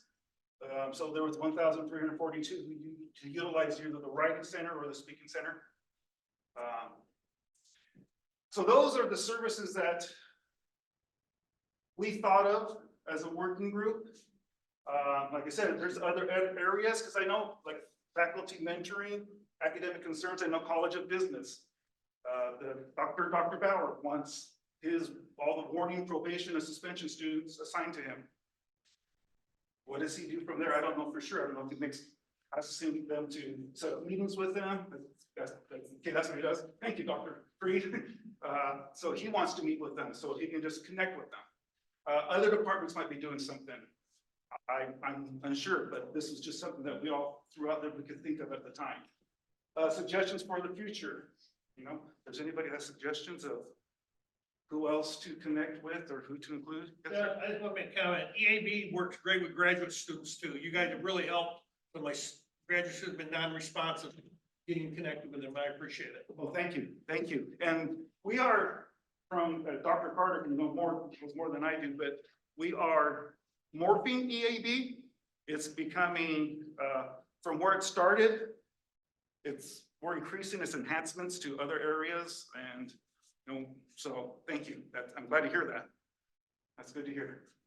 John, do you want to talk a little bit about EAB? I'm not sure who's familiar with EAB and not, and maybe how it's beneficial in tracking student success. Okay, so yeah, EAB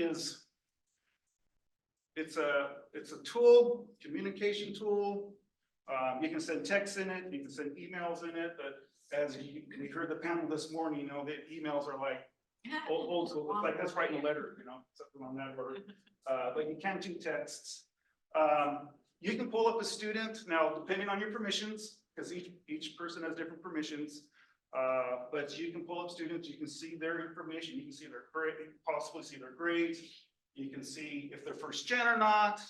You can see if they're in the Corps of Cadets. You can see who their success team is, like who their residence hall person is, who their academic coach is, who their peer mentor is. You can see what classes they're in.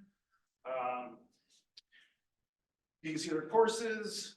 Let me see what else. You can pull information from it yourselves. Faculty and staff can pull reports. They can pull students' information. You can do one person at a time to 10,000 at a time. We use it also for our early alerts, as I mentioned earlier. So when we send out an alert, or we give a list of students for the faculty to see about reporting on them, whether they're at risk in class or not. Once a faculty member says yes or no, if they say yes, then that's what we do our triage in a sense of reach out to the student. We try reaching out to them at least 3 times, and we do different modalities, phone, text, and email. We do reach them. Sometimes we don't reach them. After 3 times or so, we just kind of say, okay, they're not going to respond to us. But we do reach them, and once we reach them, then we offer support, ask them, how can we help you? Keely's been working on some. I can hear her saying, how are things going? Okay, what can we do? Okay, let's set up an appointment right now. I love that. Let's set up an appointment right now with tutoring. And I think something that when we work with our first gen students, I'm sorry, I always feel like I'm yelling at y'all. And so when we work with our trio students, our first gen, it's really helpful when we look at EAB and, like, let's say they come to us and they're getting ready for advising. And so we can look in EAB and see, I guess, sort of their advising notes. And that's so helpful because sometimes maybe the student doesn't understand what the advisor is telling them. And so it helps with our trio staff to just sort of, I guess, translate it, break it down for them. So it's just such a useful tool that I feel is very underutilized. Elaborate on that too a little bit. Yes, John was talking about the support staff. So all of the students, if they have a peer mentor, if they have different professors, you can kind of monitor and see where that student's at. One of the biggest things too is, I don't know if y'all know this, you can give a student a shout out in EAB and send them like a positive encouragement. Or you can also make their success team aware that the student's not doing well. So maybe the student's not showing up to class, but they are meeting with their advisor or they are meeting with their trio coordinator. So you can also reach out to their success team if you're worried about a student, if it's maybe not care level report, but maybe you want to reach out and let other people that might see this student more than you be aware that the student's struggling. I know that's one of the things that we look at too, if we're having a difficult time reaching some of our students, are they going to class? Not a lot of professors are utilizing the feature that lets us know, but those of you who do, it's a really, really big help because we can see, oh, this student is struggling in multiple areas. Maybe this is care reportable. Maybe this is something that we need to bring in more individuals in, or vice versa. Oh, this student is doing really well in class. They've got a 4.0. Maybe they're not seeking out some of these other services because they feel like they've got it and they're not aware of the other supports, right? We have academic supports, we have social supports, and we have emotional supports on campus, counseling services and things. And so EAB is just like this amazing hub that has a lot of information. And the more you utilize it, the more that the student's team can utilize it too. Holistic. Yes. And you can see what appointments they've had in the sense of, you can see what appointments that they have, and the notes, so if they meet with advisors, all the advising notes are in there and they are very thorough. Tutoring notes are in there. You can see if they checked into supplemental instruction, that's all documented in there.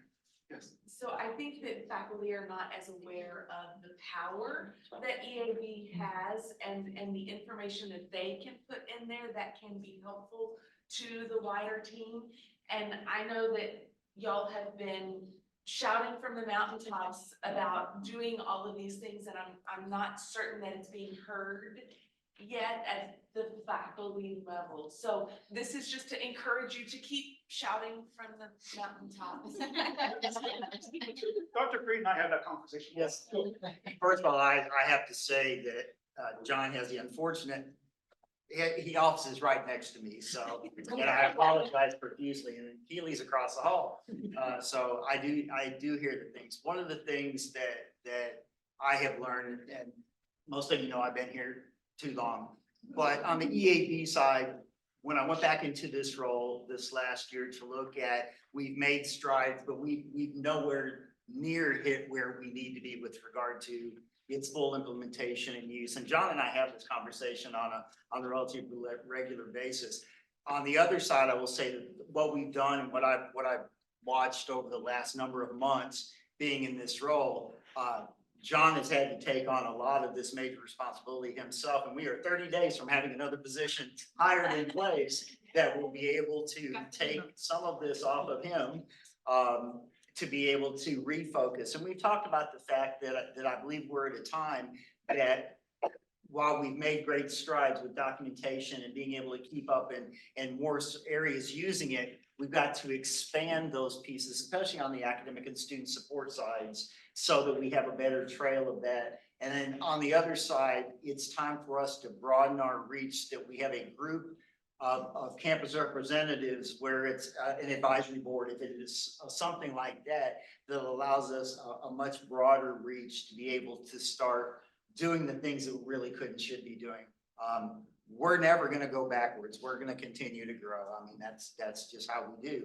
And so we need, I think we owe it to our students and we owe it to our faculty to know that these things are available to allow us all to do a better job in reaching out to students. But I watch what they do, and I watch the information and the outreaches that go out and the stuff that they do with the chat bots and the things that Keely's in a short period of time been able to do for us, to be able to get the students and they'll hit a 1 for more information. They won't read an email for anything. They'll hit a 1 on a text to be able to find out a little bit deeper. What is the cause that you haven't gone in for advising? How come, and then we make the outreach and things like that. So there's lots of great opportunity. Thank you. Okay, next slide. Okay, so the group met, and we thought it would, let's just brainstorm. So here's some brainstorm ideas that we came up to specifically deal with first generation students and get them engaged. So we thought, okay, develop a specific communication plan geared towards first gen. And that's a communication plan that we would use through EAE and our chatbot and maybe something else, who knows? So maybe Instagram. I'm learning about Instagram here. I've heard of it, but I've never used it and I don't have it. You know, I'm still almost with, just barely got on the flip phone age, but. Lunch and learns, you know, so navigate a journey through college, just once a month, maybe inviting first generation students. And maybe, it's, again, you've heard this and heard this, not just first generation students, all students. We want to know, go through the lingo and just maybe talk about a process or processes, that sort of thing. Would they do that at, who knows? But if you don't try, then you won't know. Create 3-minute videos or less for a variety of topics, just so that they can click on it and watch it when they want to, and it's just brief. And we kind of already have something like that in a sense with the orientation. So we can just steal from that. Caseload advisors to specific first gens, you know, make sure this advisor is really good. They get the first gen students in this area. Peer mentors who are first gen only have first gen mentees. And that's because they've been through the struggles, they kind of know. Academic coaches, the same thing. First gen only have first gen students. Develop more EAB positive outcomes. You know, right now I think we only have 2 in there. Excellent work and thank you for attending class. I think that's something on that order, but it's not the exact wording. Tutors that are specific for first gen. That would be a little more difficult because, well, there's not that many tutors and there's a lot of first gen students. Enrollment campaigns geared solely to first gen. Library specific events. Those were just some brainstorming ideas from there. So where did we go from there?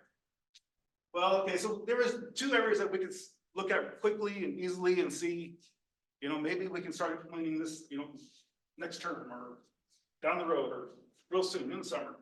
So does, piggybacking on what Jenny had, because she mentioned this last one, you know, does early advising make a difference with new fall 23 first generation persistence from fall 23 to spring 24?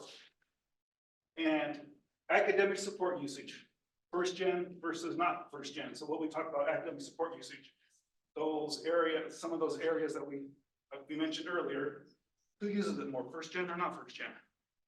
So we'll start with the advising one. So these are new fall 23 first generation students who were advised and early advised. Just pick the dates from September 11th to October 31st. September 11th, because that for fall of 23 was the first day the advising office sent out advising campaigns. And we went through October 31st. So it's a month and a half. Not a month, a month and a half. Versus late, November 1st to January 15th was just before spring term got started. So those that were early advised, there was 958, 897, and 93.63 persisted. Those that were late advised, now some students could have been early advised and late advised, but I took them out, so they were early and late, I took out the early ones. So it was just, these had never met with an advisor after October 31st and had never been advised before. There was 323, 297, so there was a little bit of a persistence, which makes sense. Why did we want to look at this? Because Ashley said, what if we do a campaign several days in advance of our major campaigns, just connecting with first generation students? Would it make a difference or not? Well, this kind of shows that it would. Early, so 1.68% different. What I was kind of interested in the number though was, I didn't realize that'd be 958 that, you know, for this set of data right here that had been advised that early. 958 first in, that number kind of was like, I was not expecting that, honestly.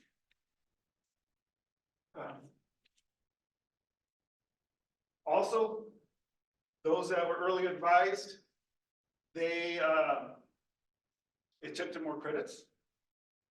And then the late advised. And they had better earned average credits completed. Yes. Okay, sorry. So correlation does not equal causation, Right. right? And so the students that are getting advised early, are they successful because they get advised early, or did they get advised early because they're successful? Exactly. That's And so especially, I think your attempted credits, they were already attempting those credits before they got advised. Right, like that's fall. oh yeah, that's true. That's true. Yeah. you're right. I mean, Wait. completion perhaps, but I think we've got to work harder to really pull out cause and effect. Yes. Because we know we've just got some really good students that take care of their stuff. And they're the ones that are gonna sign up for advising early, right? But if we can push more of those to plan and teach them to plan, you know, I think that's the piece that we have to try to tease out is how much are we influencing them versus that was just their natural tendency and they're gonna be successful. Could this also be because since we got advised late, maybe our classes weren't available and so we weren't able to attempt as many credits? Right. Exactly. Could be. I didn't go any deeper than that. You know, I was just trying to get some information and just do little things. But you're right. I mean, I'm sure we can try to dig down deeper, do a little more detail on it. And you're right about that. You're exactly right. Yeah, I feel like there's a lot of different factors that we can bring into that. Bringing it into, do these students also have a higher GPA? Are they more likely to seek out all of these other resources that we talked about too? And seeing the correlation between early advising versus late advising and usage of all of the different support departments and how those correlate together. Okay, so then, all right, so here is appointments of support areas for fall of 23. So these are just, these are things that we can pull from the AB easily. And if you look at these numbers, overall, you'll see that not first gen students use the services as compared to first gen students. Except for Texan Smart, which was interesting. Yes, I said the same thing, which kind of made, who knows? Who knows why? Again, this is just some information. So in all of these, you can see that except for Texas Smart, not first gen, utilize the service, these services, specifically these services more than first gen. Why? Are first generation students aware of the resources? Or are they just less likely to use them, and why? This is valuable data. I'm really intrigued by this. Yeah. So we don't know, of course, we haven't done any focus groups or anything on that order. Now, a little research, if you look on the web, for instance, I found this one article. Inside higher ed, the lack of awareness causes students to fall through the cracks. It's written by this person here, and that's the website. And so they found this report by Titan Partners, and you can all look this up. Found that 60% of students were unaware of the full scope of services offered. Now, this is just students in general. Okay, it's not, doesn't specifically mean first gen. We're unaware of the full scope of services offered, which could negatively impact student retention and success. Makes sense. They found out that the most recognized service was academic advising. Somewhat makes sense. And the lowest recognized services, Where's the English teacher around here? Thank you. You didn't catch that, Alexis. Come on. No. Student health clinic, peer mentoring, and student success coaches. Those were the lowest. According to this report that was done.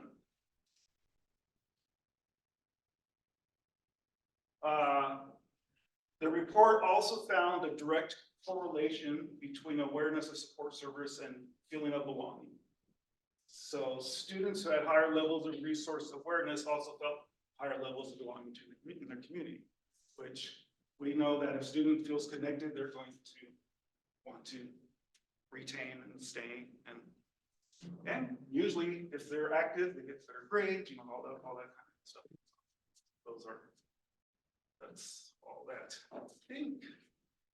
Let me see here. So through those, those brainstormings that I mentioned earlier, 3 of them kind of address awareness.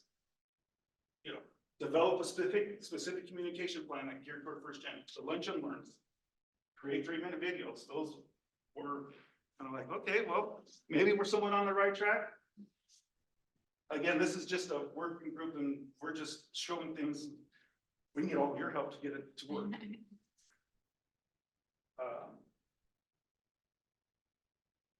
Okay. So are first generation students less likely to use resources than not first generation? Why? I don't know. Maybe they're not aware, or I think some of it might be a lot of first gen, not all, but a lot. They probably more come from like a blue collar type family, figure it out yourself, type mentality, versus that asking for help. I was brought up, I'm first gen, I was brought up to figure it out yourself, type deal. So asking for those resources and help coming from a family that maybe it was like, I didn't figure it out myself. They just try to do it themselves and not reach out for that support. Right. There's also research that supports that individuals who hold marginalized identities, and we know that first gen students, first gen is a marginalized identity, right? Most college students are legacy students, except here at Tarleton, where we're lucky. They're less likely to utilize shared spaces. So they're less likely to frequent places where they may get this information. And so raising awareness about that and how can we help students, first gen students, utilize these spaces more.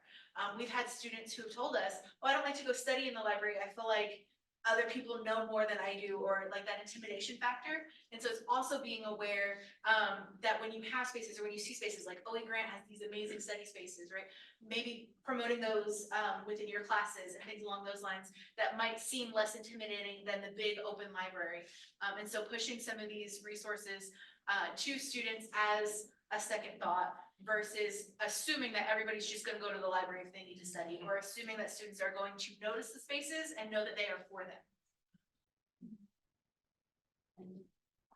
Yes. Yeah. So also, I think it's important to recognize the system was not made for first generation students, right? There's inherent knowledge that we're assuming they're gonna know they need to ask for. And I had to go to class before I could see the responses to the student panel. But a lot of those questions were, how can we help you? When the reality is we need to better understand the gaps that we've created in our own processes that are diminishing the voices of these students and the presence of these students. I didn't know what I didn't know. So I can't tell you how to help me, right? So the system wasn't designed for their success. We have to go back and talk to the students and ask them a lot of questions about their comfort with these spaces, these environments, right? The Writing Center is a good example. I'm in Colfax, I'm just gonna own it, right? But it's all glass. And while that seems like a good idea, if you're a student who's worried about you're being perceived as not knowing enough or not having a skill or not belonging in college already, that's an intimidating space to walk into where other folks can see that you needed to get help. Let me put a shameless plug in real quick. Alexis and I are actually working on Student Voices Initiative, which are focus groups that we will be conducting, those student-led focus groups. Our goal is to have those completed by the end of April. So we want to make sure that we capture a broad selection of our student body. So when you see those promotions go out, which will be soon, do please encourage your students to participate and let us hear all of those different perspectives. I was just gonna tie in, so EAB, I've used EAB for years, I'm kind of tying back into that. But I feel like for communication, it played a huge role, and I assume that for faculty as well, because not just did it help with, if I couldn't reach a student via email or calling them, I would text and they had their phone right then and there and they would answer me quickly. And I was seeing how tying into maybe those 3-minute videos, I'm not sure, John, this is another just thought I had, but if we could tie in a 3-minute video based on, say, some of the student resources that these first-gen students need to know about, and text them through EAB, and then that way, if they're walking to class or they have their headpiece in or whatever, they can just click that, listen to it, and then get that information shot out to them too. That was just a thought. Just because I had such a positive experience with texting students through EAB versus phone calls or emails. And so this morning when the students were up there and they said, well, I don't really check my email. And I'm thinking, yes, I know this. It was always a struggle for me trying to reach out to a lot of students. And so immediately when I would send a text through EAB, you know, depending on what verbiage I chose, they were quickly just like, oh, I got a call or I got to text her back, whatever. So, yeah. I think, you know, going back, bouncing off your EAB, little knowledge that I know a lot about EAB. I think sometimes we get in our silos and we use what we're comfortable with. And looking back, I wish I'd have used EAB a little bit more and had a better understanding of it because I thought it was a faculty and an advising thing. I didn't think it was for the entire university, all staff and faculty used together. And I think that's one of the things we need to do is us first to get out of our silos and what we're doing. So it's good to hear Dr. Waddell talking about focus groups, because sometimes when we get a focus group, we just get the students that we know and we forget about the other students who probably not participating in our area to hear about that this is happening so you can encourage those students to come in and participate. But the why is, I totally agree, you don't know what you don't know. You know, you don't know what questions to ask. Parents don't know what questions to ask sometimes. They just know a sense of less anxiety that I can go talk to Mama T because I feel like she just easily to approach and she won't like dismiss my question. And I think that's the same way we are with students, because if I knew that we could use EAB when I have students participating in activities and social hours, and then I find out that student hadn't been going to class the whole time. And so maybe if I could have put that in EAB and that faculty member could reach out and say, Ms. Towns, this kid is not coming to class. And I would have that relationship with him and say, hey, you're enjoying all these pieces and the benefits of college. I really need you to go to class. So I don't think we know. Shelley Brown has brought to my attention, working with her a lot here these last couple of years. We have so many softwares out here that we get used to working in our own area that we don't know there's multiple other softwares out here we can be pulling information to kind of help the students that we are building these relationships with. I also want to sing your praises because I can't tell you, your use of social media encourages our students so much. I've had several students tell me, oh, I'm going to this event because Mama T put it on her Snapchat or on her Instagram. And so where a lot of areas are lacking on that social media, we can learn from the stuff that you and your office and Kai are doing, because y'all use it so well that students know, they just know, oh, if I need to know what's going on, this is the social media pages that I go to. John, can I give us a shameless plug on the information on the orientation side, and feedback working with Mike's group this last year? While it's a work in progress, as we took a look at how the academic essentials piece and the rotations of orientation had been handled, and being brought up the fact that maybe we need to re-examine the approach that we were taking there. And while for us it is a work in progress, we did a really quick test at the January event for a small group, but we were much more intentional about on the academic resources that are available. We seem to get really tied into what was tied to the university college, when in fact, this is about all of us. And so we went outside of what my organization works, and we went out to those engineering, science, math, writing center, speaking center, things of that nature.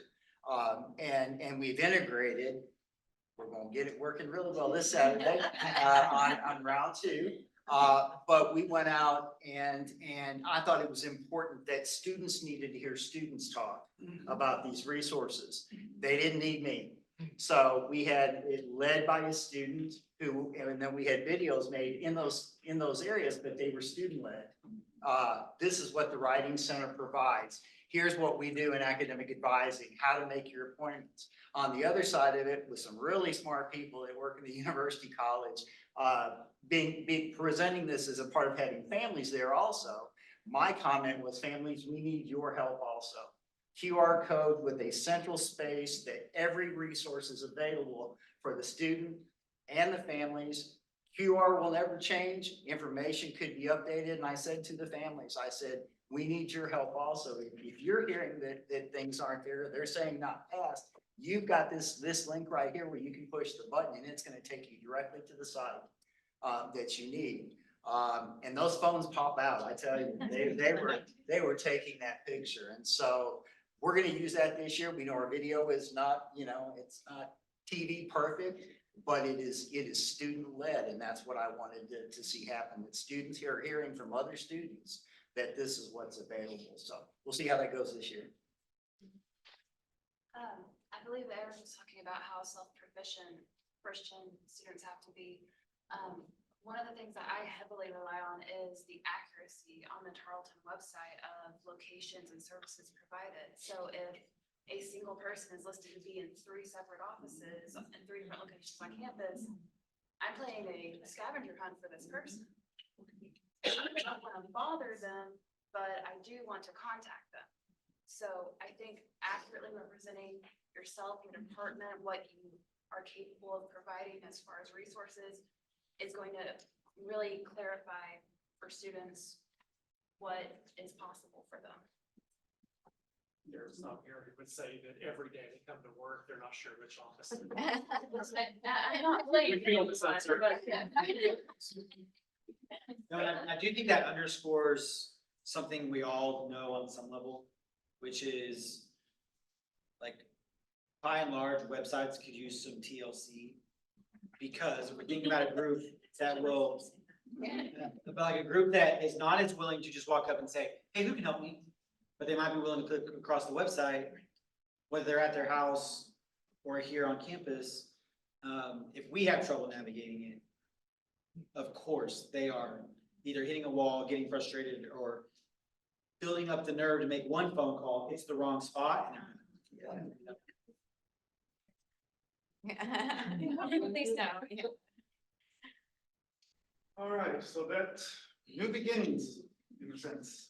To piggyback on what Eric said about the why, first gen, blue collar, it brought to me, maybe it's because they have to work or they have other sort of responsibilities. So I don't have time to go for tutoring or who knows? But again, a focus group of some sort with the first gen students will help us get to the why. And maybe there's been research out there that already tells us the why. We haven't delved into it. So, any last comments? I just want to add one more thing, just because I like what you said about the first gen kickoff in the fall, and just kind of, making a encouragement, come out, it's fun. I think Jenny, Dr. Ben, I've put on both your radars. I think I would make a mental note to leverage today against us. I'm pointing at myself, so I'm pointing at anyone else. When that time comes, it's like, if there was this many of us willing to come sit and talk about these students in a room like this, I would hope there's almost as many of us that'd be willing to go be with those students. And so, I think we've demonstrated today there's an interest on campus, and, I almost challenge us to be consistent when we have a chance to actually go interact with them. So. All right, I think our time's up. So thank you so much. Appreciate it. Very good. Okay, so this session is about student wellness and sense of belonging.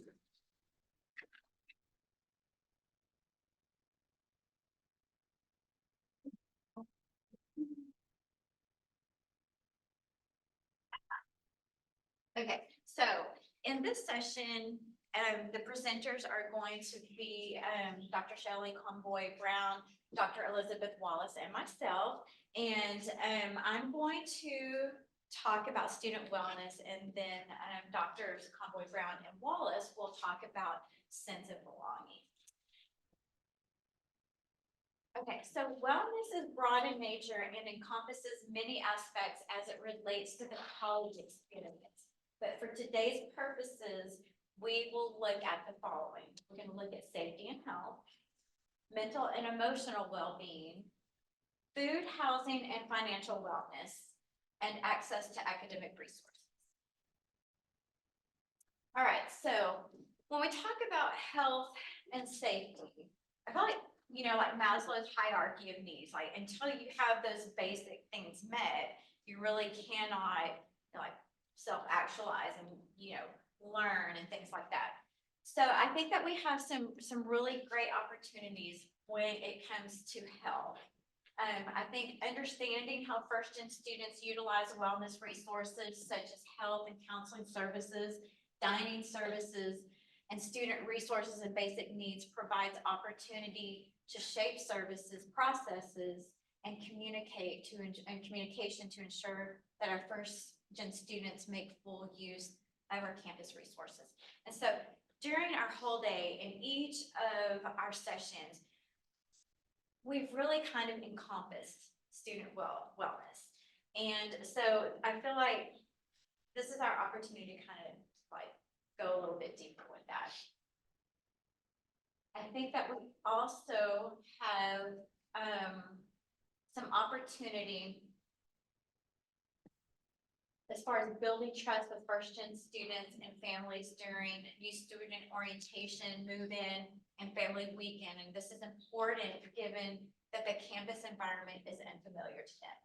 So if you didn't have the opportunity to hear Lethes and Juana and Mike's, they had two different sessions. It was really rich in talking about building those relationships.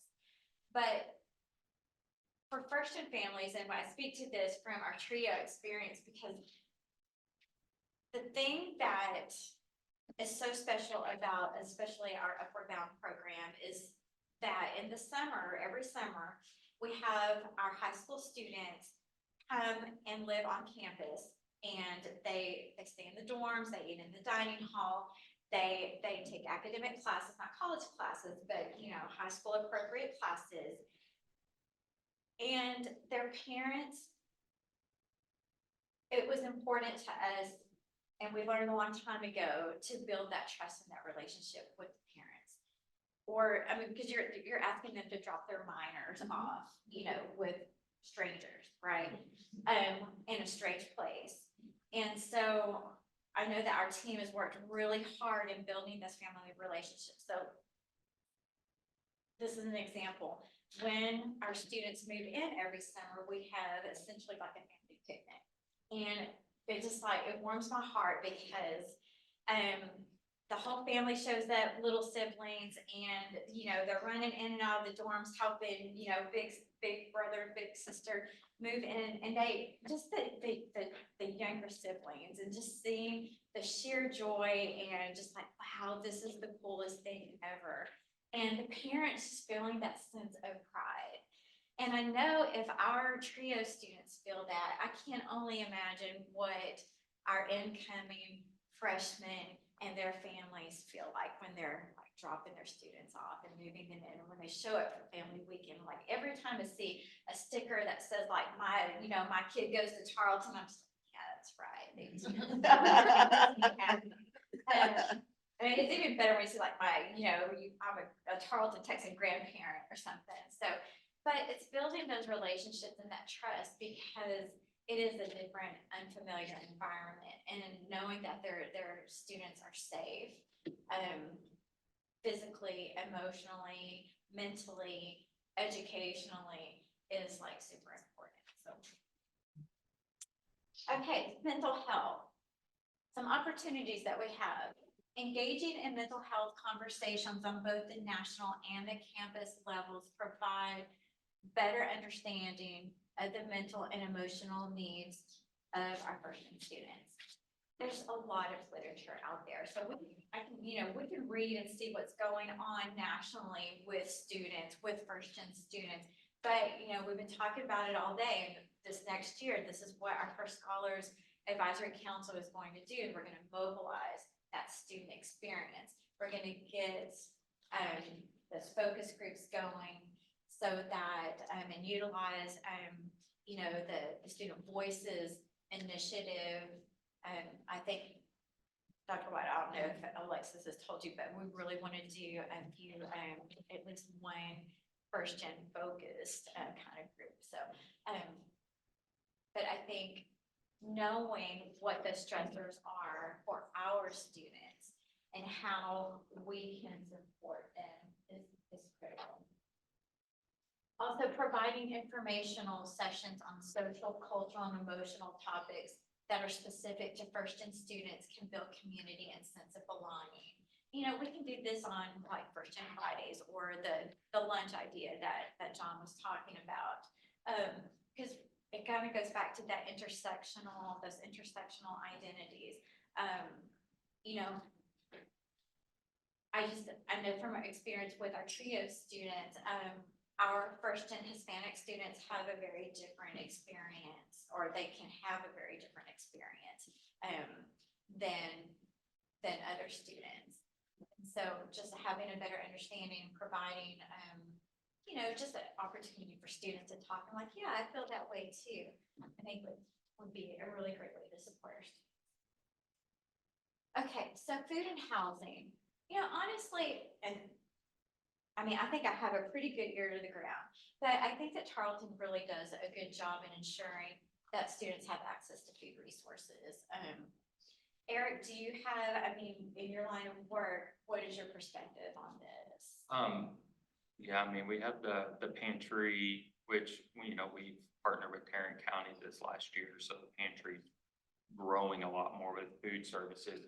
And that's just anyone who applies to it. There's nothing that, we go through the application, accept or decline. If you take the effort to fill it out, you get access. And then this last year, we paid to have, if they swipe their card at the door, they can go get a meal at the dining hall up to 3 times a day, and breakfast, lunch, and dinner, even on weekends. So, that's probably been the biggest thing that students have really liked. They buy a meal plan and they get the cheapest one possible, which will feed them a couple of meals 5 times a week, but what about the rest of the time? And they can get food pantry access, they can swipe, and then on weekends they can go and actually have 3 meals at the dining hall. So I think Tarleton's, growing and doing better and finding ways over these past couple of years that I've been in there to find ways to better serve students. Because there is that mentality of a lot of people, well, they're in college. How do they not have food? They're in college, and people don't realize like the meal plans are expensive. And some students are getting the bare minimum because they cannot afford. And if they're not, we all know how groceries are. And people with full-time jobs making a lot of money are struggling to buy groceries. So I think they're doing good. And we have lots of organizations that do food, in churches on campus that hand out food and stuff like that. So I really do, and I feel like just kind of what you said is it's not just a campus thing, it's a community and outreach and making sure that our students are connected to community resources, especially on our Fort Worth campus and hopefully on our Waco campus. And Fort Worth is getting a new pantry as well. It's going to be bigger in the new building. In Waco, we utilize MCCs. Okay, and I've seen theirs. They're just really. Can I just say, I wanted to say thanks for the new addition of the purple pantry with the food swipes. I was stopped by 2 international students just yesterday on their way to dining hall, and they were expressing to me that they were so grateful that not just that they could have access to the purple pantry and that was a resource for them, but they were asking, I have one who started recently and then one who's been here a couple years, and he was like, I think this meal thing is new, because I've never seen that before, and so, like, we're about to go get lunch, and I was like, well, I can't join you, because I just came back, but I'm about to go back to work, but I'm really excited about the, new meal swipe thing too, so I think that was kind of instrumental in getting them acclimated to Tarleton. We were talking about, ways that they can get more involved on campus and, other things, other concerns of theirs, but I want to just say thank you for that. I'll pass it to you. I'd love to take credit for it. But I'll pass that to you. And so housing, I always like to say, first, let's acknowledge that housing, campus housing is a complex resource. This also, when we talk about housing, it's not just on-campus housing, but it's off-campus housing as well. And off-campus housing includes our community, and so we need to like make sure that those partnerships and those resources are really good. And so God bless housing, you know, like I know that's really hard. Yeah, like we'll take all the good vibes and prayers or whatever. So I think some opportunities, like identifying, addressing where first-gen students run into barriers with on-campus housing. Honestly, it reduces stress for the students, but also for your staff, because I mean, you have an enormous staff and they do a lot. And so however we can support your staff in your area is something that I feel like should be prioritized. It is, and I think everybody that came out and supported us in our off-campus housing resource fair that we had, this was the first time that housing hosted something like this. As we move forward, we are already planning our fall and spring off-campus housing and resource fair, along with additional information. Many of our students right now are like, they're just not doing the work of looking for off-campus housing when it is available out there. So coming to you in fall 2024, we will be having some workshops with how to do lease. Even some of our students have just shared with us, I don't have a bank account, like where do I start?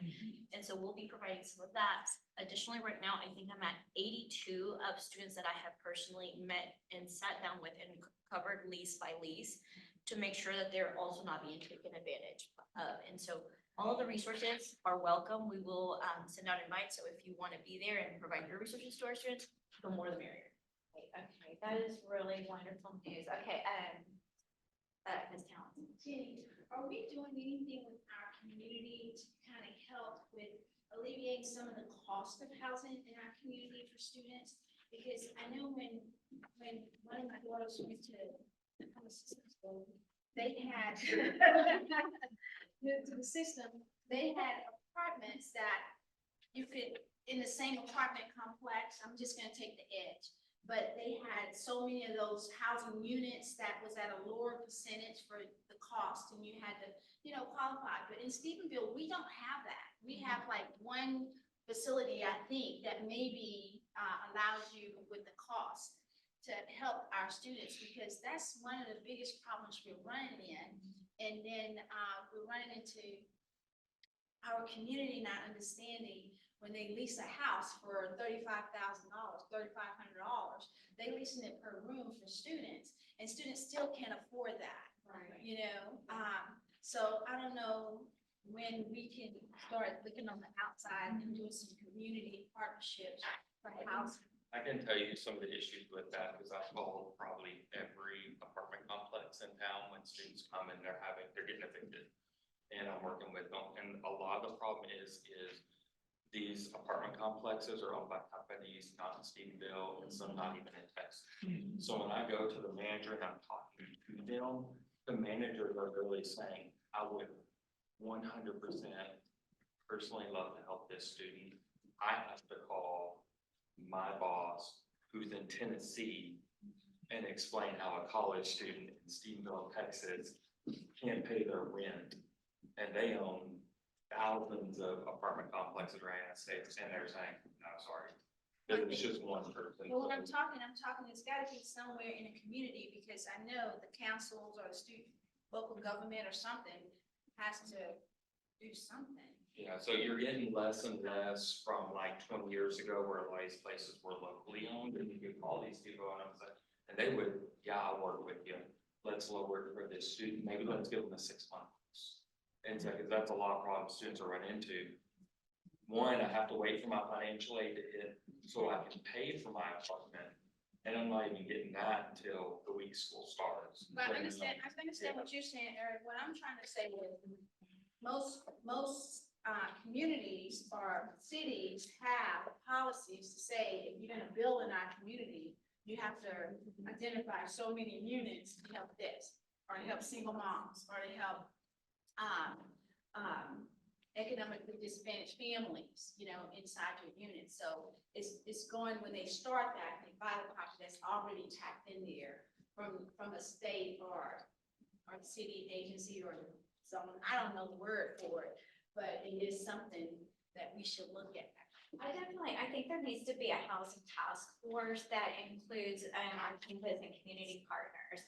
And because there are so many things, just the conversation that we're having right here, there's so many things involved that it can't just be settled, you know, in a phone call. And it's not just a Tarleton problem. You know, if our students aren't able to find housing, then our students go somewhere else. And then that becomes a community problem, not just a Tarleton problem. And so I definitely hear what you're saying. So it kind of leads into, I think that we also need to better understand off-campus housing barriers, like what you're talking about. Jenny? Yes. Yes. If I may, I have long thought that I mean, I am a big believer in the housing system, and I think that it allows us to take the curbs that the family had, and they get to be widened a little bit. And before we just throw the students onto the Audubon, then I think that I would love to see some sort of disorientation, because we bring them in and we orient them. And as they are leaving to go sign leases or graduating to buy cars and that kind of thing, I think we have an obligation to disorient them, to say, let us, you know, this might happen in the real world, and so you need to think through this. So I just think there's a potential out there for a disorientation. Most of the calls my staff is receiving right now is during orientation, you promised me a 4-year live-on experience. What does that look like? When that's not posted anywhere, we've never shared it, it's not anywhere. However, that's what they're basing it off of. And I think that's a great thing that you brought up, because yes, we are kind of saying, hey, live here, be here all 4 years, when the reality is, you know, we have limited housing. Eventually, we won't, you know, crossing fingers, donors come in, share, give us all the monies. But the other thing that I would like to share is, in the time that I've been in housing, you know, it has been 1 year, 2 year, it hasn't been more than that. However, students are, you know, running into, they just don't want to do the work. So definitely, you know, we're navigating towards doing that. The other thing that's upcoming that I'm very excited about is we are starting our first student housing advisory board this fall, where we will be bringing off-campus apartment complexes onto campus so they know what's happening. Because no, it's not just like getting them housing and them signing a lease and they're there. They're also needing some resources, because and the reason I'm taking it on is because they're impacting my on-campus students, because they still have friends on campus. So that's how we hear about it. That's how, you know, some of the stress that they're dealing off campus, they're putting it on to my on-campus students. And so one big things that we're doing, but also kind of going back to what Ms. Towns is saying, I think we do need to have some more conversations with the city to see, you know, to do some partnerships of what we can do to help our students. And also to share with them, like, I think they see us growing or, you know, building, and now they're like, okay, we're gonna pause on building because you have enough. No, the reality is we also have upcoming, you know, graduate level doctoral programs that are going to bring in a different type of student, that we need the housing off campus for those students, because we're not gonna be able to, you know, just support the massive amount of quantity that we're wanting to bring in, and so we need to support that. Yeah. I also want to back Juana with the information is there.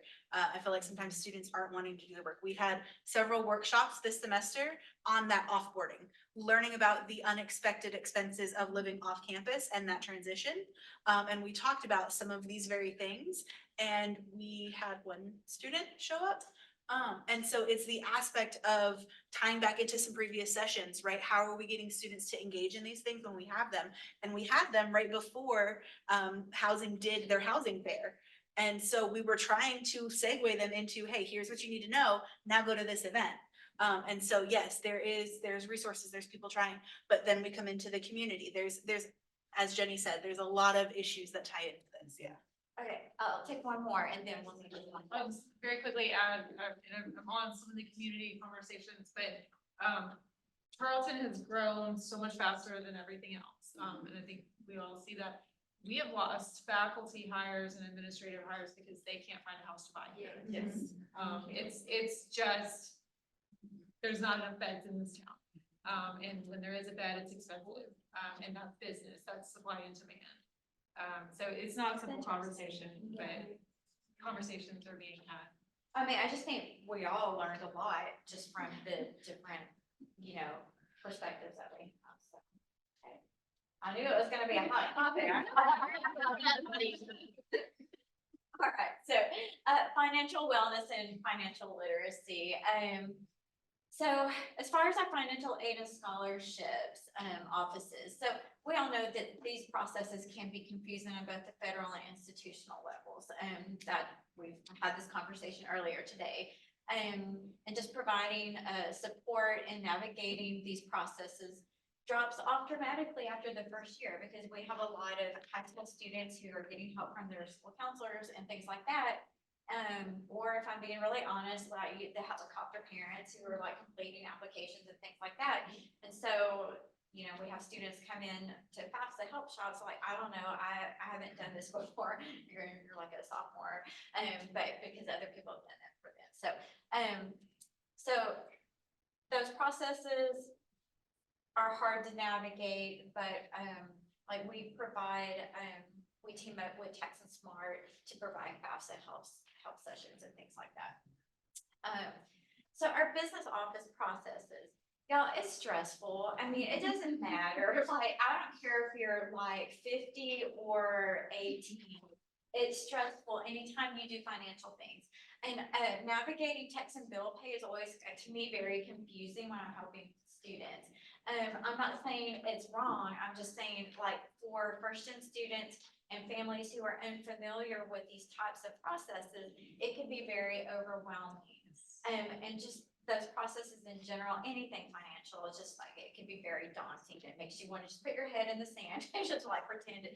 And that's why we always have students who like have an outstanding bill because they don't want to face it. And well, the other things I was going to say about sometimes what happens with our students with outstanding bills is they'll put them on a payment plan, right?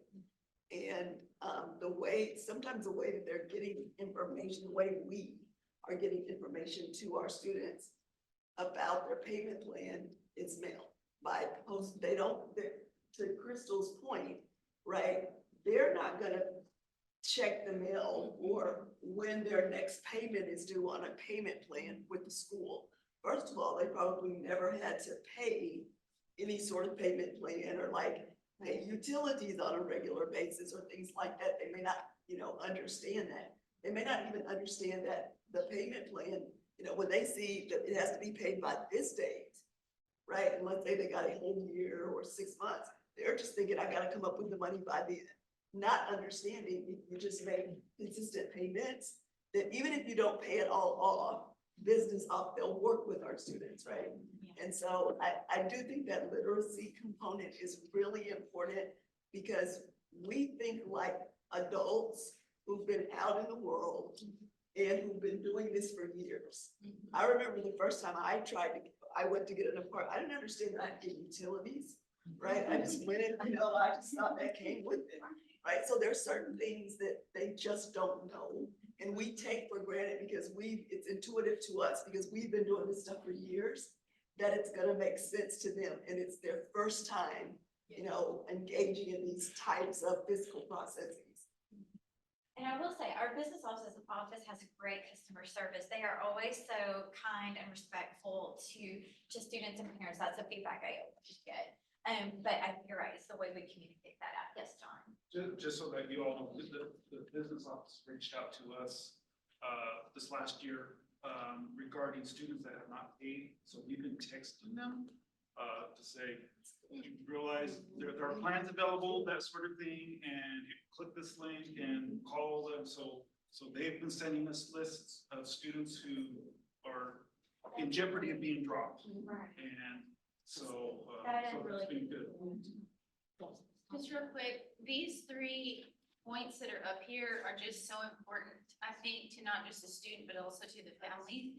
And what I wish, and someday maybe, is that we would have this information along with other student wellness info in, say, Spanish, because the families are gonna play a big part in the students understanding this too at home. And so, I think a lot of our information for first gen should be in a language that their parent would understand, because, say Hispanic students, their family is gonna be the one saying, you're gonna go there or you're not. You're gonna stay home and work, versus go to college. I mean, I had that years ago where a student she didn't know if she should stay home and work for her family, and the family said they would buy her a new vehicle if she did that versus coming to college. So I was kind of that leeway of trying to get her to understand the importance of higher education. But it all was really based on the family itself. And so like the student this morning said, my mom wants to see something in writing. And I think having information for the parents as well in writing, whether it's old school, like a letter, whatever, and if it's in Spanish, that would play a huge part in student wellness, I think. So let's live that dream, Crystal. Like, let's make it happen. I'm serious. So, How do students know to go to Texanville Pay to Pay? yeah. Because I have a lot of students that come in and they've reached that $3,000 mark where all of a sudden they can't register and they're juniors. And they'll come in, I'm like, well, let's check the Texanville Pay, and they have no clue. And we look and like, well, you owed $1,000 from 3 years ago because it ain't covered. Yeah. And then you owed $1,000 from the summer, and it looked like their fall was covered by financial, because a lot of them think, oh, I filled out my FAFSA, my college is good. And then they'll check until they're at that point, and it's like, well, let's check your email. Oh, you have 400 and something unread emails. Yeah. And you scroll down and you're like, oh, look, there's an email in there, but let's be honest, it's not the way students check for things now. It's email, it's almost like Facebook, it's for old people. So, probably email it. We definitely need to figure out some kind of communication plan for that. I'll take one more question, Jess, and then our comment, and then we'll need to move on. Yeah. I think something that could be beneficial to students and faculty, staff helping them is to have this all centrally located instead of on multiple different platforms. We use Duck Tracks, Degree Works, we have different degree plans, we have EAB, we have everything. If it was all consolidated into one plausible place for access, it would make it more uniform and Yeah, almost just like if there was just like a message in Degree Works that says like, hey, by the way, you owe, you have a balance or something like that. Yeah. I agree. I think we just need to like rethink those processes and communication. So I'm sorry. I know, I feel like I stir the pot and then we like. Yes, and you need to stir it so it doesn't burn. Okay, so, I'm gonna make everybody all like, and then we're gonna sensible on it, and then we'll get to mellow out. Okay, student access to academic resources. I think this is like super important too. Some challenges are students may not know about resources and how to access them. We talked a little bit about that in John's session. Resources may be cost prohibitive. Location and time may create challenges for accessing resources. processes and how resources are delivered may create barriers. So those are some of the challenges. And then as far as opportunities, I think going back to data and just assessing data or assess data and student feedback to see how first-gen students are interacting with our resources. And then examine visibility of the resources, location, communication, apparently, even training of staff to be aware of, certain things to look for if a first-gen student is maybe just like not understanding how to navigate something. So yeah, I think I hate to just like hot potato that, but I'm moving on. But we don't have time for discussion either. So I think we've decided this summit needs to be like twice a year or something like that. And maybe if we divide it into half days and we just focus on like student wellness and all that stuff. Anyway, we've got ideas. But just think about this. We're not gonna have time to answer, but based on your own observations, do first-gen students interact with campus-based, campus need-based resources, such as food, housing, health services differently than students who are not first-gen? They may not, I don't know, but I think it's data and student feedback from focus groups and surveys that we need to look at. And the same about how they're interacting with academic resources. All right.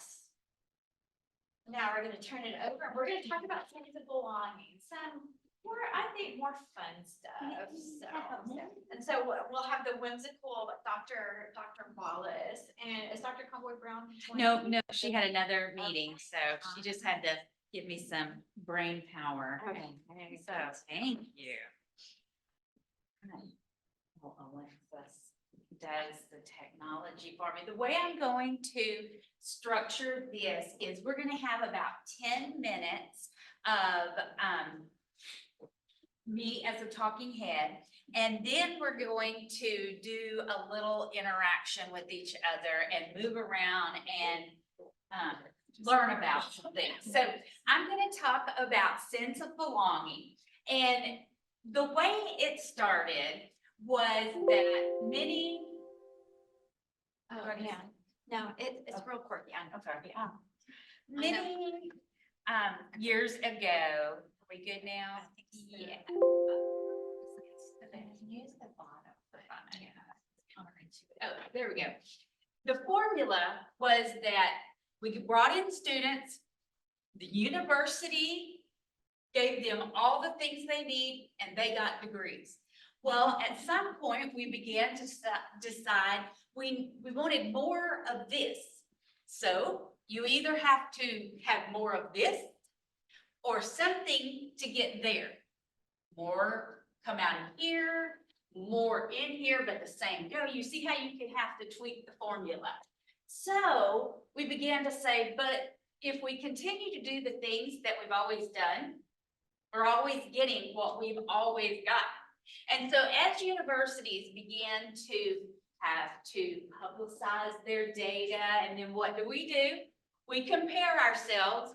Oh, that school over there, they got 2 points higher than us. Oh, we got to beat them. So then we begin to have rankings and things like that. So we wanted, because we also know, I think it was Dr. Hurley, he says, there's a moral obligation that we want to make our environment better. We want to make our society better. And that's what we do in higher ed. And so we want the folks we bring in that we have said, we know you can make it.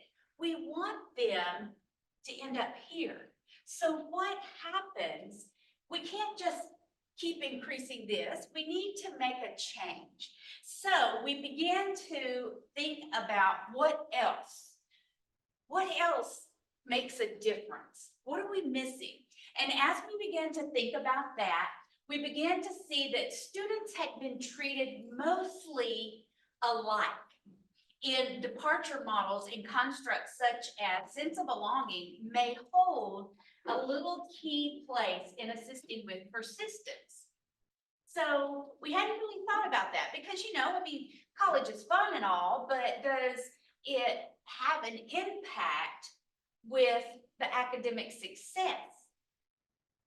So then some very wise folks got together and started thinking about the sense of belonging. And what is that? What does that mean? And really it is about the interplay of individuals and how they can see themselves as part of that environment, part of that climate, that community. I can see myself at Tarleton State University. And that most models that were assessing persistence were measuring everything as really a choice that the student was making.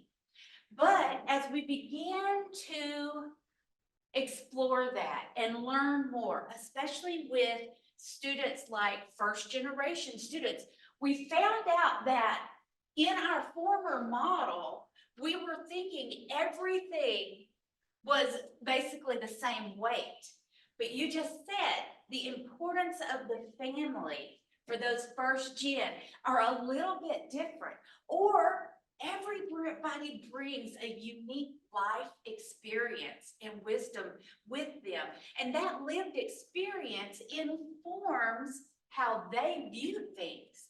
Some of us, we were talking at lunch that a few years ago, okay, many, Dr. Garza and the CIO at the time did this little preliminary study, and it was where students were walking and it pinged, and so they could tell you where the hot spots on campus were, where the students were going. Well, I can remember sitting in an FYS meeting, and we looked at that data, and it showed that first gen students were avoiding the dining hall just at a higher rate than anybody else. Well, why? I can tell you why. As a first gen student myself, the dining hall intimidates me. I don't know, where am I gonna put my tray up? It's loud. I'm an introvert. It is so loud, and I had come from an environment that had many different places to eat. So you didn't have, you just had your choice. If you were, a Mama T who could thrive in that environment and work the room and leave with everybody's name and, or if you're an Elizabeth that you were like, oh, please don't let me see anybody. It's just different. And so this holds potential, our sense of belonging. So then I thought, well, then what does it look like if it's not that assembly line? And here's my attempt at a concept. Now, if you can see, I found this really cool woven, because our students come as these woven components with their threads of uniqueness. Dr. Hurley talks about the influence of his grandmother. Some folks were raised by their grandparents, and so that is their family. And so some folks have a very unique family situation. They have chosen family. We talked earlier about foster students who, they have a support system, but it's a little bit different than just second generation or a legacy student. And so then all of these things can impact the attainment of that degree. So it's not just straight through. If anybody's familiar with Chickering's vectors of identity development, it's kind of like this, and things can be different. John, you talked about your academic preparedness. You had such great success, but then you failed that math. But I bet in other classes you were like, y'all, this is easy. And so you can have it in different ways. So, and then of course, resilience. I could talk all day on resilience, but so all of those things go in. And so I want to take a quick look at our students. So I pulled our climate survey data, and here's what I found. The purple are our first generation students. And I always ask almost everything I do at Tarleton, and I've done surveys for a long time, these questions that make up a construct of belonging. I feel like I belong at Tarleton. Lower than non-first generation. It's easy to find people on campus who understand me. Lower for first generation.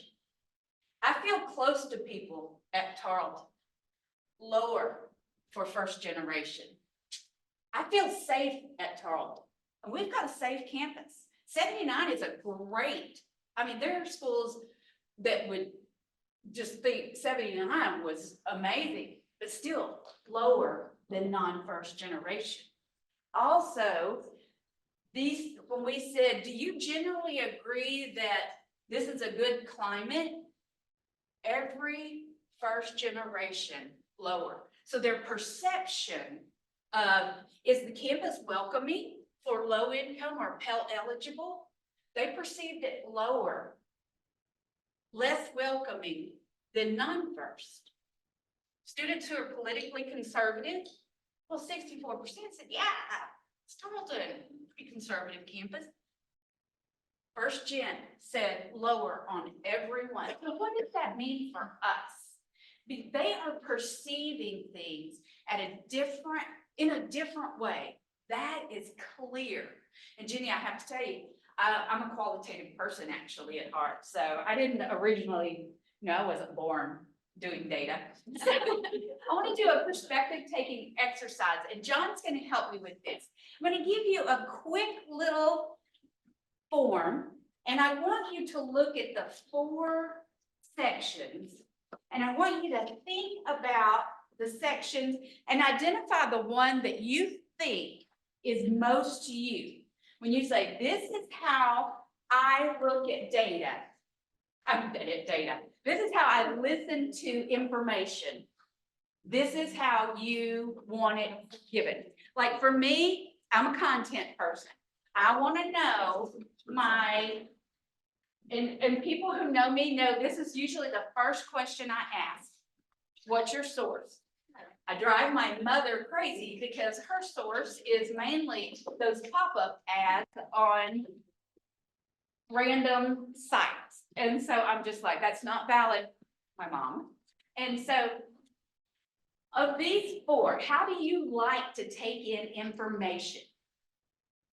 You want to know about people, how is this gonna, I'm not judgmental, I just want to know, are you action oriented? I'm action oriented as well. When can who else in here goes to a meeting and says, when can we get out of here so we can start? That's me. I'm just like, come on. So, but also I know if I talk to my boss, I better come at her with, what do I need her to do and how long is it gonna take? So I have completely redone my one-on-ones, and I no longer go with 4 pages of information, which is what I would like. So, okay, how many people in here would say, Elizabeth, if you're gonna tell me information, I would be a people-oriented. Katie, okay, Flo, let's ask you, want to know how it impacts people. How are they gonna feel? Okay. Action, who are my action people? Yeah, Marcus, Dr. Bid, yeah, okay, very good. Content, okay, there you go, Dr. Waddell, okay, Mike. Now, Mike and I also share 3 strengths together, so we think a lot alike. And then our time people, how much time is this gonna take for me? Anyone time? Okay. Okay, so these are called listening styles. As a leader, and you are all leaders at the university, we are constantly delivering messages. We are giving information. We are giving deadlines. We are telling people how to navigate processes. And every one of our students has a style. And so that, I'm not saying we need to change the information, but every student hears it differently. If that student, and especially our faculty, you're going to know, because this is also how they interact in class. It is also how they respond to essays or how they write their papers. You're gonna know mine. Did you see the quotes that I put up there? They're cited, they're in APA format. Okay, so that's important to me. Somebody else is kind of probably, that's qualitative, is gonna have that people orientation. And so you're going to know that. And so you, as that leader, and I had always been trained as a leader that I felt like I needed to stand just like this and just broadcast my message. I was in the center and I needed to give you guys my message. But what I have learned as I have learned these is I need to step out of the center of that, and I need to put my listener there, and I have to communicate to them using their perspective. So it's like they each have different lenses, and they come in and they put on their action-oriented lens, and they hear best. Like I was discovering with Dr. Ben, I was giving her all this information, but she didn't perk up and start listening until I hit the action and the time. Okay, and so for me, if you start with all of these, I have missed it all until I know the validity of what you're saying. And so our students are the same way. Their parents are the same way, their families, their support systems. So I think it is so important that we, as leaders, uncenter ourselves and put whoever needs to hear that message into the center and pick up on their clues of what's most important to them. And I know that you guys are the champion for that because you're sitting here today because you care. So, any questions? I was gonna make you walk around and talk to each other, but based on your style, but I see Dr. Mayfield's arriving, so. I don't have any questions, but I really like this. Because to your point, creating the listener or receiver centric, right, type of information is really important. And sometimes even being able to just say, okay, now, for all of you who are people oriented, here's what you need to know. For all of those who are action oriented, I'm gonna get right to the point. Here it is. You know, for those of you who are content oriented, here's where I got this information from, and here's the way I'm contextualizing it from this framework or whatever. For all you time oriented people, right? Here's when you need to get this done. Even when we're thinking about teaching our, you know, in our classrooms when we're teaching students, I think this would be really helpful in terms of just being mindful that our students, our families, as you said, receive the information in multiple ways, but if we only give it one way, there's gonna be three groups of people who can't hear it. Correct. Can't receive it, they don't know, they've already checked out. Right. And I think it would be so, and you see, this is quick and easy, it's fun, you could do some upbeat things with it. We could even do something like this at orientation when they're doing the finishing strong. We could have little workshops for the family or something like that while the students registering, keeping them busy. I mean, you could do this in a fun way that helps kind of spread the message, because once you have shared language, it's easy for me to say, Jenny, I'm an action person, and Jenny instantly knows I better tell her what she's gonna have to do right up front. Then she can hear me. So some ideas there. Any other questions, comments, thoughts? Okay, I realize I am the only thing standing between the great Dr. Dwayne Mayfield and you guys. So thank you very much. That was fun. I enjoyed it. So Received an honorary doctorate of humane letters from Tarleton last spring for his involvement with students and his philanthropic support. His professional career spanned more than 40 years in the aerospace industry. He played a major role in the success of the F-16 fighter jet as an engineer at Fort Worth's General Dynamics, now Lockheed Martin. There we go.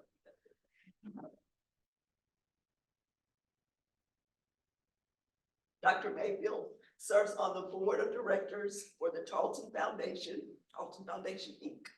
Incorporated, is an advisor to the university's aeronautical team and a member of the Dean's Circle for the College of Science and Technology. He and his wife, Linda, established an endowed scholarship at Tarleton for engineering students. Mayfield has chaired the board of the Association of Former Students at Texas A&M, served as a member of Texas A&M's President's Advisory Council and the Dwight Look College of Engineering Advisory Council. He is a member of the A&M System Chancellor's Century Council. Following the approval of the Texas A&M University System Board of Regents, Tarleton State University celebrated the naming of its College of Engineering in honor of our long-term benefactor, Dr. Dwayne Mayfield. Distinguished alumnus, retired Lockheed Martin executive, Dr. Dwayne Mayfield is Tarleton's first academic college named for an individual in his honor. Dr. Mayfield's insightful vision and generous giving enabled Tarleton's engineering graduates to strengthen communities, fast track discoveries, and explore the never been done. I like that. And not just to earn a degree, but because our regional economy and quality of life depend on it. Texas is among the top 10 states with a growing need for highly skilled engineering and computer science graduates, and the Mayfield College of Engineering is a pipeline to supply them. You all give a warm welcome to Dr. Dwayne Mayfield.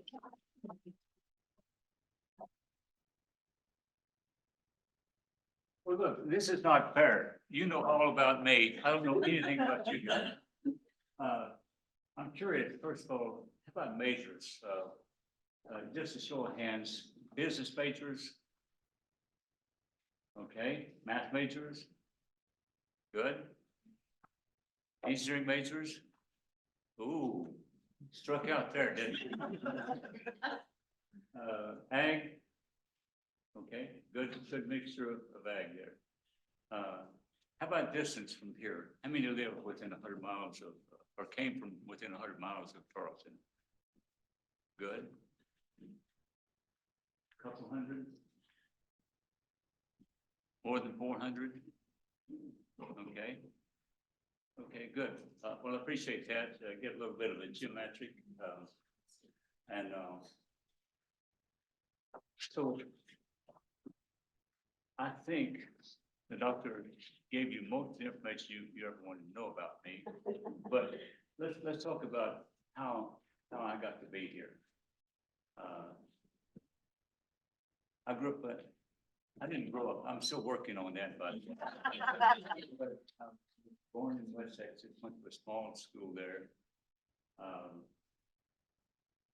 Poor family. We had a farm, two brothers younger, and we all worked. But it came time to go to the senior year. I didn't have a single plan to go to a university, not one. Didn't have any money either.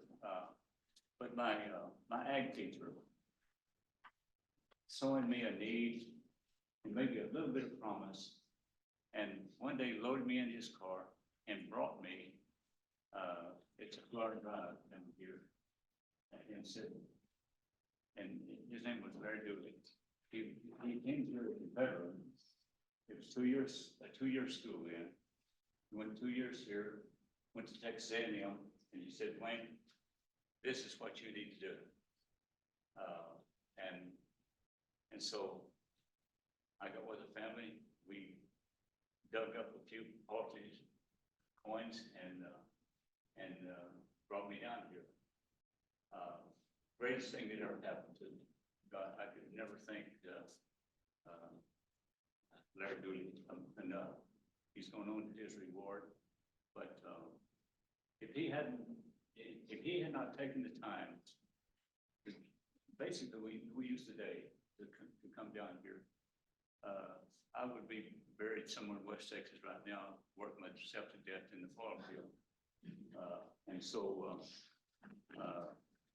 I am really keen on education. And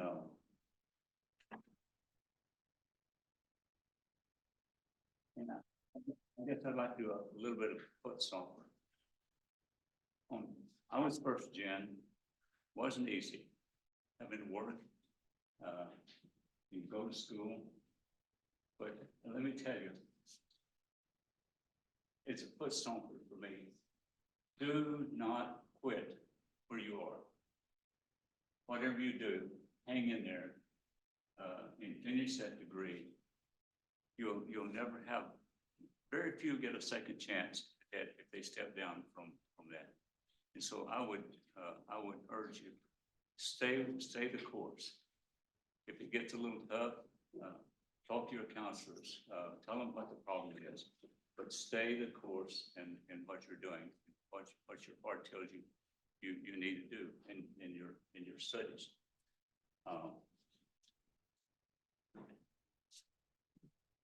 And I talk from vast experience on that. Let me tell you, having watched kids, I can recall classmates who had to quit for economic reasons. And you can understand if they lose a family member. One, their dad died and he had to go home to run the operation. Those things happen, but don't let a little finance problem or being worked too hard in the classroom dissuade you from keeping on. I would repeat that a dozen times to you. Please do that. My education that the doctor went through provided me an opportunity in life that I would never have had. And I'll go through some of that in a little bit. Unbelievable life. My wife and I talked about, it gave us the opportunity to see the top of the world. We talked about, she talked about being one of the designers of the F-16 program. And I might pass out a few photos of that. I'm sure you've all heard about it. If you've ever watched the Thunderbirds fly, they fly formation that. If Joe was pass some of these out, take a look at that and we'll talk about that.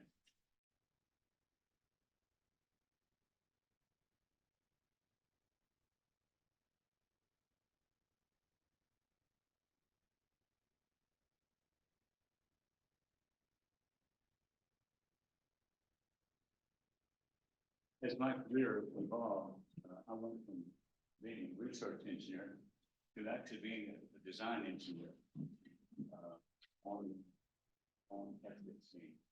We did a lot of theoretical studies, we designed hundreds of airplanes that never got to be in existence. But we had the opportunity, the company picked 225 of us, put us off in a hangar, brought us water and food now and then. But the goal was to design 2 airplanes that were one single seat, one 2 seat, that were unlike any airplane flying with fighters. It was called a lightweight fighter. We used all the possible technology we could to make the airplane the best we could do. A couple of examples. All airplanes up until then, you had to stick in between your legs. It did push-pull rods to the actuators, and that's weight, it's space and whatnot. We converted it to electrical signals, fly-by-wire, so that, and the stick didn't move. It could sense how much force was on it. And it had to be fully capable of flying 9 times the force of gravity anywhere in the sky at any altitude, any temperature. We call it 9 Gs. That is the force of gravity, and none of the other airplanes have been designed with that capability. They inadvertently we might pull 9 Gs, but not on a continuous performance. We like the fly-by-wire so much that the throttle and the engine would develop like almost 20,000 pounds of thrust. And it used to be cabled. We made it electric, and that's worked so well. let's put steerable wire, so it became fully electric airplane, basically, which took a lot of the weight off, and then how I came into the picture, again, having worked on the preliminary design, they wanted the maneuver flap, and if you look up at the airplane, on the leading edge of the wing is a flap that, on airliners, when you fly those, they still moves those when he or she expect, a maneuver that they need the flaps move.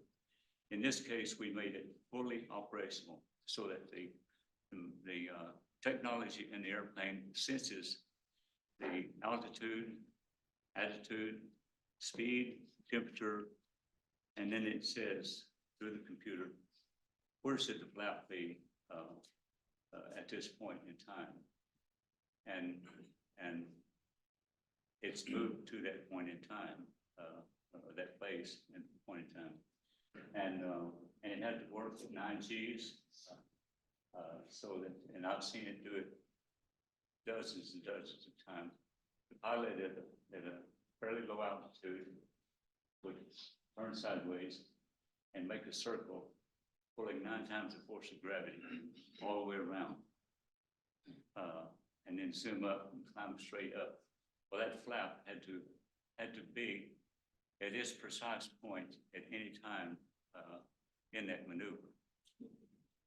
And so they hustled all myself out to the hangar, and I said, "What am I going to do?" And they said, "You're going to design the automatic variable camber wing." I said, "Could I see an old quiz?" They said, "It ain't never been done, and so go figure it out."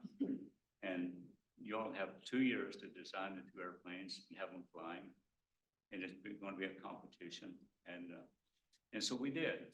We hunkered down, and again, that's what engineers do. They hunker down when they're cornered, and we figured out what to do, and it worked. We had a flying competition, of which we won, and ended up building the airplane in Fort Worth. And at my last count, we had built right at 5,000 of those and shipped them to, the U.S. Air Force bought probably 1,000 or so. Navy, I was able to sell them some for aggressor airplanes. They use them for training. That's all they wanted for is to do maneuvers against other airplanes. But getting into my story a little bit, as I finished, we filled in the airplane, and I had finished my MBA, got into the business side, and so I got to be one of the salesmen for the airplane, real number. I traveled to 60 different countries in my career as one of the chief salesmen of the airplane. Now, I had high school Spanish. I took 1 semester of French at TCU when I was in my MBA. And past that, I show up in Turkey. Don't have any turkeys. I go to Taiwan. I don't speak, and so, but fortunately, as a nation, we are very, very fortunate in that most of the people we deal with has English language skills. I had a lot of fun. I could still order beer in 9 countries. You learn a few of the key things that you need to know, but it's been awesome doing that. Now, another little thrill, and I'll show you a little book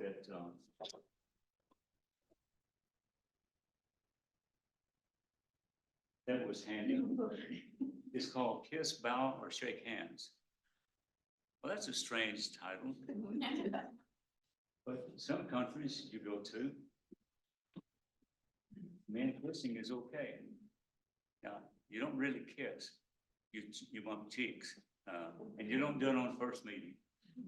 You do it as you get to know the individual. And after several visits, you might do it, a cheek bump.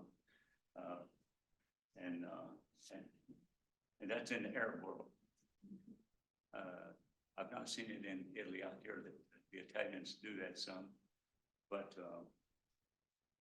going to Korea and China, Little Valley goes on there, and in Thailand, there's one of the generals I worked with wanted to hold hands, when we met. So, Wayne is holding hands like a good neighbor. But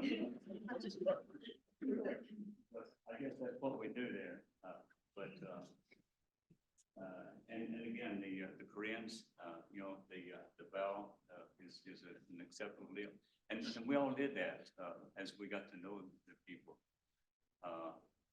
But again, turning a West Texas boy loose in 60 foreign countries, expecting him not to get thrown in jail or committing some flaw. But I made friends in many of those countries. I still stay in touch. Israel is one of my favorite. Still have friends there, and great people.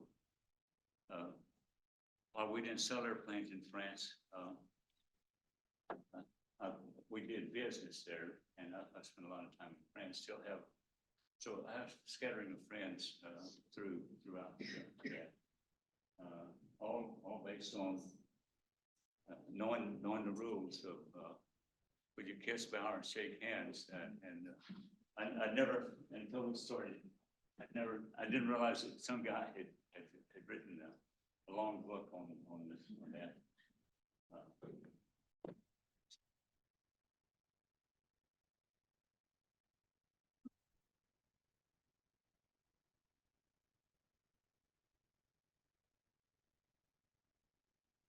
Another aspect that was, and this is where my wife and I talk about seeing the top of the world, is it gave us an opportunity to see cultures and be with cultures that we would never in this world have seen had it not been for that. And get to do exotic things like I was a ski bum. Like to ski a lot. Got to ski the Matterhorn a couple of times. Check the big square.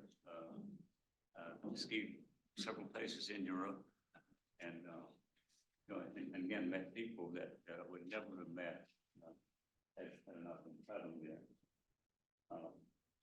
I still stay in touch with friends in the countries. Look, I've rambled a lot. Don't may have a question or two you'd like to throw in. Cultural, Eastern. I have a question. For those of us who are working to support first generation students, what advice would you give us? Because we never know who one of those students may end up. They may end up being a Dr. Dwayne Mayfield, somebody who had a tremendous effect on the world. In fact, what advice would you give us when it comes to supporting our first generation students? I think it comes back to each individual student. And that's what I was hoping to convey a while ago when I talked about doing a foot stomper. Evaluate yourself in the major that you're in. And is this where you want to lead your life and do it? If you're having trouble, don't quit. Please, do not quit. If you're having trouble, whether it's academic, financial, otherwise, talk to your leadership. Stay the course. My concern, and I've seen it happen, his classmates would leave and they never come back. And this is your opportunity to complete a course of study and almost guaranteed career at the end of it. A career that will escape you if you walk away from it. And so that would be my plea. Anyone who gets a little discouraged, gets behind on finances, gets behind on grades, take a deep breath, get with the counselors, sort it out, but stay the course. What were some of your most difficult, what were some of the most difficult things that you had to face as a first generation student? Calculus.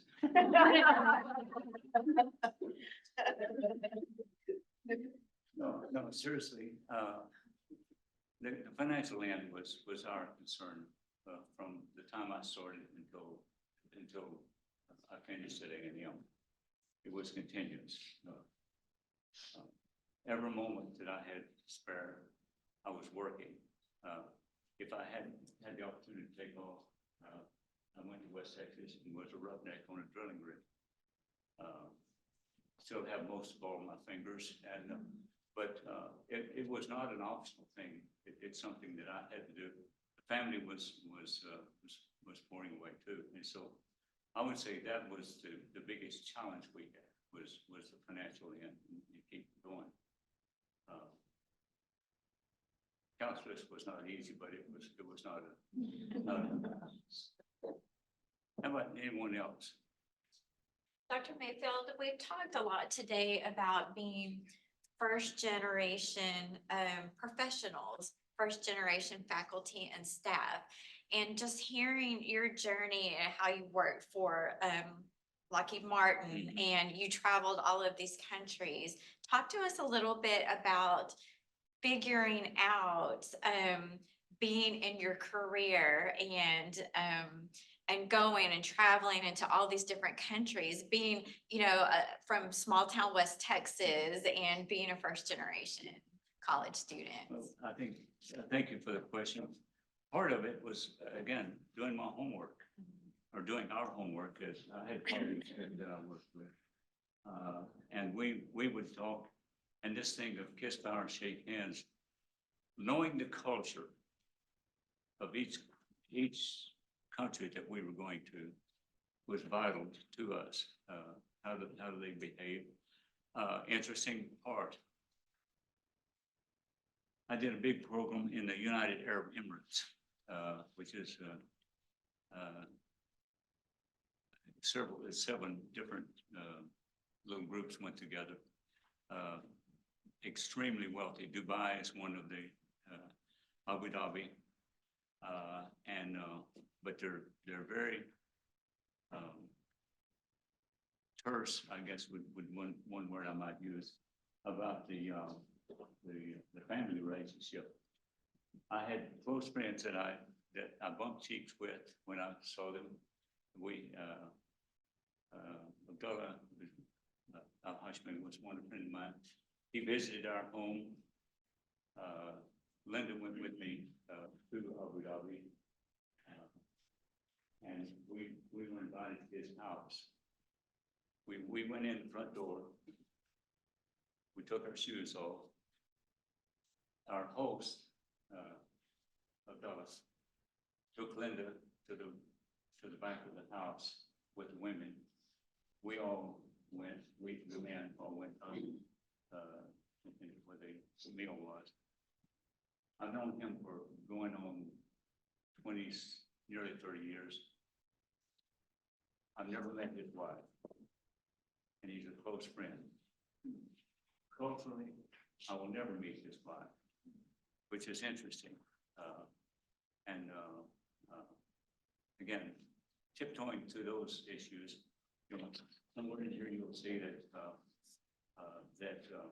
in the Arab world, when you're meeting, if you meet a female, you don't shake hands. You don't offer your hand. And so, always had little bells would ring. Be careful with shaking hands, don't get too familiar. And so, but again, you know, I didn't see that any other culture. I did have Saudi friends, that I have met their wives. And so it's not 100% that it's gonna be that. Dr. Mayfield? Yes, sir. Question. We talk a lot, you know, and a lot of the folks here are in support of the first generation student. And there's a lot of challenge, myself included. But what are some of the attributes? What are the advantages that a first generation student has over maybe a non-first generation? How do you inculcate and nurture that as an educator? Or Tony, I'm not sure I know how to do that. I know the benefits, my benefits, but a side benefit is I had 2 kid brothers. Both went to college.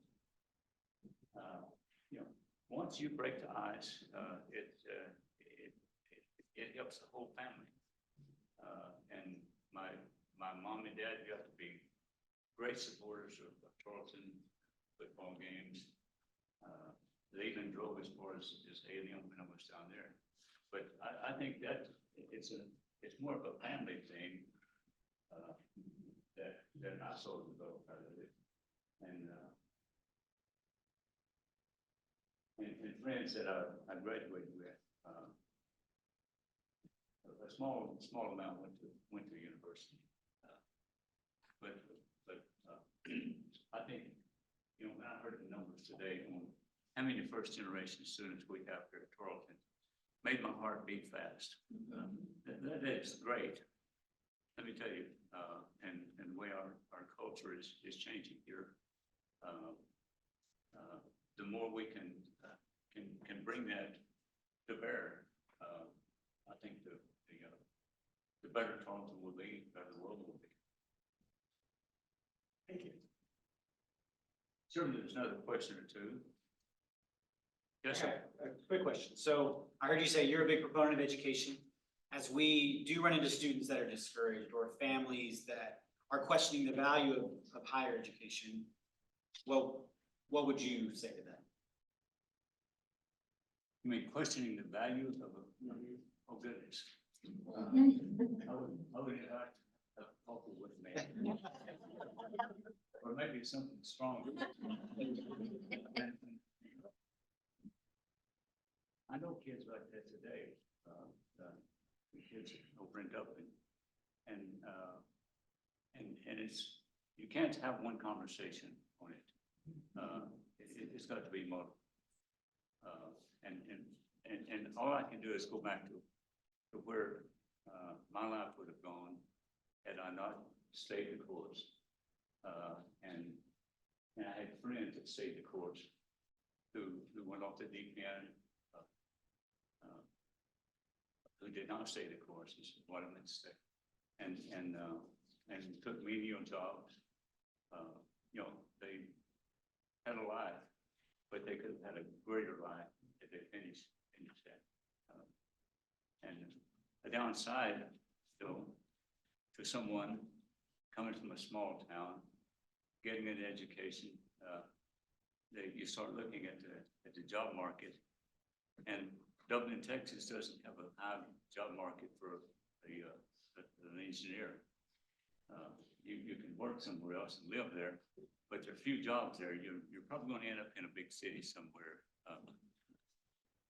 Not true for a business major. You know, lots of opportunity in Steamville, Granbury, for business people, ag people. Lots going on here in agriculture. But the ones I know, if they've finished college or had kids that they've brought to college, case in point over in Dublin, the Bradbury feed company, they demanded that their kids come to Tarleton and to finish, and that was part of or the family expectations. And that, I think that's a lot of what will bring a kid all the way through, is having the family support. If you don't have that, it's a long journey. But again, you have people here at Tarleton that you can talk to and help nurture you through those points. Another question or two? I have one. Two. No, go ahead. You said multiple times, don't give up, stay the course, you know, and family. What made you stay the course? I mean, because you came to Tarleton, transitioned into Texas A&M. What made you say, I'm gonna hang in here? You know, I never had a time when I thought, I'm gonna quit. I would just grit my teeth a little bit, and keep on chugging. But I don't think I've passed that point. A lot of kids will get in academic trouble, other trouble, and then take what I would consider the easy way out. But I never faced that, fortunately. How many were in your graduating class from high school? 35. Of those 35, how many did you say, or would you say went off to school? 6 maybe. When you came here for the first time as a non-generation, first generation student, were there a lot of other first generation students? Did it take long to figure out that there was some commonality?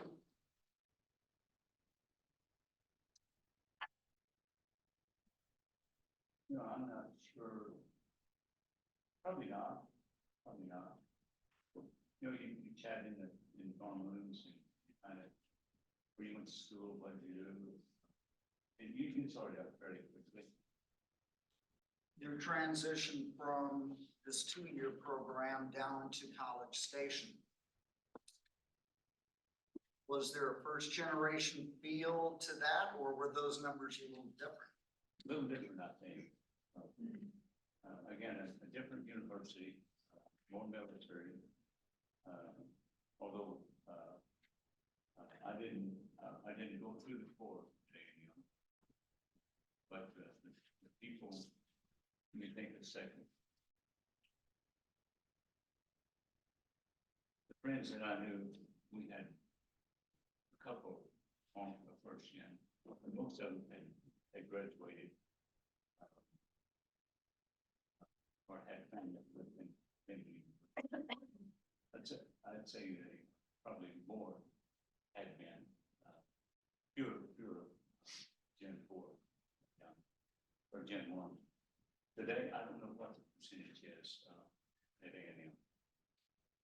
I was wondering what that number would be also. I don't know. When you came to Tarleton, did you stay on campus? I did. And where did you stay? Was it Davis Hall? Davis Hall.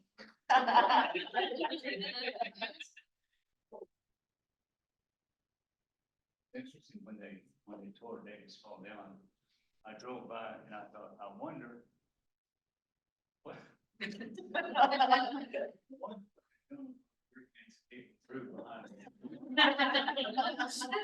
Very treacherous, very treacherous. Other people that drove behind me.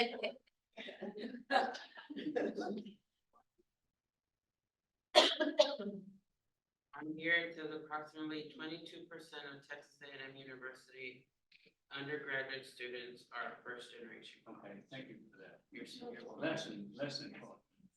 Yes, sir.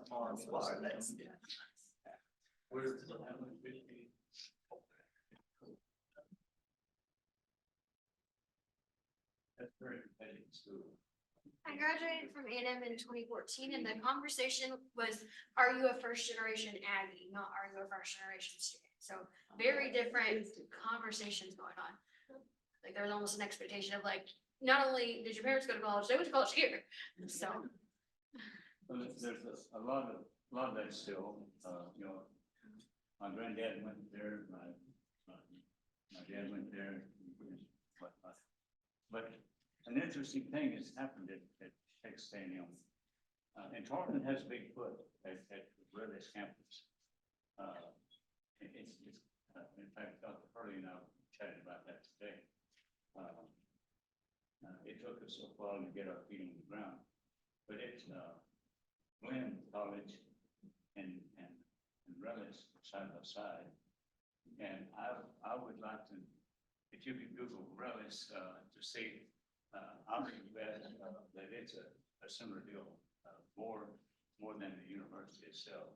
And Yeah, Glenn is a 2-year school. We have that number. What was that? So for the Tarleton enrollment on the Rellis campus is about 43, no, it was 30, that's where I was lying. I think it was like 37%. So.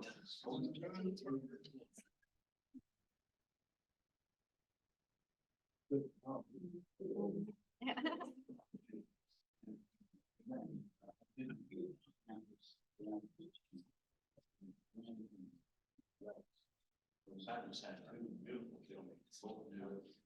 And Glenn is a 2-year school. And I would bet Glenn has a very high. But these are kids who couldn't get into Haiti. And they can source there. And if they still can't get into Haiti, they can move out over to Raleigh and graduate there. And being in College Station, they want to go to football games. It's one of the greatest things that the chancellor did was to build that. So, a little bit of a story.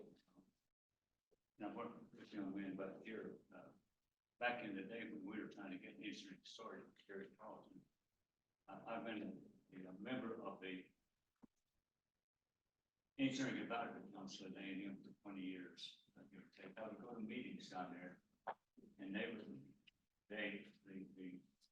administrator would bring in, well, we had 30,000 kids apply for an engineering entry, and we only admitted 10,000. That's all we had room for. And say, where did the other 20,000 go? No one knew. I said, did they change majors? Take back the waiting? Did they go to another university? And that's when I started harboring the regents about why don't we push those to a system school? We've got 11, 12 system schools. And since Annie takes me 3 hours to get there, and 3 hours back, Tarleton takes 15 minutes to get there. Started working. Gosh, that's been 12, 14 years ago. We finally made the That was phenomenal. But the biggest point was, where did the other 20,000 go? We still don't know. Some of them are coming back to the Tarleton now, though. Right. And so they implemented the program for system admission. Yep. And we would get these kids, and I remember visiting with them during freshman orientation. They were very quick to say, well, I'm just here for 1 semester or maybe 1 year, and then I'm transferring down to A&M. What we found was fascinating is the number of students that would stick around here. The ones that came here, yeah. That's mine. Great tool. Dr. Mayfield. Thank you. Thank you so Thank much. you.